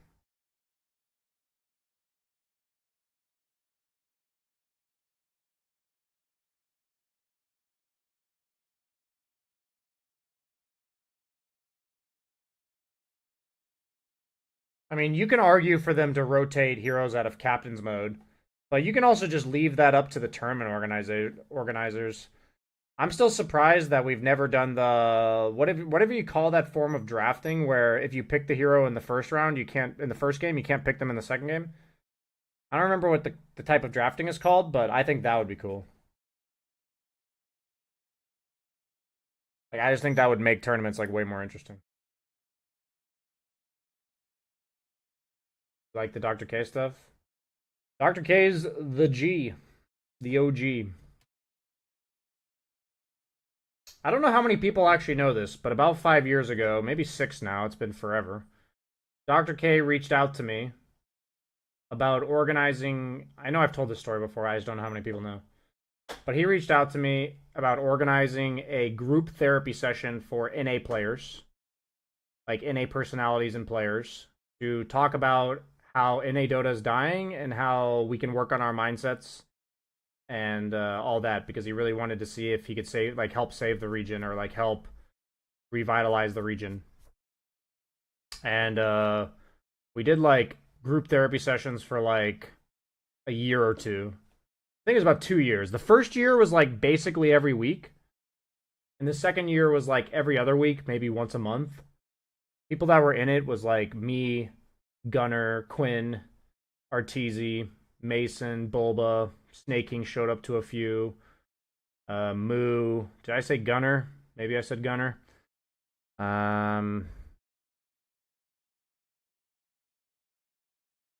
And it was like the beginning of my journey, to be honest. It was like the beginning of changing my life. There were things that were already happening in my life that were like, that I was already moving towards making change in my life, but that was like the first big event in my life that really helped me change my mindset. So basically, I'm like, I don't want to say like eternally grateful, but I'll always be grateful for, I guess, eternally grateful. I will be eternally grateful for the impact that Dr. K's had in my life. So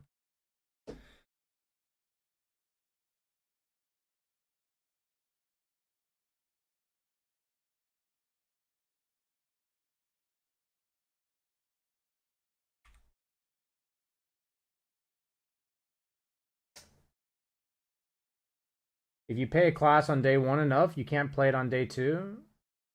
Oh, I see. Yeah. Mindset's probably the most important thing in Dota. There's like so many like what ifs in my career. If I had like a better growth mindset in my 20s, like if I had the growth mindset I have now when I was like 21, you know, it's like coulda, shoulda, woulda, or whatever. But I'm pretty damn confident I would have made it to TI numerous times. Like it's very obvious in hindsight what my limitations were. I mean, it's all the stuff that I'm not fixing per se, but improving upon now. But sadly, too little, too late. I think it'd be super helpful if the great NA players actually played in NA to help teach the next generation of Dota players. I mean, it's not really possible, sadly. I mean, to some degree, they'd have to be pretty sacrificial in their own careers. And the NA region just kind of died. There was a lot of like gatekeeping that happened. I think that the NA culture as a whole, like not just Dota, but NA culture is like highly individualistic and not really conducive to good team play. And I think that I always say that like the limit for the amount of Americans you can have on a good Dota team is 1.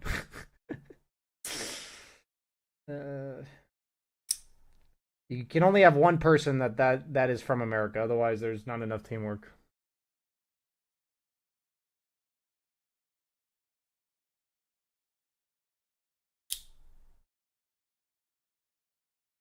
The issue with NA Dota is that most NA gamers don't want to start on a game that takes so much thought and time just to be less than average.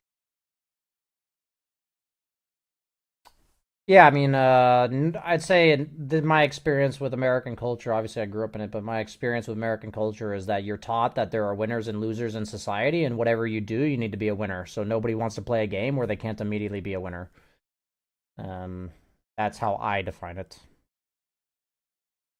You know, there's a lot more to life than winning and losing, but unfettered capitalism kind of just makes it all about winning and losing. When life becomes about winning and losing, then yeah, Dota doesn't really become an appealing game, for sure. Throughout human history, if people had the knowledge of their older self when they were much younger, exactly. Being bad in games makes people feel bad, and they don't want to do something that makes them feel bad. It's pretty simple. I don't think being bad at something has to make you feel bad. Like, I guess the only issue I have with what you're saying is that you're saying that that's, like, naturally how it is. And that's, like, in my opinion, a societally taught learned behavior. I don't think that's, like, what it is. Like, I don't think humans are just like that. I think that's a misguided take.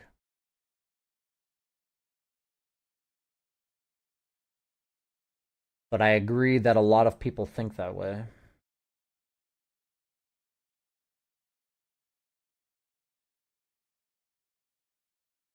Have you heard about the streamer Krabby? I've heard his name. Definitely heard his name. I've never watched his stream, though.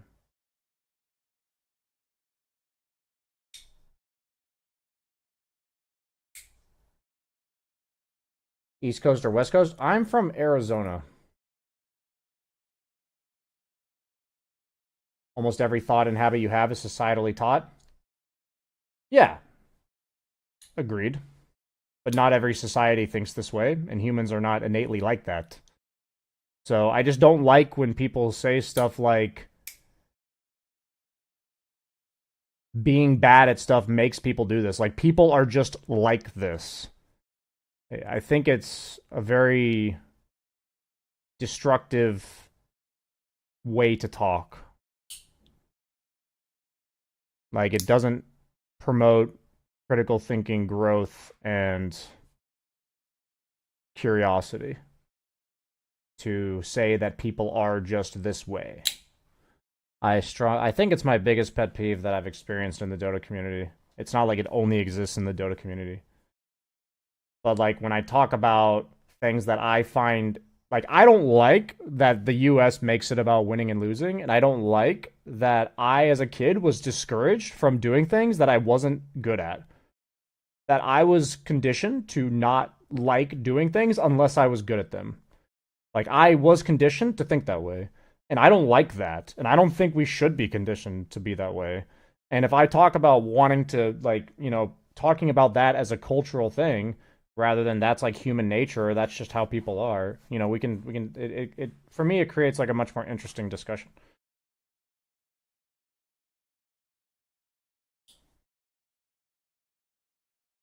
I don't disagree with that. Depends on what you mean by the reward of being good.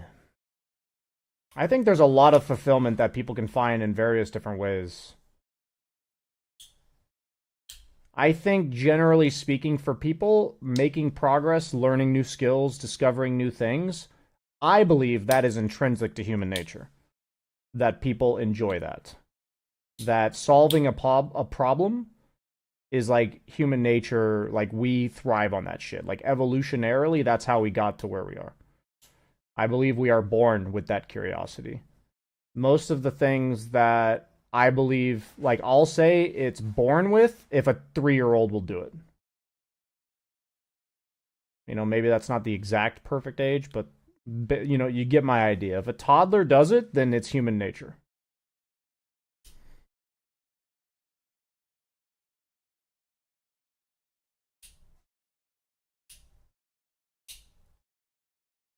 There's a funny Krabby story. A guy in chat was suggesting plays he thought were unconventional, like pushing high ground as Ursa. He thought the guy must be low ranked. Days later, of him being a viewer, Krabby was asking him his MMR, and it turned out the chatter was Fade from Wildcard.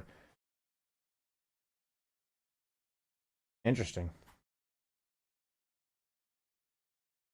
What was the benefit of trying to go high ground as Ursa? Like, what's the idea behind this?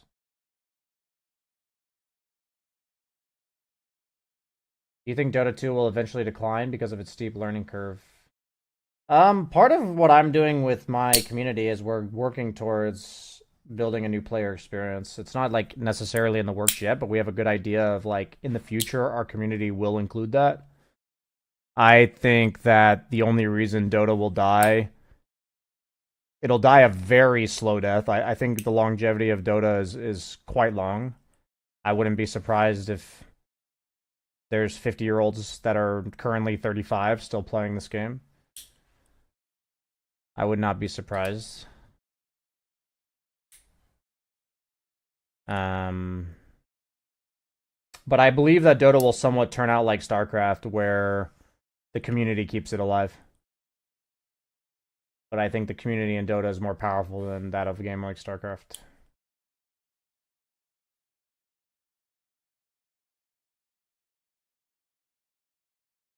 I understand what you're saying, Skilly takes care. I understand what you're saying.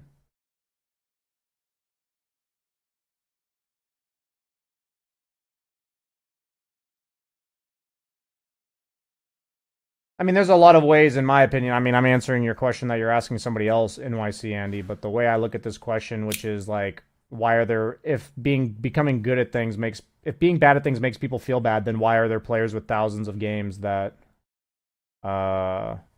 still play Dota that aren't very high ranked? I mean, I guess I don't want to answer that because I'm changing the subject by answering it. The Ursa play, he was saying Krabby should push the limits more and put pressure on the other team. I don't remember the exact situation, though. That's a good advice. I like that. You should check out Locky. He seems to want to improve, and coming from LoL, might appreciate high-level feedback. I'm not currently in the zone for doing collabs, but I think there's definitely going to be a time in the future that I include more collabs. Stuff like that would be cool.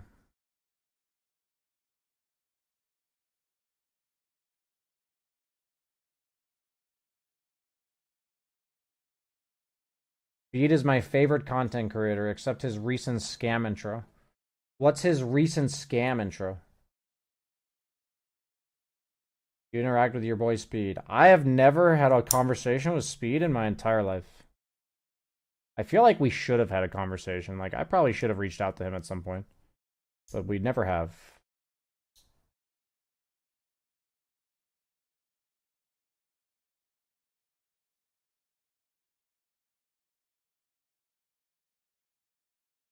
You remember the old CSGO scam? Dota has one now? Oh, gambling. I see. Can you grow a beard? No. Sadly, no. You play Dota to win and gain MMR. I play Dota to make sure the enemy doesn't have a fun time. We aren't the same. I gotta be honest with you, man. I used to really play into the fact that a lot of Dota players just like to see the misery of other Dota players. I think that is a very sad thing to do. I think that is sad. I'll just be honest with you. You spend time in your day feasting on the misery of other people. I think that's just sad. Like, that saddens me to know that people do that. Not that I'm saying people who do that are sad. I'm saying that it saddens me to know that people do that. Objectively, I'm having fun in Dota. Objectively, I'm also bad, but having fun weighs more to me.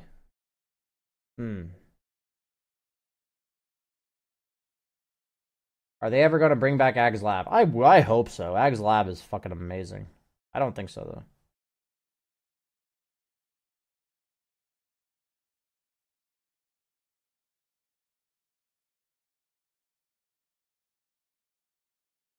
I genuinely feel bad for the guy who starts the game by feeding 5 times, then DCs for 3 minutes, comes back and just plants words in Fountain.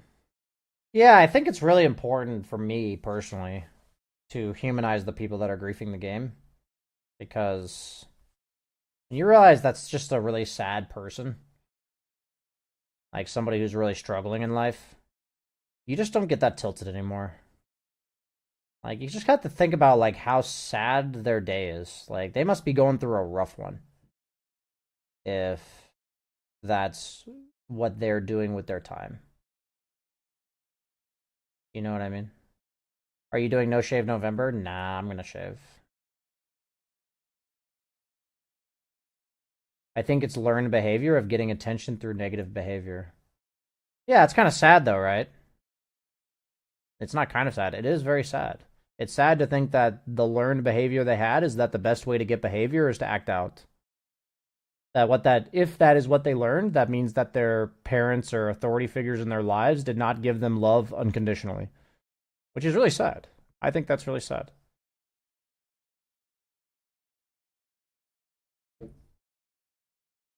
Like, otherwise you wouldn't have that behavior, right? You wouldn't need to fight for attention.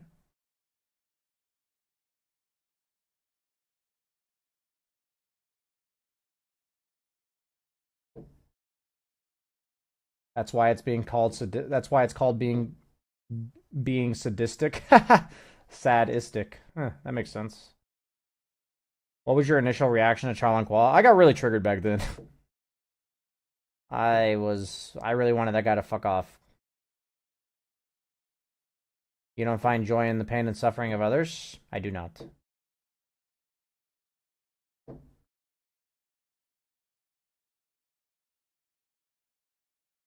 Kind of behavior also will slip into their real life relationships, what I've seen happen in real time, which is yeah. It's really tough to see that happen for sure. I mean, I just think life is hard enough as is. So if you're actively spending effort to make other people's lives less enjoyable, that, like, there's already a deficit, you know? It's already hard enough for life as is. So I just think it's really sad that there's people who invest time and energy making other people's lives worse. I don't think that's human nature. For me, that is a learned behavior. I believe it is human nature to enrich other people's lives and their own.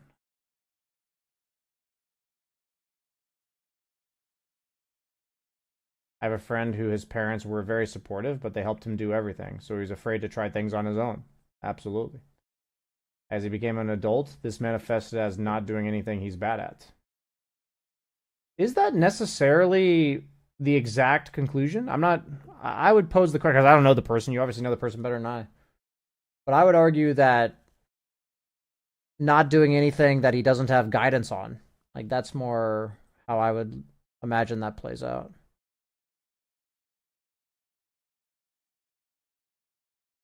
I don't believe in the carrot and the stick, personally.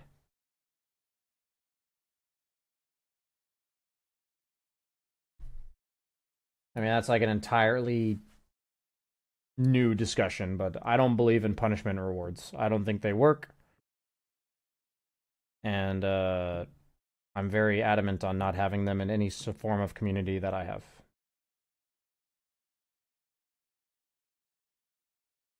How would you criticize friends to improve in game? If I was going to talk to a friend about improving at Dota, for instance, I would first ask them what their thoughts are and what is their approach to Dota. That's the first question I would ask them. Are they trying to improve? You know, what do they get out of Dota? I would want to understand why they enjoy Dota first. What are their aspirations? Like, doesn't mean they have to go pro, but they can just really enjoy gaining MMR and gaining skill. Like, I personally really enjoy playing games to get better at them. Like, I generally like just learning new things. I think that's fun. So, you know, I would want to know first why they're playing Dota in the first place. Why is your head not centered? I can move it to here. And bring chat over on my main screen. What do you use instead of the carrot and the stick? If you want an in-depth answer, the book is called Punishment and Rewards. If I gave it as short an answer as possible, carrot and stick is effectively behavioral manipulation. You're giving somebody a treat so that they'll do something for you. You're punishing them to make sure they don't do something. You're threatening them that if they do something, they'll get this punishment. The one thing that doesn't happen in the carrot and stick approach is to ask the person why they're doing what they're doing in the first place. Like, if a kid is misbehaving and, you know, waking his parents up at night because he can't sleep, and the parents tell him, like, go to your room, like, don't disturb us in our sleep, or we'll ground you. It's like, what's not happening is, hey man, why are you having trouble sleeping? So you never actually get to the root of the problem. You're just effectively trying to get somebody to do what you want them to do. So in the short term, behavioral manipulation. In the long term, resentment. And fear, shame, guilt. Sounds like bad parenting. It's the exact same in, like, classroom settings. Exact same in company environments. You hurt BSJ's feelings by calling Speed your favorite creator? I don't think you hurt my feelings. Not sure why you're projecting that. I will read that. It's so important. Hell yeah, man. One of the probably like top 5 most impactful books I've ever read is Punished by Rewards. It basically asserts that carrot and the stick is scientifically proven to be a bad method. We are just told otherwise.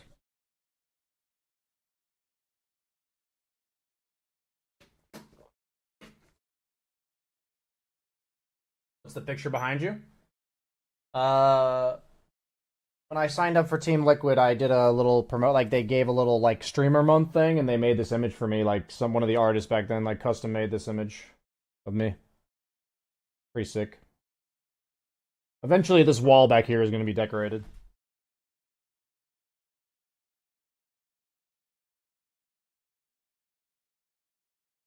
Punished by Rewards. Punished by Rewards. But I'm sure if you search Punishment by Rewards, you would find it.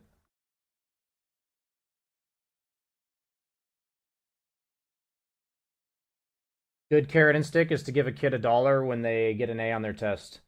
That's exactly what the book is talking about. The book's assertion, which I completely agree with, is that punishment and rewards are two sides of the very same coin, and that rewards are equally as destructive as punishments. So the book itself, and I myself, would say that giving your kid $1 for getting an A on their test is exactly what we're advocating against.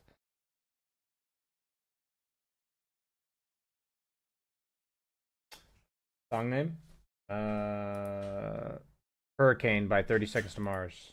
One of my favorite songs, actually. Not one of my favorites. It's a good song, though. I really like this song. Does he talk about if carrot and stick are still bad methods when it comes to animals? It actually basically says that by using carrot and stick on humans, you're turning them into animals. Like, you're treating them like animals. So basically, there is no real other way to train an animal.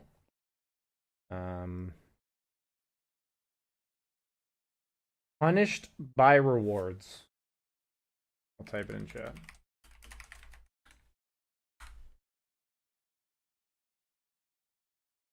It's always bad to treat humans like animals. Then how is giving them $1 for getting an A on their test any different than giving your doggy a treat for wagging his tail?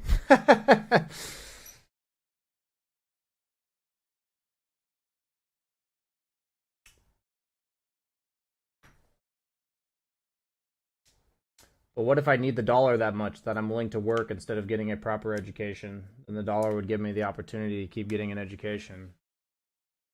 I mean, that's different, right? Like, if you need that dollar to get a proper education, then the argument of the book would be that if your parent was in that situation, that they would do whatever they could to help you get that education, and they don't need to bribe you with $1 to get a good grade on the test. They would just support you. It's not conditional support. If the tail wag is what you want, sounds good to you? Exactly. That's what the book's arguing, is that it's for the convenience of the person that's manipulating behavior, not for the good of the other person. That's like what the entire book is arguing. So it's not arguing that it doesn't work in the sense that the person won't work harder to get that A on that test, but it's saying that in the long term, they will not work harder. They will learn to only work for rewards. They will learn to expect a reward at the end of something that they do. And eventually, it doesn't work anymore. So yeah, I mean, that's exactly what the book is saying. So, how in the world can you prove that absence of both is best? No human has ever been raised without some mixture of each. I mean, if you're gonna ask the question, I just read the book. Hard for me to summarize a book for you. Shouldn't you remain neutral to your teammates? Do something well so their motivation can remain pure and not linked to your approval? Hard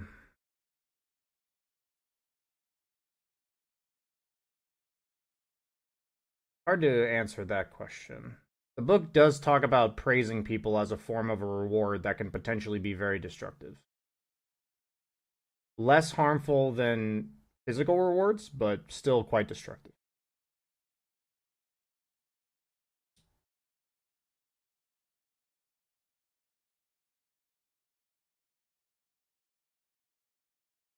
I mean, I can't really have a full-on discussion about it when we're speaking two different languages. Like, you don't have the same context as I have. And, you know, it doesn't really sound like, Skilly, that you're, like, open-minded about what I'm trying to say. It just doesn't feel that way. Like, everything I've said, you've kind of just given a devil's advocate. It doesn't feel like you're trying to understand what I'm saying. So it's like, at this point, if you'd like to try to understand what I'm saying, feel free to ask a question. Otherwise, you know, read the book so we're speaking the same language here.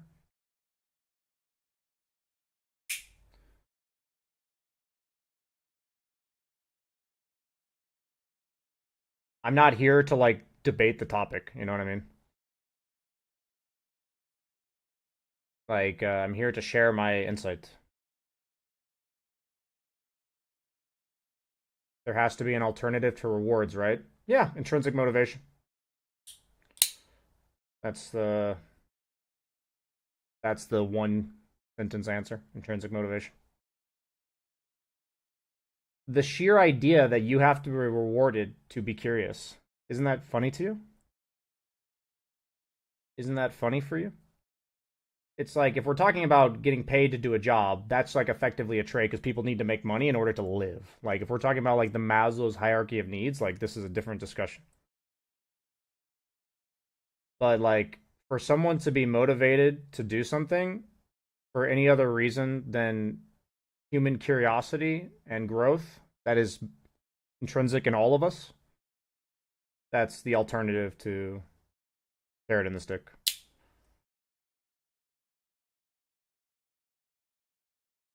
I do not think we should reward good teammates. Hey man, you're speaking the same language I am. I have the philosophy that rewards are equally detrimental as punishments. I think you can like appreciate somebody. It's very different to say like, hey man, I really enjoyed that game with you. Like you were a pleasant teammate to play with. Like that's very different than being, rewarding them in some way. Like expressing appreciation is not necessarily a reward. A little bit off topic, but I used some strategies from your most recent YouTube video on effective communication, expressing your intent with teammates, and it worked extremely well. That's fucking awesome, dude. I can't tell you, like, that is fucking awesome. Like, what I'm trying to do now, because I've had to kind of shift my mindset and the way that I'm approaching talking to you guys about this stuff. What I'm trying to do is I think I understand what you guys are trying to do when you communicate with your teammates. And I want to teach you to do it better. I want to teach you a way that's more impactful, that will have better success, that it'll make the community a better place, which maybe you don't care about that. That's fine. And it'll also make people more likely to listen to you because you're being respectful and assertive rather than condescending and demanding. Being condescending and demanding is not more powerful than respectful and assertive. And I will preach that till the day I die. Is it weird if I enjoy Dota 2 for the farming simulator angle? It is. I wouldn't say that's weird. I wouldn't say that's weird. I love the farming aspect of Dota. It literally turned the game into two teams arguing into us stomping them, so thank you for that. Fuck yeah, dude. Spread the word, bro. Keep setting that example, bro. When I say spread the word, I just mean keep doing it. Be a good example. That's the best way to spread the word. Just be a good example. And it doesn't mean you have to be a perfect example. It just means that, all of us can take ownership in improving a little bit day by day. Is it not true that your brain calculates reward from any action divided by effort you put in? It seems normal that people quit after not seeing any results, and only 1% of psychopaths can embrace that and reach big results.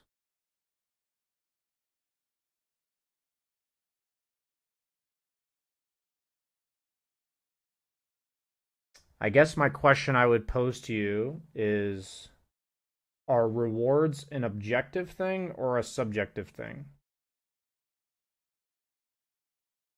Like, if you and I do the exact same task, will we always have the exact same expected reward?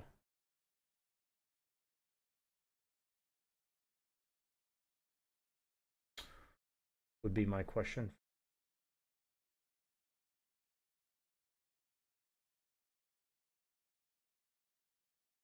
There's a hot topic about how inclusion in classrooms is actually beneficial to the group, even if there's one kid that would normally be isolated from the others due to behavioral issues. Absolutely. I believe that. I mean, that fits my narrative, but it'd be cool to read this study about that. Leviathan says subjective. What I think is really funny is that there's people who say that people are psychopaths by pushing through getting no feedback for rewards on what they're doing. I think what you're missing is that you don't understand what reward they're seeking. And they're not getting the rewards that you would normally expect. And you think they're psychopaths because the rewards you would be expecting for what they're doing, they're not getting. And you're like, how the fuck did they push through this? Called intrinsic motivation. It's called intrinsic motivation, not extrinsic motivation. The people that are able to push through it, they're not psychopaths. They are intrinsically motivated.